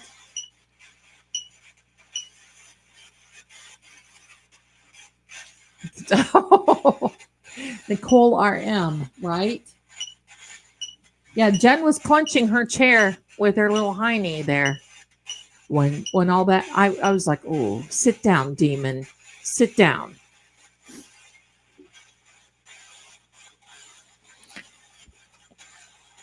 Jen's face in the last couple of minutes when AJ was going at her about the house was great. Like, how dare, right? I loved it. Kelly said, I know she didn't want to say Denise's last name. Well, you know what they're going to do now. They're going to say, oh, we're getting harassed. My sister's getting harassed. Oh, whatever. Look at what you guys are doing. Not that I think that that's a right thing to do, but for crying out loud, I think there's worser things like making a timeline so y'all get your story straight.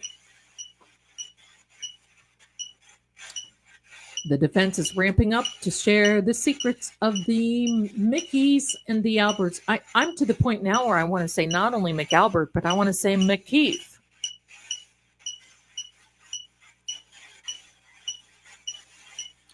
Elizabeth, Anna, Carrie, let it slip out about Denise being at the house.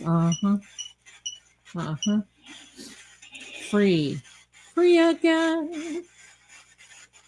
Elizabeth said, all those sisters look a little off. Sit down, demons. Right? Right?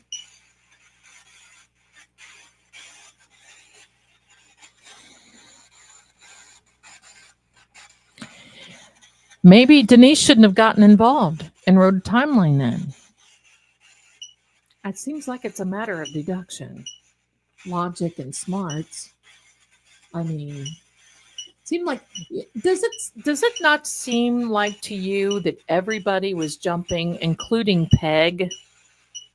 Everybody was jumping at the chance to be involved, to bolster the idea that Karen would be indicted and go away. But isn't it amazing that this turned into an episode? Thank you. Welcome to episode such and such. I love it. They thought she would plea. That's what they get for thinking. Bubba, sit down.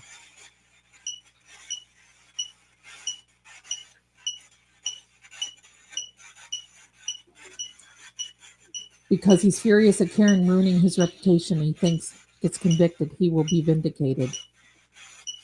Each. That's right. Each one of them deserves a sentence forever.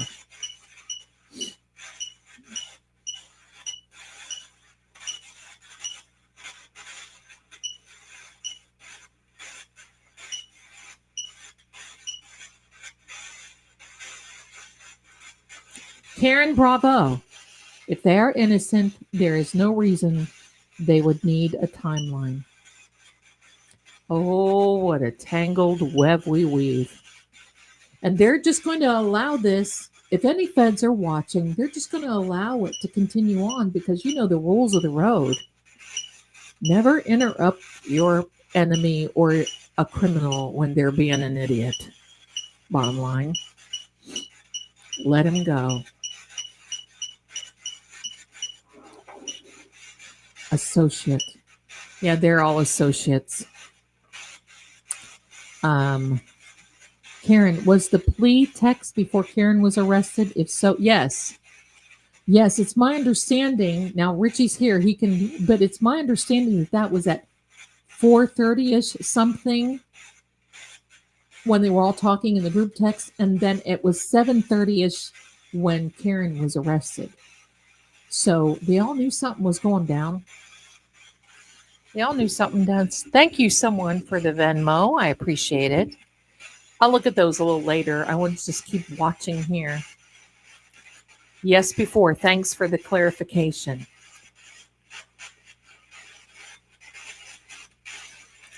Well, that's what I'm saying, my darlings. There's a lot more to come.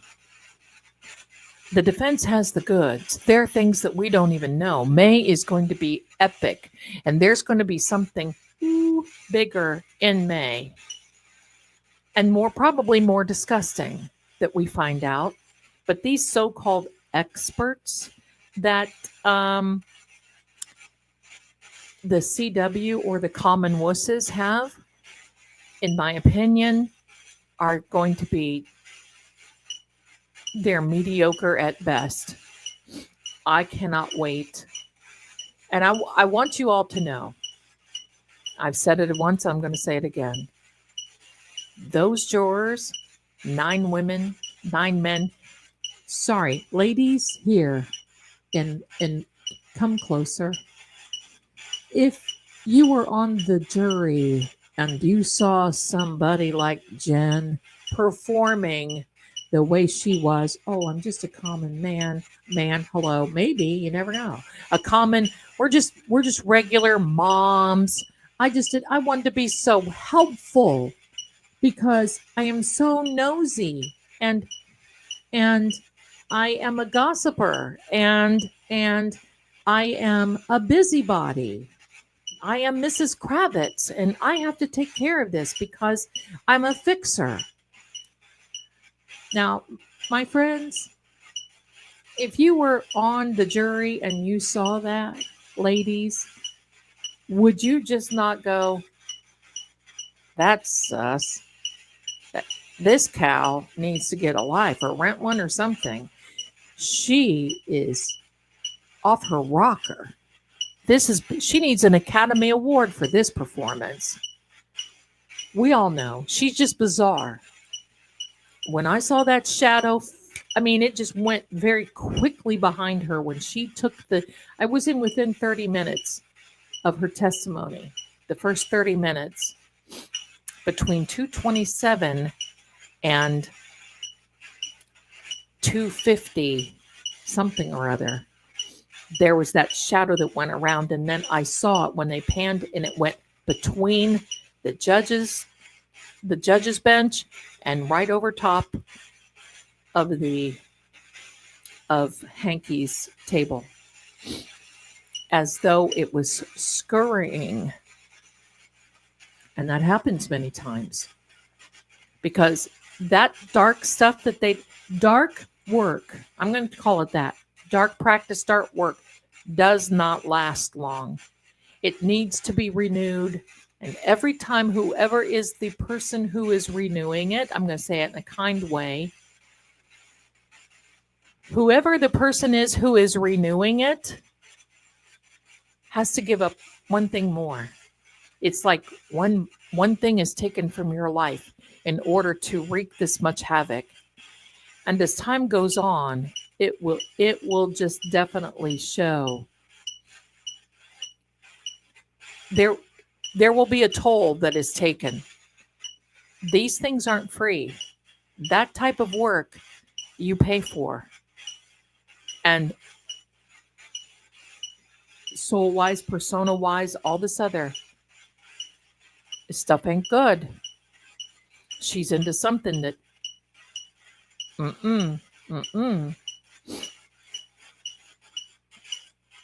Oh, John's going to be haunting them, all right. Just wait. Just wait.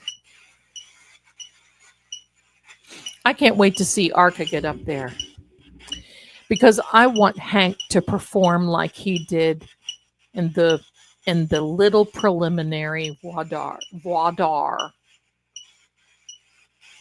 dire that they had. I want to see that. And I'm gonna tell you something a little bit about Dr. Wolfie. Dr. Wolf. He is a professional.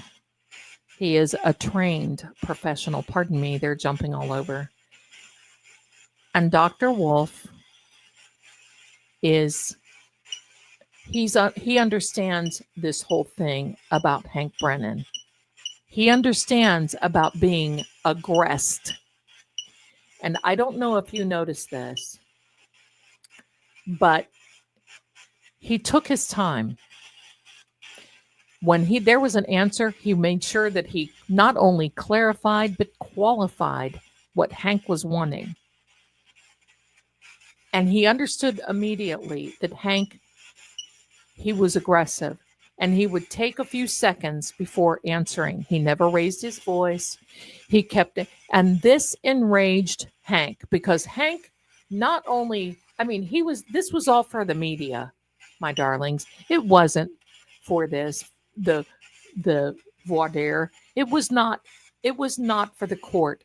It was for the media.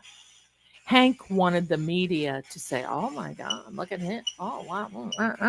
And it didn't happen. Dr. Wolf made him look like a chump prior. That's right. And if he does that during their testimony, he will look like a bigger chump. Do you think that the jury is going to like that? They see this behavior come from a prosecutor that could have had Arca come in, but they chose not to because, once again, my darlings, the testimony did not fit their narrative. That's going to be very interesting. Extremely.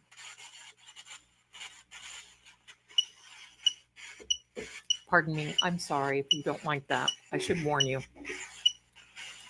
He does look like a Fed. Only I've not really seen any Feds look that good looking. Hello. And he's a physicist. Do you not love that, ladies? I do. Nice to look at, but, you know.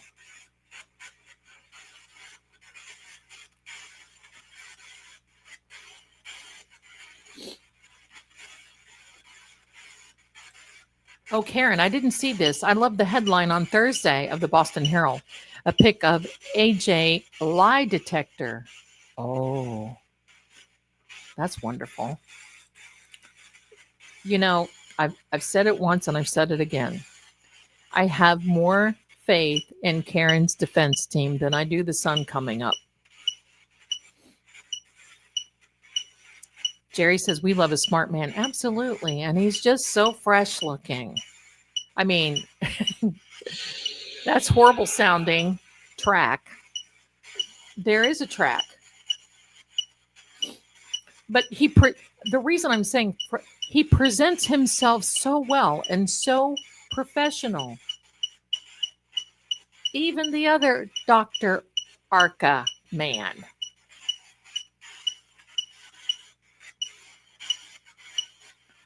Kelly, I wish Judge Judy was presiding over this case.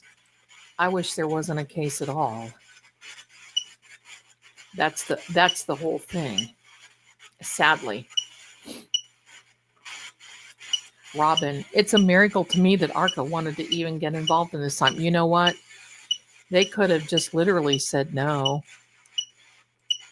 Because look at how much they have been doxxed. And you know what? Immediately after I saw him in court, they had pictures of his family, of him, his kid, all this over. Animals. That's right. Animal. Sick. But are you talking about Chloe? What can you tell us about Chloe, John? Pardon me. Yeah, I feel for them too, my darlings. Well, I haven't heard any more thunder or anything right now, so we might be in the clear for a minute. Let me check my devices. Let me see what's getting hot, what's getting not. So far, so good. Thank you, everyone, for your lovely gifts. My goodness, everybody keeps sending. Oh. My device is getting a little hot.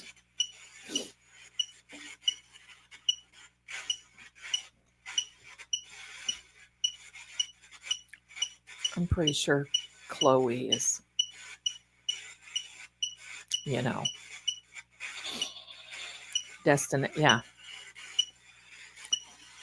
destination unknown.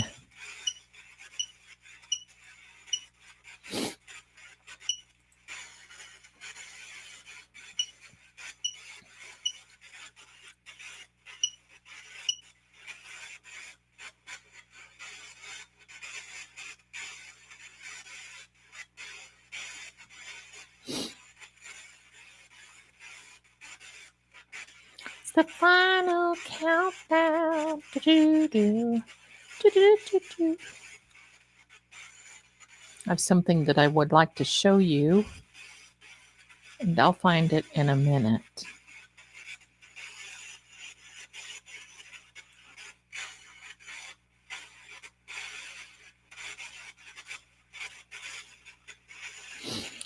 I made this private rendition for myself. And y'all know how I feel about this, but this is different than the one you see in the merch shop.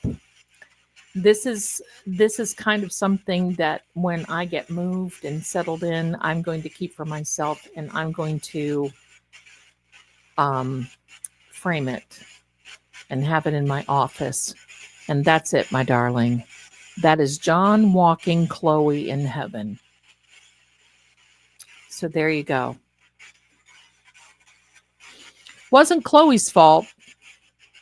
Just want you to know, this definitely, my darlings, was not Chloe's fault. She was made the way she was.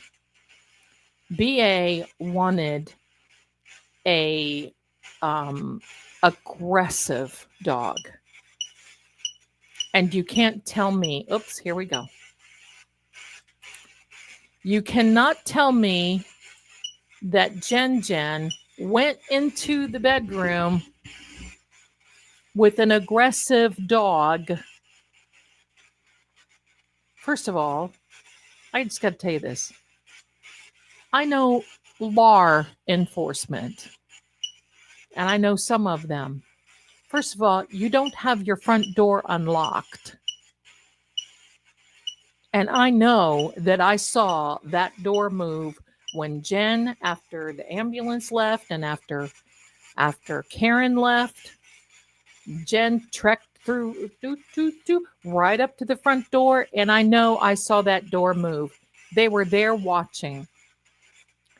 You cannot tell me, first of all, what law enforcement would have their door open and them upstairs sleeping away. Hello? That's number one. Number two, why would you go in there? You know that he's got a something of choice, a pew of choice. Are you going to burst into shoulder? Are you going to burst into a law enforcement officer's bedroom? Doesn't matter if you're family or not. And there's no dog. Oh, I didn't hear her barking. Where was she? I don't know. No, you don't know because somebody took her off.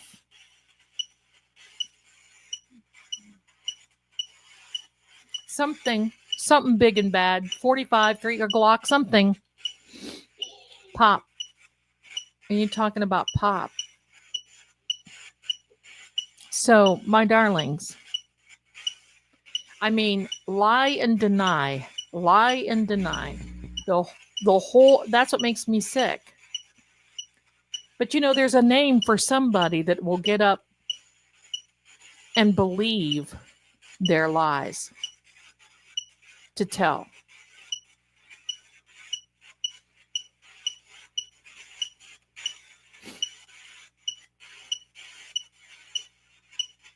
Thank you, my darling.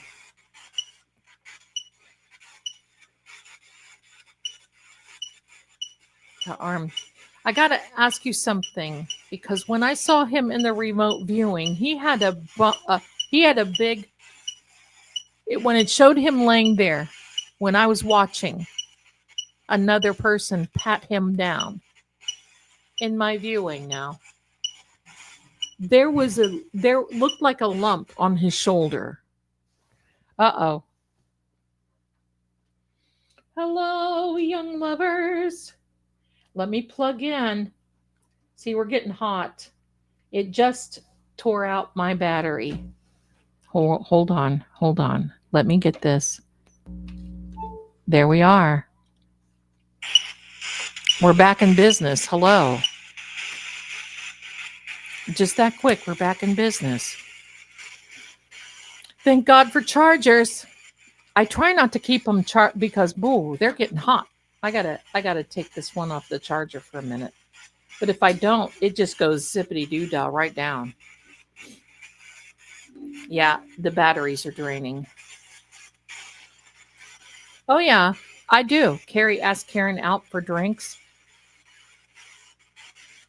Yeah, I do.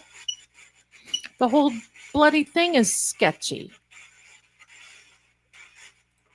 You saw something with his shoulder. Can't see that close. It was like a hump. It wasn't a scratch or anything. It just looked like a hump on his shoulder, like a little swollen. I don't know. I've never seen his autopsy photos, and I don't want to. I've seen enough. But I don't know what's there. And I'm hoping that when these MEs, like a bulge. Yeah, Kim, thank you. Like a smaller bulge. It was not muscular. Yeah, right, Robin? Thank you so much. I was thinking of pathological liar, too. Debut. Thanks, Risa. I love this channel, and y'all are so very entertaining. My darling, feel free to just jump in because we like to sit here and talk about what we feel. It's entertainment purposes only, but we just like to sit and think about it. But welcome, my darling. So glad you're here. Kim, my darling, bronze.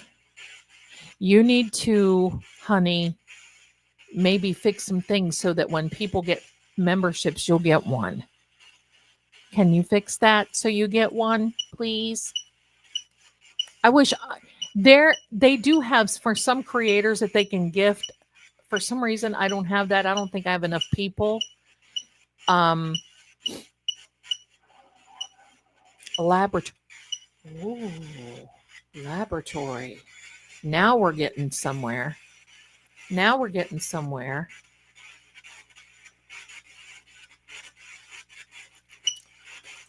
Oh, did you? Well, I saw enough. I saw enough in the remote view, and it bothered me. And just so you know, when you're remote viewing and they don't have general. Oh, I wonder if that is the attorney general. We had that last night. Are you talking about an attorney general? What ADA or general are you talking about?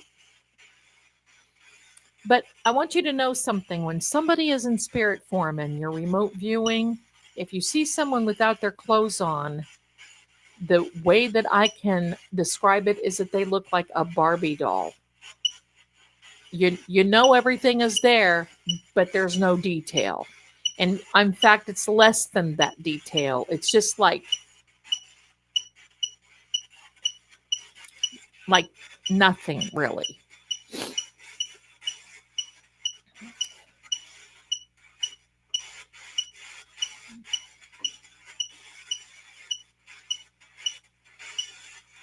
Looked like a fractured or just it didn't look fractured. It was a bulge to some degree. Now I don't know if there was one there, but from my end, and right away he talked about his liver and a kidney. So obviously now, you don't have to be psychic to know that when your body starts shutting down, all your organs start shutting down. So I remote viewed to see my mom. She was alive in a nursing home when they shut down due to, oh, I'm sorry. Aw. Gotcha. I know what you're doing. I gotcha.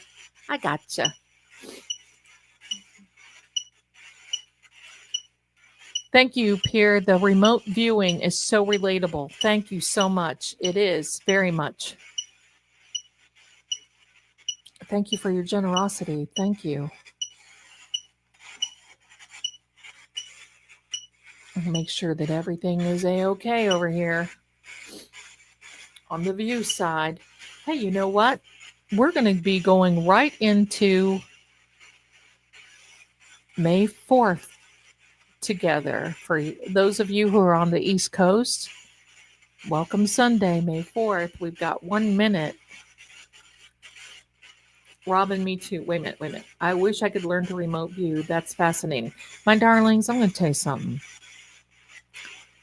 I've had so many times people come to me and say, oh, I wish I were psychic. Oh, I wish this. Oh, I wish that. No, you don't. Some of this, it was very disturbing when I saw that with John. People going in and him standing on the other side of the room in the corner, and he and I watching as machines. We can hear machines in other rooms beeping, and he's just laying there on a gurney. And then a cop walks in and pats down his arm. It's the most uneasy feeling. It was not right. It's not pleasant. It's not pleasant. I was thinking,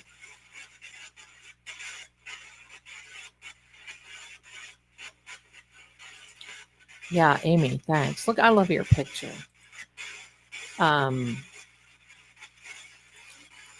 May the 4th be with you. I used to go around and talk like Yoda for my son so he could eat. That was difficult. We talked about that the other day. I am already in 4th. Be with you. Thank you. Welcome to my day. Welcome technology. My hubby's day. Well, happy birthday. Happy birthday to you. Happy birthday to you. Happy birthday, dear hubby. Happy birthday to you and many more. Gifted one, Robin. Thank you, my darling. Bath. Yeah. I kind of know what you mean by that. I kind of know.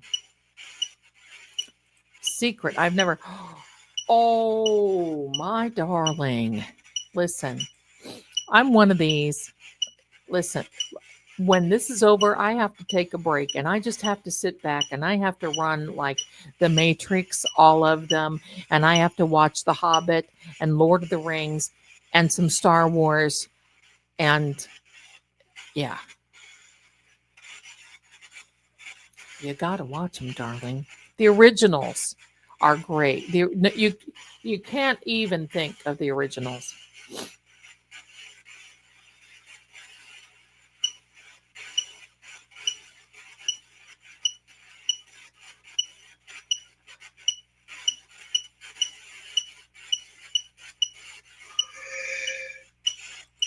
Does he love the? Oh, yeah. Love The Matrix. Superior.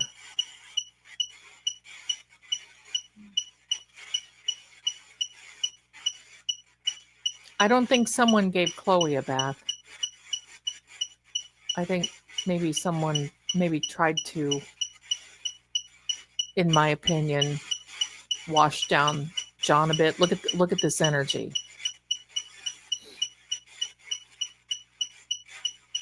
That's my opinion. Big. As in Mr. Big from Sex and the City. Tell us what is big.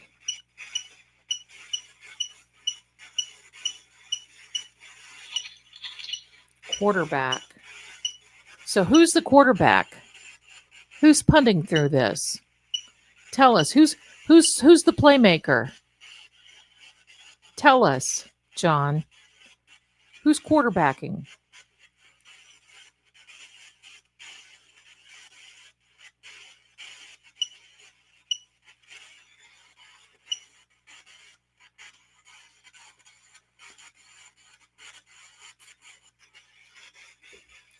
Colon. Are you telling us about colon?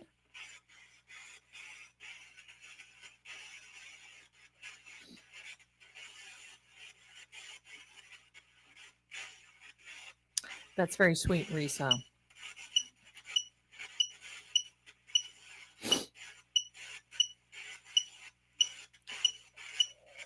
Amy, no, we have not. This is a lot of red energy tonight. Oh, surprised? What I'm getting is that this was a surprise to John, obviously. He did not believe he was going to walk into the lion's den. Oh, things are stopping. Okay, my darlings, let me ask you this.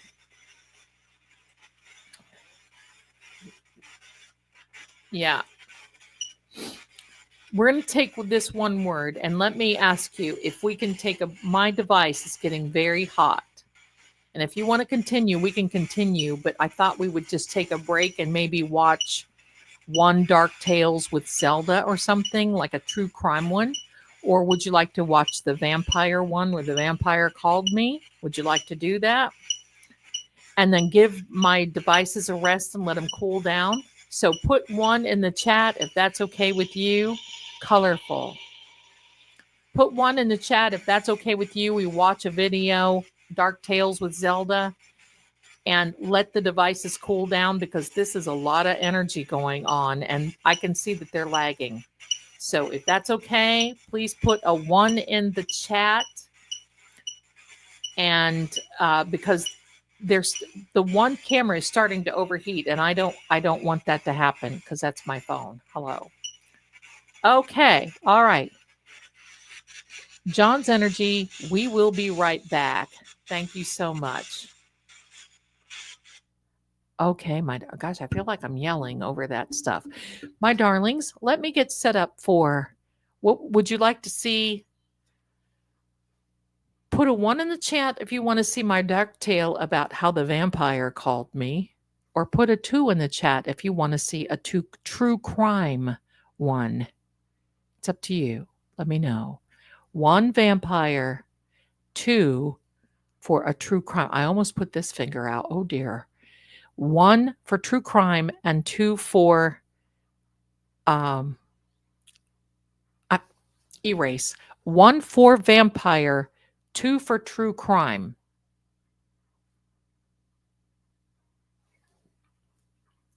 I should have done two. Okay.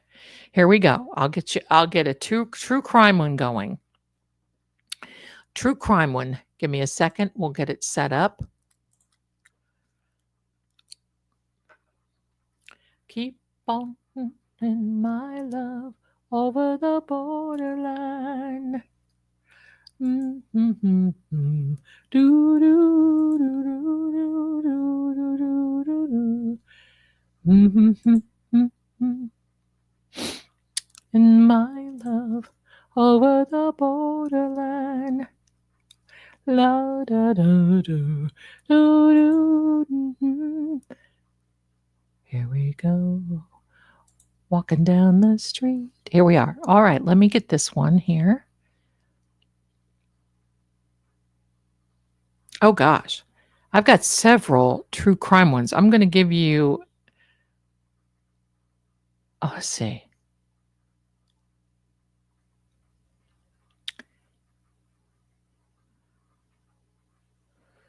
I got to give you a good one. The latest one, I think, that I had.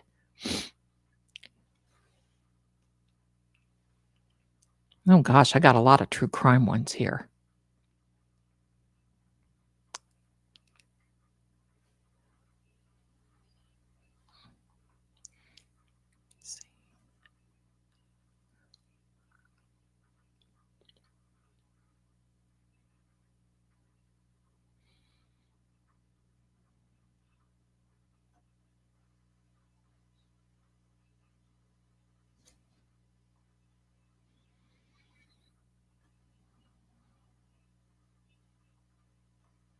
I want to get this right one. And where is it? Here it is.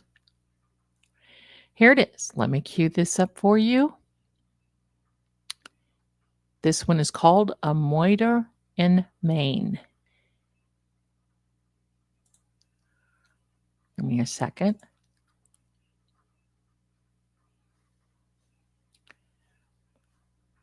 I got to close some of these tabs or things are going to start getting funky Cole Medina here.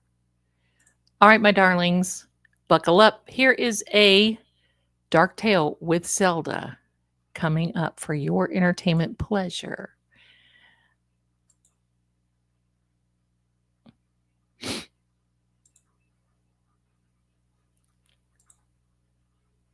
This is how it starts. Let me enlarge that for you.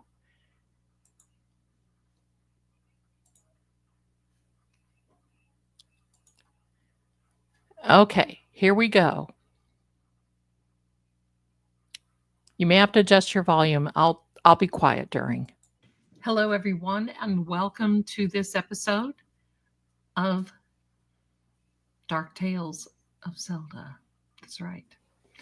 This is not really a happy and positive video. So if this is something that you thought was different, well, it's time to click off now. So there's a warning that viewer and listening discretion is advised.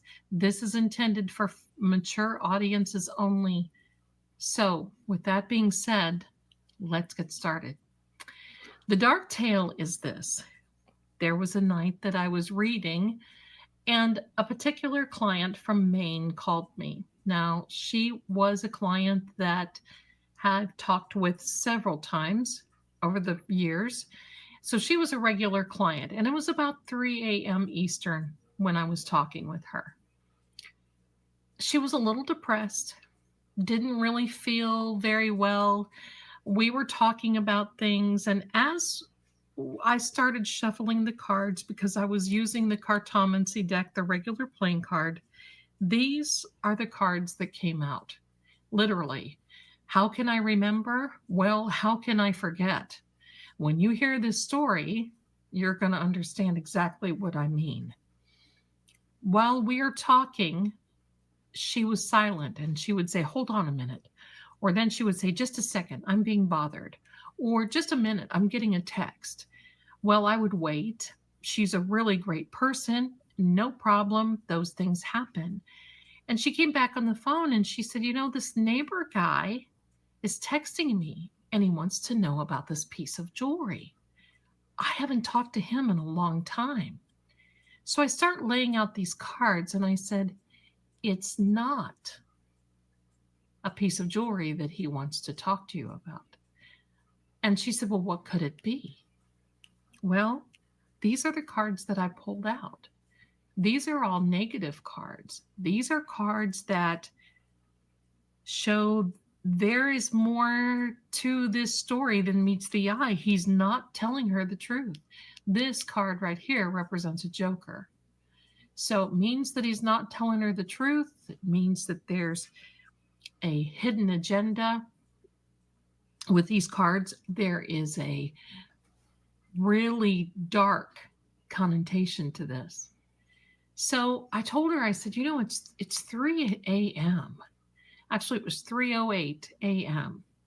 I don't feel it's a good idea. I don't see that this is something good that you need to be doing. And she said, well, it would be nice to have the company. And I said, I don't think that he is wanting you there for the purpose of a company. This doesn't look good. Well, he keeps texting me, wanting to see this piece of jewelry. And I said, when was the last time you saw him? Oh, gosh, it had to be a year ago. How did you see him? Well, he was out in the yard. We were both doing yard work at the same time. He lives 2 houses down from me in the neighborhood. He was outside. I waved at him. He waved at me. And that's the last time you saw him? Yes. And he has your number and he's texting you now about a piece of jewelry at 3:08 a.m.? Well, yeah, that is kind of weird, isn't it, Zelda? Yes, it is kind of weird. It's more than weird. It does not look good at all. So as I'm looking and I'm taking out these cards one by one, these mean frustration, anger, upset, loss, separation, parting, and this represents the death card. This is the same equal as the death card in the tarot deck, but in this position with these other very negative cards, and this represented my client. So with all these other really negative cards, it meant more than just a separation or even the end of a chapter and a new beginning. It meant something very dark.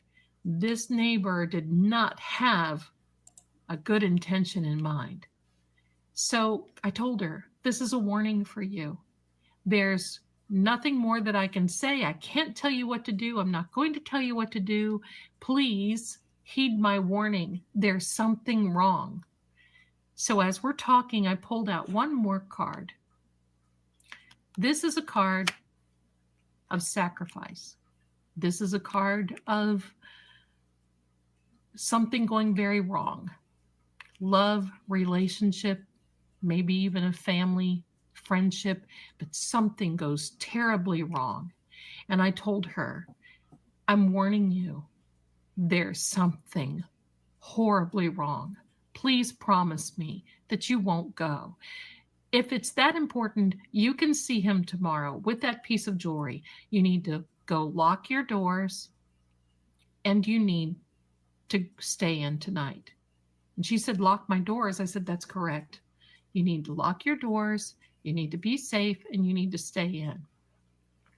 Okay, so we ended the reading, and the cards, after she decided to not go or to leave, and she stopped paying attention to the text, the reading lightened up, and there was no more warnings, no more loss, no more ill intention, frustration, anger, sacrifice, anything. The next night, my client called me and said, "Oh my gosh, Zelda, I'm shaking." I said, "What happened?" She said, "I had the piece of jewelry. I went outside today to get the mail, and I was going to walk over to the neighbor's house." And she said, "When I looked down the street, there was caution tape." And I said, "Caution tape?" She said, "Yes, police caution tape." I said, "Oh my gosh, what happened?" Here, the neighbor, the young man, lived with his parents. There was a history of mental illness that was very unfortunate. Right when this neighbor was texting my client, he had murdered his parents. That's right. He murdered his parents and was texting her to come to his house. Now, when she called me, she said, "Can you imagine what would have happened if I would have walked into that?" And I said, "Oh, yes, I do. Because you would have been the next one." Well, how they found this gentleman is because he took his parents in a car and tried to bury them in a park. Now, this was all very sad, and I've changed around the details a little bit for the privacy of the client, but that's pretty much what happened. I still talk to this client this day, and she tells me constantly how grateful she is. But the gratefulness is her, that she listened. She needs to thank herself that she listened, and because she was not feeling that lonely and going to the neighbors, she saved herself from going through a lot of problems. To this day, this bothers me. This happened not very long ago. This was a very intense situation, and this young man now has been appropriately taken care of, and hopefully he's getting the mental help that he needs. So thank you so much for listening and watching, and I will be back with you the next time on Dark Tales of Zelda. This is a true story, and I've got a bunch more. So thanks so much for being here with me, and I'll see you again next time. Bye for now. There you go. And it is a true story, my darling, my darling. Miss Jules, thank you so very much. You are so generous. Now, for any of you who are not receiving a membership gift, there is a little something that you got to do. And you have to be able to, in fact, if you hit the join button or something, I'm not sure what it is. Maybe somebody in the chat can help you, but you've got to be able to, receive that. So there you go. But maybe if not, y'all have a good read Sunday. There you go, my darling. Well, it's actually for True Oracle. It's not for this particular channel. So it's for the channel of True Oracle. This is Riley walking through again. Thank you very much. And so there we go. And I want to tell my mods, if you're getting tired, who are you? This is Noodle. This is Noodle Boy. I want to tell my mods, if you're getting tired, you may definitely take a break or go ahead and leave. I know you've got families and all kinds of different things. And so you're welcome to. It's up to you if you want to say, yeah, see perks. That's what you've got to do. See the perks when you do that. If you're looking to be gifted a membership, because believe me, if you are here and you're watching and you haven't received a membership, these people are so generous that it is, excuse me, sir, they are so generous that it would not surprise me. Just a minute. Shaggy Noodle needs to arrive. So there we go. Oh my gosh. Do not walk in front of their angel. So anyway, my darling. So yes, and if you have an iPhone, there is no button for it. So you have to go into another browser into a browser and not into the desktop version of YouTube. I know it's complicated. So there we are. There we are. Doing the catwalk literally. Thank you. And thank you Green-eyed, my darling. Thank you. Thank you. I appreciate that. You never know when the call of duty may come. Thank you. Thank you.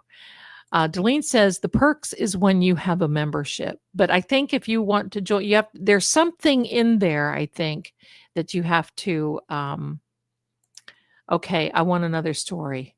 If you want another story, put a 1 in the chat. That was kind of a short one. I want to get you a real good one. I'm going to let me see. Yes, my first with you the other day, I got an email telling me I was gifted. So I don't know who did it, but I said out loud, thank you to whoever, beautiful, generous soul. Thank you, my darling. Well, I'm just glad that you're here. Okay. So do you want to hear true crime or do you want to hear spooky, paranormal type stuff? It's up to you, my darlings. Up to you. So, okay. So put a 1 in the chat if you want to hear paranormal, spooky, or 2 if you want to hear another true crime. 1 spooky, 2 true crime. And I'll be glad to. I'm going to look at some of these things. 1 spooky, 2 is true crime. Looks like so far it is spooky. Believe me, I got plenty of them. All right, let me take a look, my darlings. I'll be right back. Let me take a look and see what I want to share because, I got some good ones. Let me see.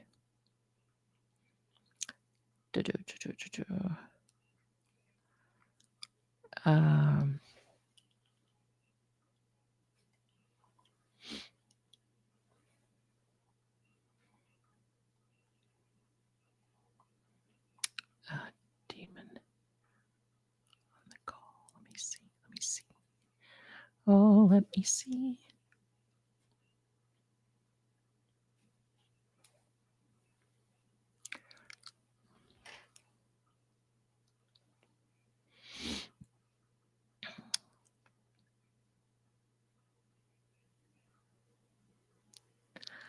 I'm getting there.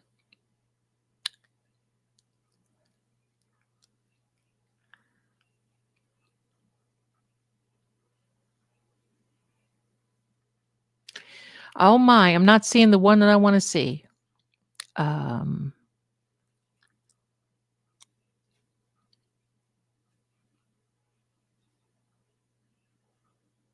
Oh, here we go. Oh no, that's a true crime one. Okay, we can do that one later here. We did that one. Gee, how many? Okay. I want to get you a real good one.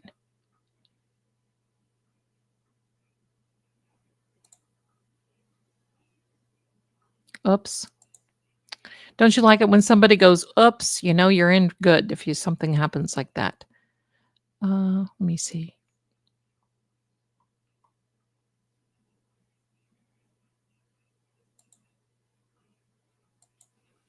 I can hear the rain. It's calming down. Okay, hold on. Hold on. Don't get excited here now, Zelda.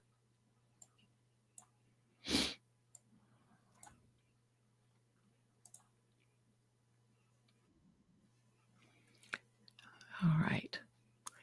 Here we are. Let me come back to you. Here we go, my darlings. Hang in there. All right. Let me get you in line.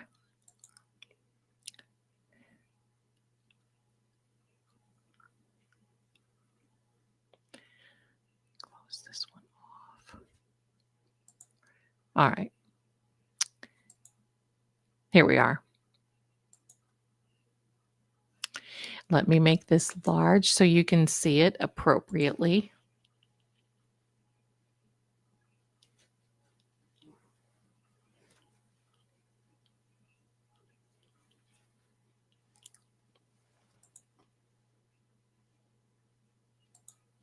There we are. Okay, my darlings, here we go.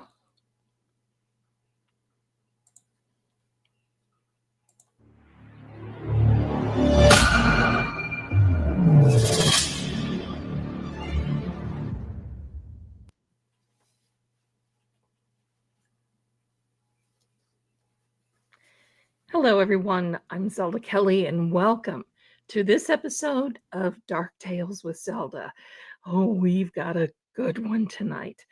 I can't wait for you to listen, watch. This is really going to be something. If you like mysteries and scary and paranormal, well, this one is for you. So relax. Here we go. So this story is about a caller whose name was Jeremiah Thompson. I love that name. Mr. Thompson is now no longer with us. This happened a few years ago, but now I've got my cards to reenact the card reading that he called me. So it was, like I said, a few years ago, Mr. Thompson called and explained that he had inherited a home, and he called it Willow Manor. Willow Manor was frightening to him. He, like I said, inherited this. It was a home that was in his family. He knew about it, but he just never thought that it would come down to him. This was something that he was not prepared for. This was quite a large house. I believe it was upwards of like 8,000 square feet, very large. And it had been added on throughout the years, but there were problems, paranormal problems. He moved in because he knew he was going to have to do a lot of renovations. He was going to have to live there so he could afford to do it. And lo and behold, that's when the activity started. Mr. Thompson explained to me on the phone there were doors slamming. He would hear whispers. There would be disembodied voices. There would be, you could hear walking going up and down the stairs. Your typical haunted house. And believe me, for a paranormal investigator like me, this was music to my ears.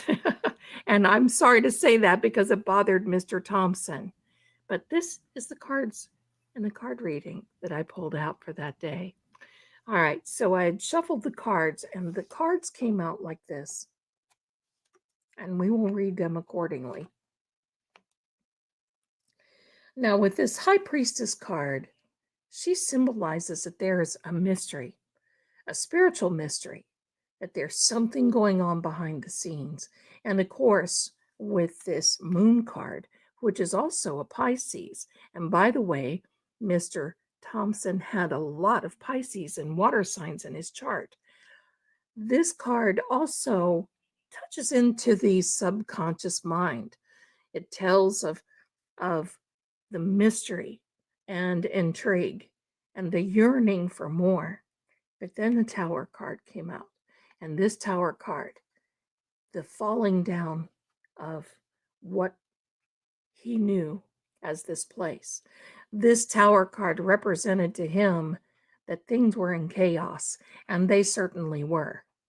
So let's go on with the rest of the cards. This Devil card definitely was showing him that there was more there than meets the eye. And that is also a Capricornian card. And there was a Capricorn character involved with this as we go into the story. Oh gosh. The next card. My darlings, I'm sorry, I have to take that off because they're cracking down on some particular cards now that show parts. And I had to put some eye drops in, sorry. So I am so sorry because I can't blur that out while we're watching. So let me try another one. Let me get another one. My apologies to you. And I can't do anything because I got a little warning about that sort of thing, which to me, it's a little ridiculous, but I got the warning and I got to comply. Let's do this. So I'm sorry I cut that one short. Here is, we're going to do the vampire, and then we'll go back to,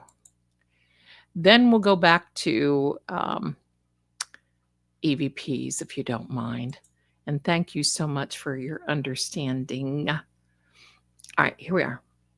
So if there's something that comes off to him, oh, what happened in the house? Oh, there was somebody buried in the wall.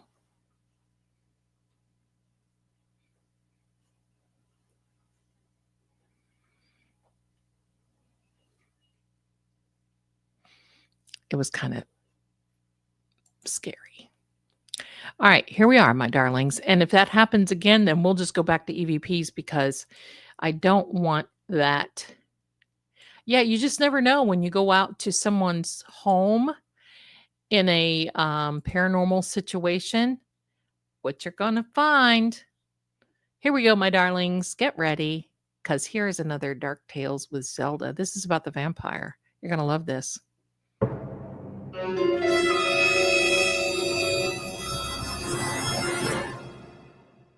Hello, everyone. This is Zelda Kelly with PsychicSecrets.com, and welcome to this series of Dark Tales with Zelda. That used to be now, the story that I've got to tell you is a completely different story, and I have gone through this over my mind several times. I mean, over the years. This happened years ago. I was actually working for another network years ago. It's no longer around. Some of you may remember it, called Psychic Friends Network. I was living in Virginia in a historic home that was sold to my seafaring husband and myself by a descendant of President Monroe. That was such a great house. Yeah, thank you so much. And a little bit scary. Thank you, thank you. And it had a really creepy, scary basement. And my grandmother visited that basement one day. And I can tell you, that is another story. That's another story. But let's stay on track here, Zelda. Yes, let's do. No, they didn't mean it that way, honey. This home in itself held a lot of memories, a lot of energy, a lot of looping. As soon as we bought it, he went out to sea, and I was there for 6 months by myself in a state where I had no family, no friends, and the only thing I had was the psychic line. I stayed signed into that psychic line almost 24 hours a day. Now, keep in mind, this is a time when there was no cell phones, no internet, only landlines with no call forwarding and no call waiting. That's how that worked back then. So this was a very different time. And it was about, I'm going to say end of September. That's why I think that this is appropriate to tell you this story right now. Years ago, end of September, in a historic, somewhat creepy historic house, and going into October, during one of my late night calls, and usually the calls that came into me were anywhere between 1 a.m. and 4:30 a.m. Eastern. At about 3 o'clock in the morning, my phone rang and I answered. Now, it was from a gentleman who said his name was Jack. He said he was from Europe, and he had kind of a little accent, and I never really could figure out what the accent was. But he was from Europe and said that he had settled years ago in the 1970s and even earlier in New Orleans. Now, I didn't think a thing about it. He went on to tell me a lot of things. but he had a very hypnotic voice. And as I laid out the cards for him, I thought this was pretty interesting. That represents him, and this represents a parting, a tearing away, and a time when you leave something. And as I laid these cards out, this card represents the Joker in the deck, which meant that he had some things that he wasn't really telling me. And as I went on and talked with him, I could tell that he was a little frustrated because he was trying to trust me with information that he thought that he had. And this is the other Joker, which means that he has, I love these Jokers in this deck. This is the medieval playing card deck, by the way. But this means that he has huge, huge secrets, things he never revealed, things that he never told. As time went on and I listened to this hypnotic voice, I became really enchanted with him. We spoke for a long time. Now, quite frankly, as I laid out the cards, I could see that this was not a person that you would want to deal with or really make you mad. But the card tells me that he was who he said he was. So as we went on and we talked, he really did not want me to give him a psychic reading. It seemed as though he just wanted to talk, and that we did. He told me of his ancestors, and he told me of details back in Europe in the 1700s. I mean, details that you would not even think that anyone would know unless they were actually there. He spoke of people as he knew them personally. He actually started to tell me a few things, told me that he had sought me out for years, wanting to find me because he knew one of my relatives in Europe way back hundreds of years ago. Now, I became more intrigued. I wanted to hear what he had to say. So as time went on, I realized that this man definitely was something that I had never encountered, or a person that I had never encountered before. Oh my gosh. This person definitely is who he said he was, and he was extremely worldly. Oh my gosh. Knew things that I wondered how. I am so sorry. I'm so sorry. This whole thing has turned into a nightmare with editing. So with that being said, what do you think we just go back to EVPs? And I am so sorry. But what I will tell you about this is that this guy started telling me things about me. That was the whole thing. He said he was from New Orleans, told me about a time that was just intriguing. Now, my husband was out to sea. He was a commander in the Navy at that time. I was home alone in a state, in an area that I never thought that I would love, but I loved it. It was Virginia. I loved it. So the funny part, hold on. Who's doing this? Stop. Oh my goodness. They have plenty of food. So he started telling me all these things. He told me about my family and a woman that was in Europe who was actually a card reader. All these things. So fast forward, it was now October, and I called my grandmother. No, I'm good, my darling. I'm probably going to have to fix that, though. Thank you so much. So I was, and he told me when I talked to him for like 4 hours.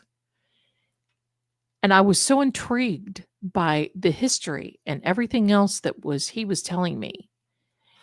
And you know what?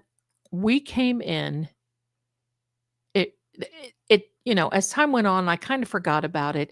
And my grandmother, I called her right away, and landline, remember landline?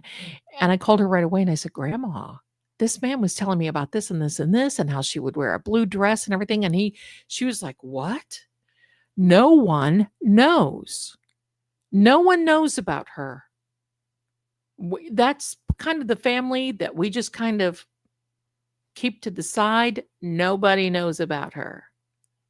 So we talked about that. And at the end of the call, he told me to call him Jack. So Jack said, Zelda, I really like what you do. And as years come, you're going to be doing a lot more. That's Shaggy Noodle. You're going to be doing a lot more. And he said, I just want you to know that one day I'll talk to you again. But just know, sometimes I look out after you. Well, that creeped me out. And I said, okay. And I couldn't get off the phone. I was up for the remainder. And that's actually when I called my grandmother and she told me. This was in September. I had forgotten about it. October rolls around. Now, I was in a historical house. The house that we bought was a descendant of President Monroe. We bought it from President Monroe's granddaughter, and at that time, she was in her 90s in a home. And she and her husband built that home. They didn't live anywhere else. And with the help of the freed slaves, they built the foundation of that home. Frightening. So the idea is, I didn't think a thing about it. And then we had three cats. One was Tippy, Canoe, and then there was Tyler. So it would be Tippy, Canoe, and Tyler too, which was, that slogan back in the day. So my darling, it was really quite odd because it came October. And, in Virginia, is steeped with history. October, we get to the point where it's getting close to Halloween. Well, we didn't have any children in our area, so I just didn't even plan on having any, kids or anything around. And that day, the air was so weird. It was kind of warm, but very windy. And Halloween day, the wind, the leaves were all this other stuff, blah, blah, blah. It was amazing, and I loved it. But my cats started getting really weird after the sun went down. So after the sun went down, you lock the doors, whatever. I was getting ready to go back on. I was getting ready to go back on the line, and I hear these dogs in the neighborhood. The howling dogs. As if you want to listen to me howl. But anyway, the howling dogs. And I'm thinking, what on earth? Because our neighbor had some pretty big dogs and they were howling and you could tell it was a disturbance. And I kept thinking, what in the heck? So I'm looking around, I'm locking the doors, I'm, all this other, and I sign into the line. And I was just hoping and praying that I would have a call because this was unnerving me. The cats were it was just wild. What? Right? Hello, this has been my life, entertainment. Thank you. It has been, so thank you, my darling. So the idea that I'm thinking something is getting ready to go on. Something's getting ready here. And all of a sudden, it was like I heard someone coming up because it was a big historical home, big front porch. You came up these beautiful steps, you went onto the front porch, and you could hear someone walking. It was a wooden front porch. And you could hear this on my front porch. And seriously, I was hiding. I could hear all of this. The dogs going crazy. My cats were like, you could tell they were just tense and looking. And I just stayed there. I'm like, oh my gosh, you cannot believe it. So finally, everything just calmed down. And it seemed like the wind calmed down. Everything else calmed down. And okay, so my phone rang. It was okay. The next day, my grandma calls and she said, I was thinking about this. And, there was always this story about our ancestor who was moved from a place in Europe because she read cards into this place close to the border of Poland and Germany. And her sister was an herbologist, and she was the card reader, and we were related to the card reader, and they banned or banished both of these women. She was telling me this whole story. Okay, that's great. So it was payday. And of course, there's you get a paper check. Well, the mailman came, and I watched him come, and I watched him, and I could see he just kind of like, looked kind of funny. And then he put the mail in, went down off the porch. I went out, got the mail. Thank God my check came for the psychic line. I was working for Psychic Friends. Thank God the check came. I looked down, and there were a pair of those wax vampire teeth. And it had scratched in the wax vampire's teeth, the lips with the vampire teeth, they wear at Halloween. Somebody had scratched a heart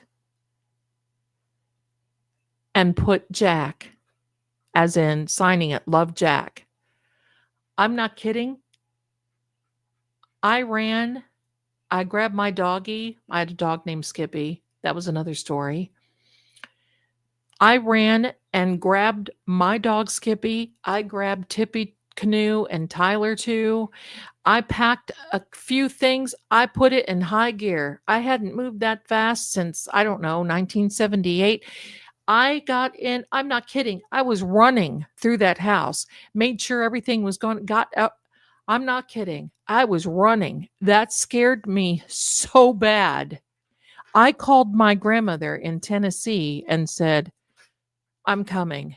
She said, I said, I'm not leaving the dog. I'm not leaving the cats here. Obviously, I wouldn't be, but I usually would board them. I said, I'm not leaving anybody here. I'm packing up. I don't care if you got a washer and dryer. If I need something, I'll buy it. I'm bringing my toothbrush. I'm bringing, what I need, and we're coming. And seriously, I was going so fast that I loaded Tippy Canoe and Tyler into my Volvo.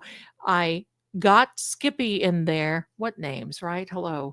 I got Skippy in there. I'm running up and down these steps of the front door, trying to make sure everything is closed, scared to death to go in any room of the house, scared to death to go upstairs. And I was just literally almost screaming because I thought somebody had broken into the house. And it was just so weird. The energy was so weird anyway. So I'm screaming, running through, and run down the steps because the bedrooms were all upstairs, bathroom was upstairs, blah, blah, blah. So hello. I run down. If you could have seen me, you guys would have been laughing like crazy. I run out the front. I had everything, grabbed my bag, grabbed the check, I had everything, ran out the front door, and I was running so fast that I tripped and wiped out down this. I skipped 5 steps, boom, and landed on the ground, right on the little sidewalk that went up. I laid there and was just going, ow. Now what I think about it is so funny, but I seriously wiped out laying there. And my dog's looking at me like, oh, please, we just don't even want to claim her. Right. I mean, because they were looking at me like nutcase mommy. So I finally got up, skinned my knees, skinned my elbow, skinned this part of my wrist. I looked like I was a mess. I mean, hello. I put that car in reverse. I'm not kidding. I came out of there. Now remember, no cell phones. So I ran through the bank, cashed my check. I pulled over where I could find the nearest phone, right? And it's called a payphone. So I placed a collect call to my grandma and I said, look, I'm leaving. I'm on my way. I'm scared half to death, Grandma. And she's like, oh my God, you just need to sit down, blah, blah, blah. Whatever. Okay, finally. I stayed a week there and finally everything was calmed down. And I talked to my mom and my grandmother to come back. And they came back with me and we had a wonderful time. So that just kind of dissipated and went away. I'd always wondered about Jack. And I always told him, look, I would like to have you call me someday. And he said, oh, I'll call you. I'll keep up with you. Last year, I get a call on the line. And, pardon me, I get a call on the line, one of the psychic lines that I was working for, not True Oracle. Oh, couldn't have been last year. It was not too long ago. And he said, hello, Zelda. I'm not kidding. That was the moment I really considered getting Depends. I thought, oh my God. And I couldn't even talk. He told me, oh, it was right at 2020. Don't put that in the chat. He told me what was about to happen. He told me things about the Vatican. He told me things about this. He told me things about that. He told me who the next 3 presidents were going to be. So far, he's got 2 of them right. He told me all of this stuff, all of these different things.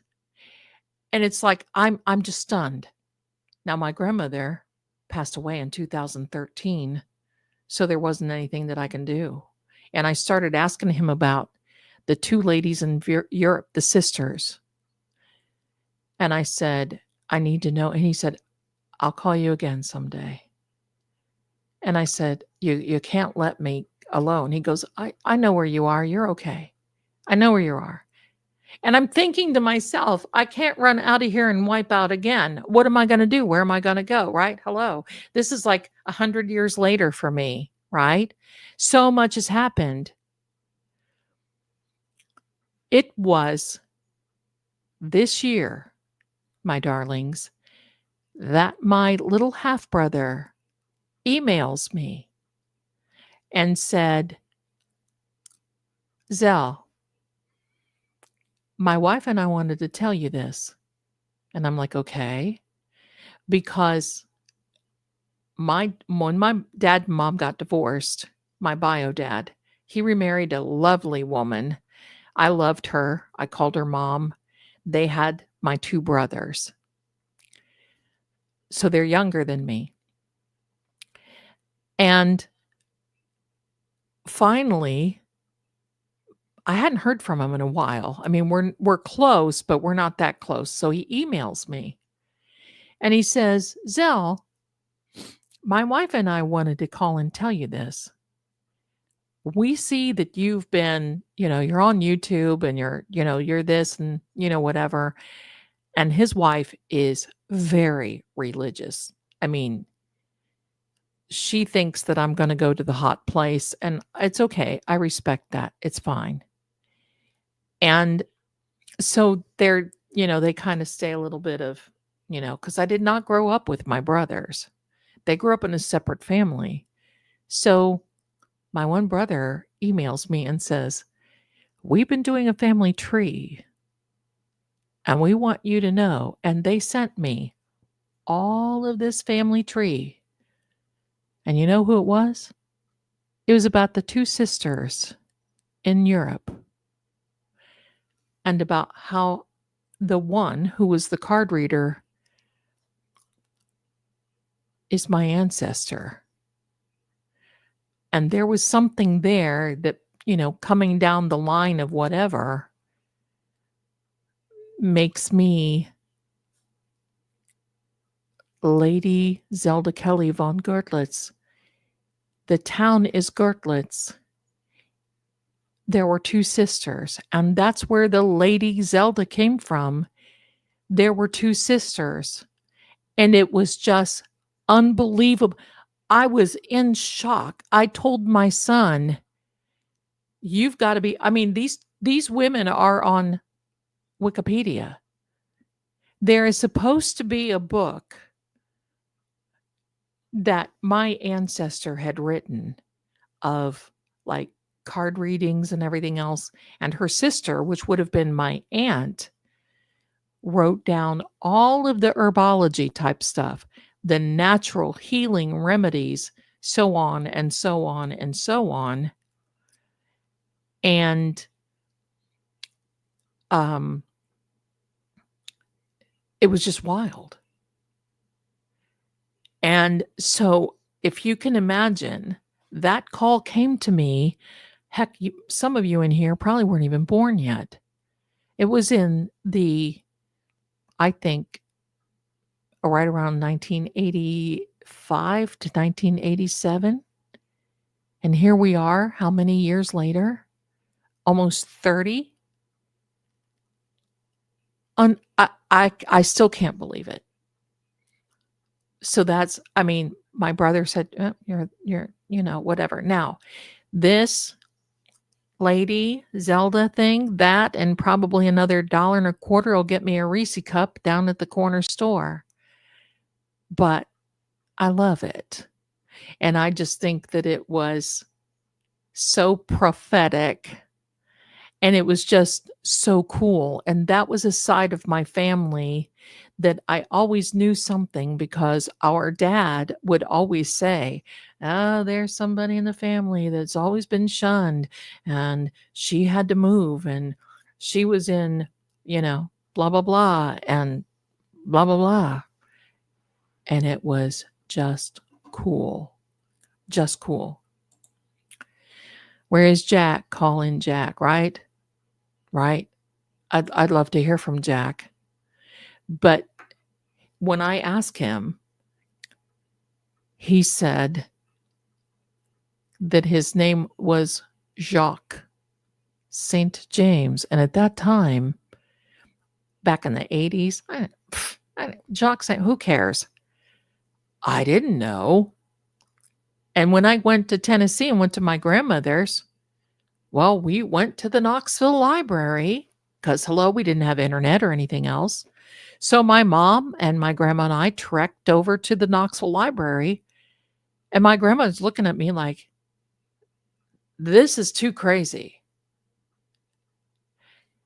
So there was a story there that he had lived in New Orleans for a very long time, and he had lived in New Orleans, story has it, up until the late 1970s.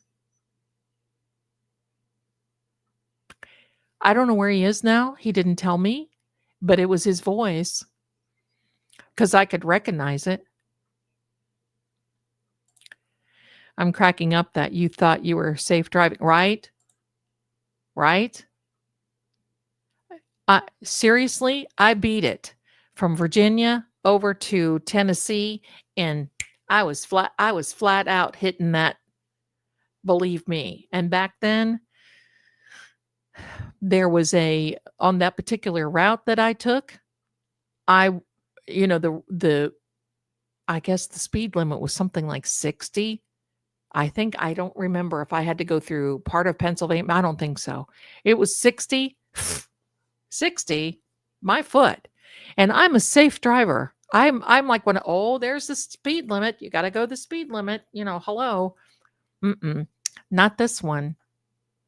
So yeah, that was. Let me see if I can get you her name here, because I just thought that was the coolest thing. I can tell you.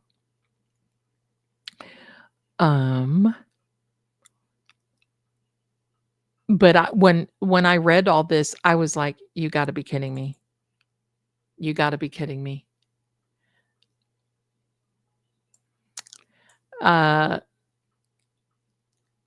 This town that evidently my ancestors are from is nestled along the Lusitanian Neisse River on the border between Germany and Poland. And basically there's a noble line that is there. My ancestral roots is Countess Ottilie von Goertlitz. And she was from, this noblewoman was from the 1500s. Celebrated her psychic abilities, rumored to have kept journals of prophecies and visions, many of which came to pass. Ottilie's gifts were said to have been hereditary, passed down through the women in her family. Her influence on the von Goertlitz line remained quiet, but deeply impactful.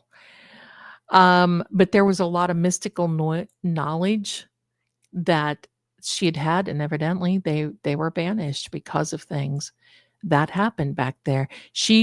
From what my understanding, they were fleeing because you know how they had the witch trials in Salem. They were literally fleeing from some of those types of things that was happening in Europe. So who knows?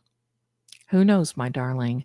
The way that it goes, my darling, I am the way that it is I'm the lady end of it. She was the countess end. I am the lady end. I don't know anything about royalty. Don't ask me. But anyway, there we go. In his background, he was connected to a psychic. He sounds royal.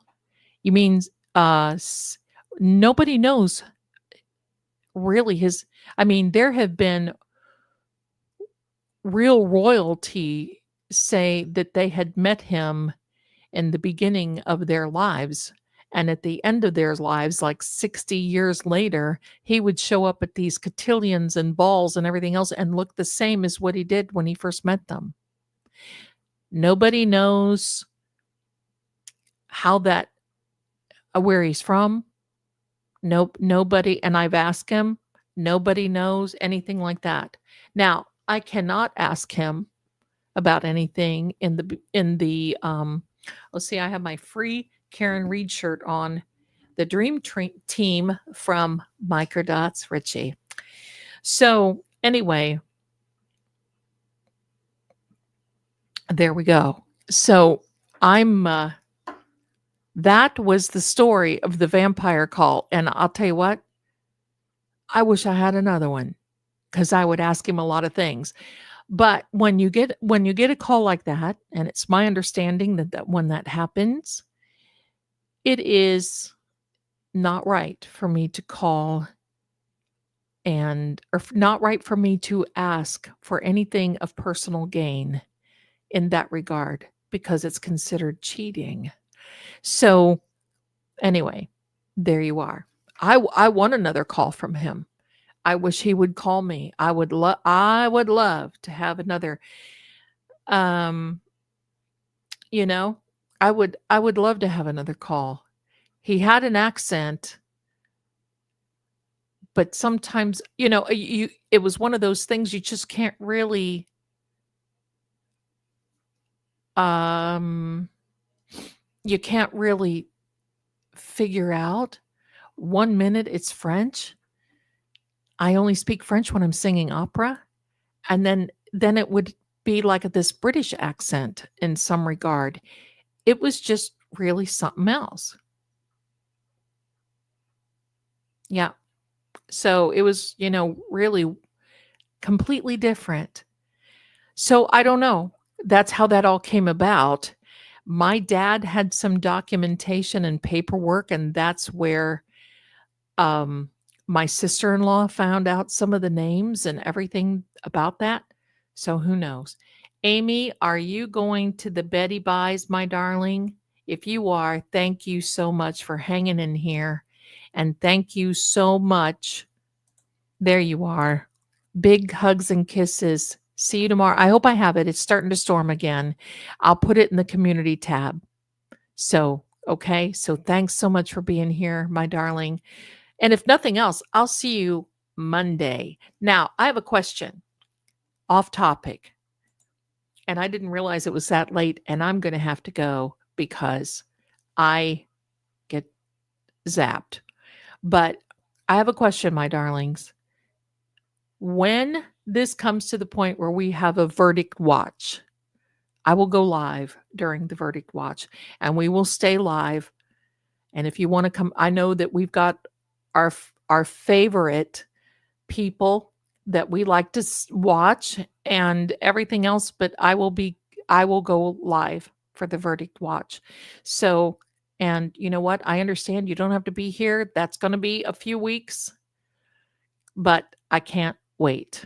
So, my darlings, I want to thank you. I am going to scoot. I want to thank you for being here. My goodness, you guys are fantastic. Hanging in there. Thank you. You're welcome, Jen, and welcome to True Oracle. Welcome, welcome. We've been in it together so far. We got to hold our hands. And what verdict watch? Thank you. You're welcome, my darling. Thank you, Equal Part. You're so adorable. Thank you. Verdict watch for Karen Reed's trial. When they get to the end and when they arrest both sides, Jerry, bless your heart, you're here. I didn't realize what time it is. It's late. Thank you so much for hanging in there. My goodness. Bless you. Bless you. See, there's a lot of energy tonight here. It's kind of kept me, tickety boom the whole time. I'll probably grab a snack and go watch something paranormal. Go from there. So, but anyway, my darlings, Charlie is me darling, me darling, me darling. Charlie is me darling. My voice is going. The young cavalier, 'twas on a Monday morning, quite early in the year, when Charlie came to a town, the young cavalier. Oh, Charlie is me darling, me darling, me darling. Charlie is me darling, the young cavalier. Now, if I could only find a Charlie, I'd be all right. My darling, stay tuned for the outro. I made one especially for you. And hopefully I'll see you tomorrow. But if not, Monday, I'll see you. And thank you so much for each and every one of you. Thank you, mods, my darlings on both sides. Thank you for just staying here and hanging out. It helps to just take the edge off, doesn't it? And thank you so much for the earlier rant. Oh my goodness, I get started, but these people, they just kind of sort of make you go at it. So anyway, you're quite welcome. Thank you. Thank you. You're welcome. Thanks for being here, my darlings. And don't forget, the orders will be filled. And Monday, I will be going to the post office. So if you need anything, let us know. Therese, AJ is checking each witness off the list. I don't think verdict watch will be too long. Remember, we've got the CW we have to get through first, and then they're going to present their case. So I think it may be a little while. It may be a little while. Thank you, my darling. It is hanging out with our best friends, right? It is. It's groovy. It certainly is. All is groovy. You guys made it, man, oh man. Can't wait for Monday. Thanks again, my darlings. I appreciate it. Thank you, Zelda, for prayers for journaling. Yes, back to the Lenormand Oracle deck. One of these days, I'll tell you about the story about Mademoiselle Lenormand.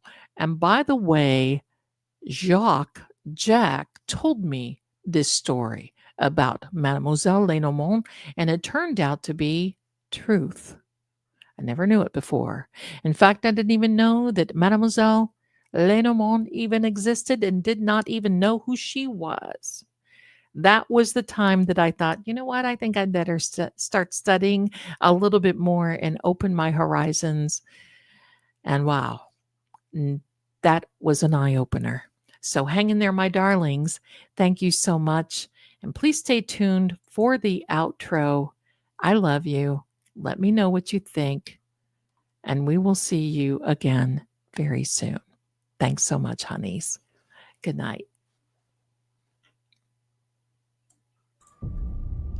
They'll tell you the facts are clear, but the truth always flickers between the lines. In every shadow, there's a secret that refuses to stay buried.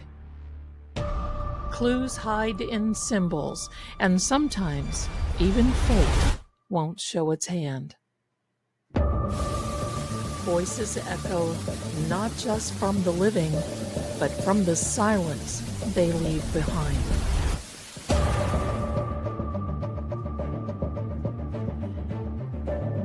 I'm Lady Zelda. This is Seeing Crime, where what's hidden doesn't stay hidden for long. Until next time, keep watching.